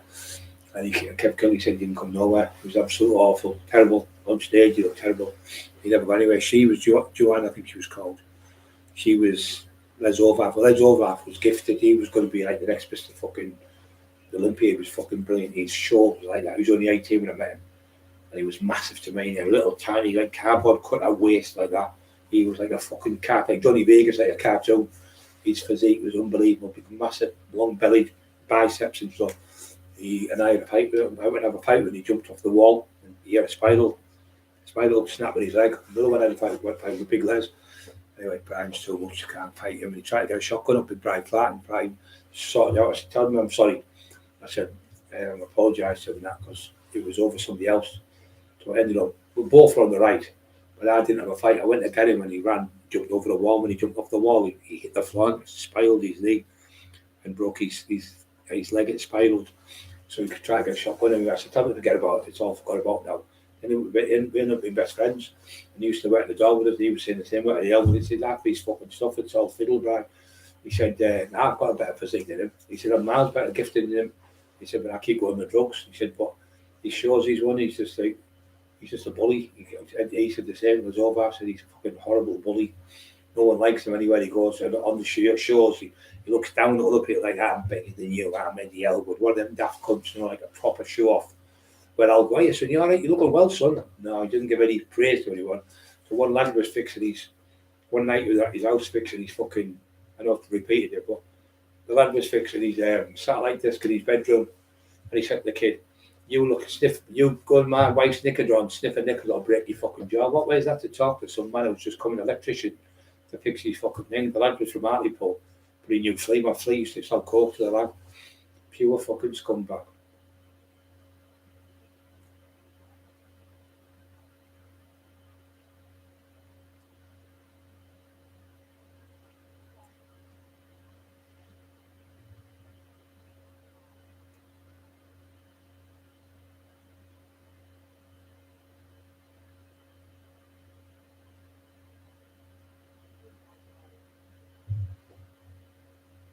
Press the like buttons, guys, don't forget. 72, 99 people, and fucking hell's it ever going down? These people talk shite, making stories about Lee Duffy, pretending they went to fight him. Never. Yeah. Abdul and Salvador from Winniebank's opinions. Was that asking? Paper. Who about two brothers, Abdul and Abdul? I know Abdul. I think that's the one who knocked fucking. I think it's Abdul who knocked out fucking. If his uncle's called Ranjit, they have the South Bank markets, and they're from their doggy market. Sorry, Abdul was the one who knocked their spoil out. I'm right. I'm not 100%. From that way, doggy. They live doggy, and Abdul got in the ring with him. It was Ranjit's nephew, and he hit Boyle on the head in the John Dryden's gym, and sparked him, and Boyle was pissing the blood, and that was when Boyle was stopped by John Dryden. Said, "You can't come back in this gym. You have to leave." Sure, it was Abdul. I think it's the same person. That was years ago. If he was 9 years old, he never ever Boyle ever went in the ring for a fight. He had 3 sparring sessions. He got stopped twice. Once he got stopped for it and below the belt.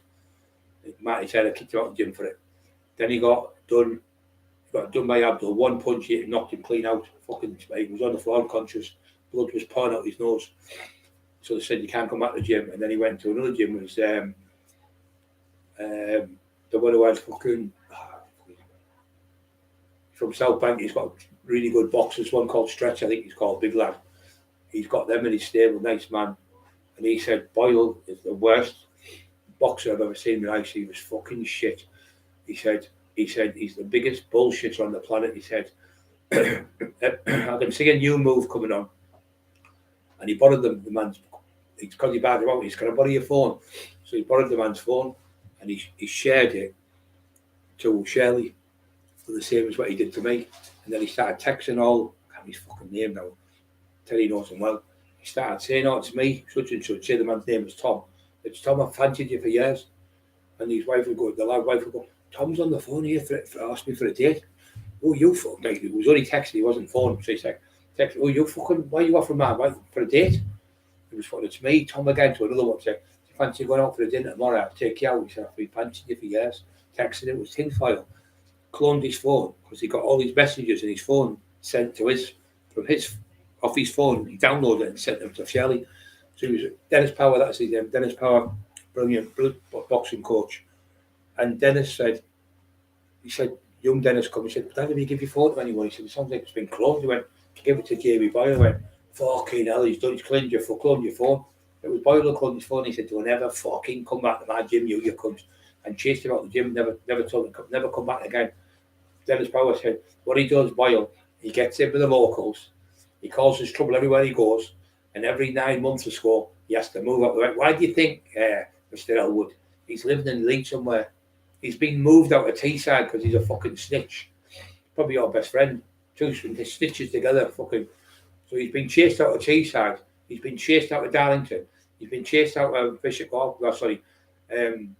Stokesley. He's been chased out of fucking. His dad chased him out the house. His sister won't let him near the children. So if you've got kids, make sure you don't get your kids near them. His brother-in-law won't let him in the house near the kids. His daughter won't let him near the grandkids. She won't let him near them. His mother locks the door on him with the fucking key. She's frightened of him because he's stealing the money. The thief, the pure thief. So what's your wallet and everything else what you're about because he's a thief. And his brother won't have been out done because he pretended he was in the army, walking around with his brother's uniform on. He's a fucking pure Walter Mitty. Just like the one who was lying about you before, Elwood.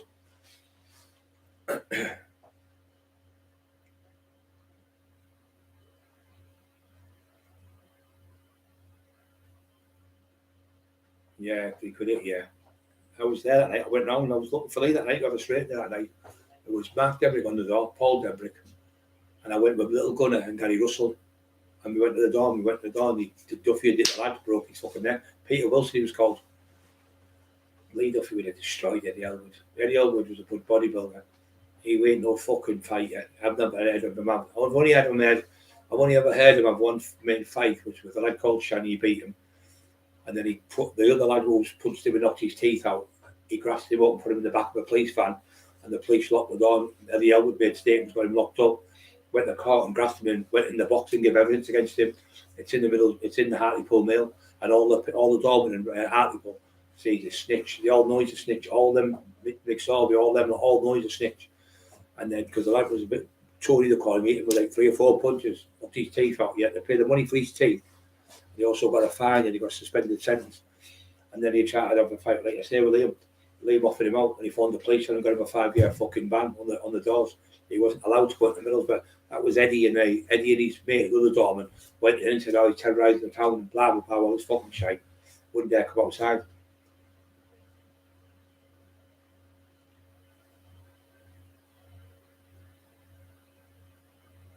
Three, 2, when United won. What's the football because of you, Elwood, now? So 73 on. Don't forget to push the like buttons, guys. So this fucking ding-dong will Boyle making lies up again, another fucking crank, trying to make himself like the big Billy Big Balls, pretending that he paid people to come to knock on my door 30 years ago and give them £500 to knock on my door and say, I want to tell Brian I want to fight him and I'll stand at the other side of Bingley Barwick. What a fucking lie. You know, I never came to my door. If anyone come to the door, I went, boom, right in the fucking chin. Like that, knocked him out, dragged him in the house, booted his, stamped all over his fucking head, smashed him to pieces, fucking smashed his head in the door of the car. Then I took his car off him, broke his fingers in the boot, smashed his fingers to fuck. Then I sent him back to the well and I said, there's your fucking piece of shit. And I took it off him. Then I smashed your face in Elwood, you daft cunt. You never came. Why didn't you come to my door? You didn't have the balls, you daft cunt. You're a fucking crank.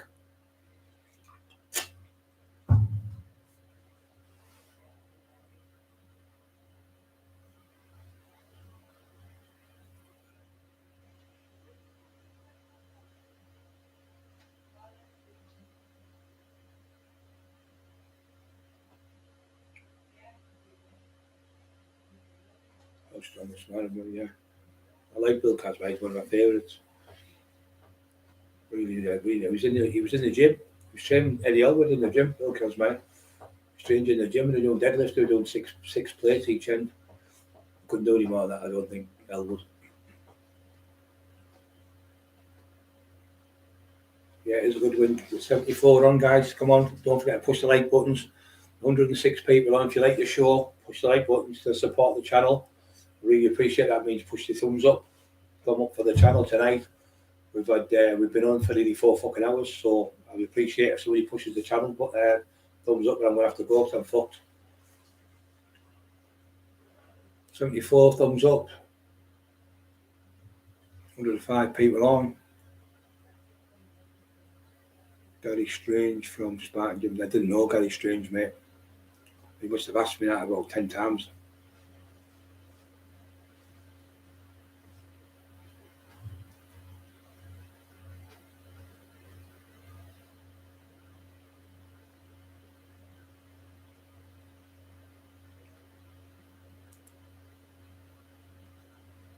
Oh, over the run of Tottenham, we lost that many Man U. I couldn't catch them up now. I think you're only a point behind them. If they lose another game, Tottenham, Man U are going to go ahead of them. But it's getting you have to beat Liverpool, I don't know, I think. Glenn Ross was Glenn Ross went to the floor with him. He fucking couldn't beat Glenn Ross. Fucking, my mate was a brilliant body, a good lad. He was in the world's strongest man from Paul. I'm saying his name now, from Spennymoor. He came second in the British strongest man about 4 or 5 times in a row. And Glenn Ross beat because he was 33 stone, Glenn Ross. But he was can't remember his fucking name. He used to have a gym. He couldn't stand Elwood. He said Elwood's the most arrogant cunt I've ever met in my life. He was a powerlifter. Every one of the powerlifters, all the world's strongest men, every one of them said Elwood's a fucking knob. Every one of them. Bill Casmay, all of them said, what a fucking knob he is. I've never known a most fucking big-headed cunt in my life, he said. Big Ed, that was his name, Big Ed. He said, everyone, Paul, I can't remember his name now, he was Martin Robson, my mate, he used to have the gym with him, and he's from fucking Spennymoor, I can't even fucking say name, Paul, where Spennymoor's from. And he said, oh, no one likes him. He said, he's fucking arrogant as fuck, prick. And that's what he was like, that young kid. You dare go on my wife's knicker drawer and sniff her knickers. Imagine saying that to someone, you fucking weirdo. Sound like Boyle. Sound like a fucking weirdo the way you do. And he said, you better break your jaw if you sniff with my wife's knickers. What a fucking weirdo you are, Elwood. Boyle's your mate now. Bum. And they said, no one, he said, was a Scottish one, said, nobody fucking likes him, fucking big-headed cunt. Thinks he's fucking great because he's won the Mr. fucking Universe. One of the Scottish lad who he was only small, he was really strong. But he's a fucking prick. No one liked him, and all the world's strongest men, they all talk to each other. Elwood was sat on his own. Proper ignorant prick, they said. You got it, Eddie, he just ignore you. Absolute prick. He really got his fucking cock up his own ass, bumming himself. Poor fucking dickhead. Proper ignorant cunt, no, like you. I said, what do you mean? He said, well, if you went, hey, you're alright, and he just ignore you. Pure ignorant bastard. Well, you've doubt to be big headed about because all the other ones walk the floor with him. Walk the floor with him. Don't forget, push the like button, 77, 96 people on. We're getting towards the 80 now. We got back tomorrow, Eddie will lit you up. Over 100 people have been on there, put the like buttons. That means you're a dink. 76, so don't forget to push the like buttons. 94 on. 77, keep pushing the like buttons, guys. Appreciate it. From you, thank you so much. All you people have been at night, hundreds and hundreds of people. There've been for 10,000 people watch this by the end of the week. You look like a divvy Boyle with your fucking mate. You're using him as a weapon to bully people. But that couldn't bully me in the day. Couldn't bully me now. I'm an old man. I'd fucking chop him to fuck the daft cunt. Come my fucking house. Divvy cunt.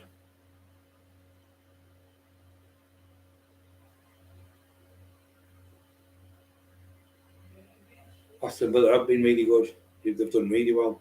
I went there with Kevin Kilty. Kevin Kilty's auntie, I think it was, and I went with a footballer called Sean Flanagan, who was playing amateur footballer, and we went there. So it was a fucking long, about 3 hours to get there. Birmingham, Aston Villa. I was on the right hand side. He was on the side. When his mates come over and shook my hand, the lads who played football with him come over to see us. I said, is that the tax bill? When I've done the documentary and everything, and they came over, the lads from Aston Villa shook my hand. I didn't know them, but they knew me, was talking to him when he had a show and all that. They came home and talked to him about half an hour. But he scored that night. Lee Flanagan scored a goal. He beat 3 or 4 players and scored. He didn't get picked. There was a top manager, he's not there now, but he was there at the time. I can't remember his name. But he didn't get picked to go there. Like, but he had a trial, that was the word. And we were coming back. And the minibus, I think it was like 6-7 hours. We were fucking exhausted, no cramp in the legs and everything. 78 people, thumbs up. Come on, 2 more, be 90. Come on, push them like buttons.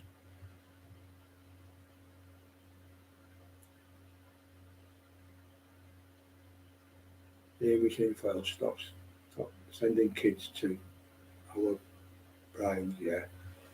Well, that's what they were. The 2 kids that come to my house and firebombed my house. One was 15-year-old to be put in the Middlesbrough Evening Gazette. 15-year-old child. But the arsewife sent to my house and a 16-year-old. But when he's down London in the gay clubs, he's going, yeah, I'm just in the gay clubs. I'm just with my friend. He's on the train, getting off the train, going, does anyone tell me where the gay clubs are? That's what he's saying when he's come off the train. Absolute fucking balloon. He's always talking about fucking sex with people and grapes and fucking young lads and young lasses and everything. He's obsessed with fucking sex. A weirdo. Obsessed with it. I've had a great night tonight, mate. Fucking great night. Thank you so much, Michelle. I don't know what to say to that, you Prod. There's nearly 78, there's just under 80 people that pushed the like buttons tonight in 4 hours, which is fucking amazing. 89 fucking people are still on watching TV. What's going to happen when I go to bed? They're going to all be going, so I'm going to go anyway now because I'm fucked. 78, that's great. So by tomorrow, probably about a couple of days, there'll be probably 200 people push the like buttons. This is Big Eddie Elwood pretending he offered me out for a fight, pretending he offered Eddie up for a fight, pretending he went through, he Lee Duffy out of a nightclub and dragged him out. Absolute fucking shite. And he pretended he had fights with all these other people. Next it'll be Mike Tyson, Muhammad Ali, and fucking Smokey Joe Fraser next or something. Fucking pure fucking bullshit. Elwood sent somebody to my house and offered me out for a fight and give him £500 there the year ago. Fucking bullshitter. But I'll come back to your brother and you didn't know about it. That cunt. You phoned the police on me and got me locked up. Snitch.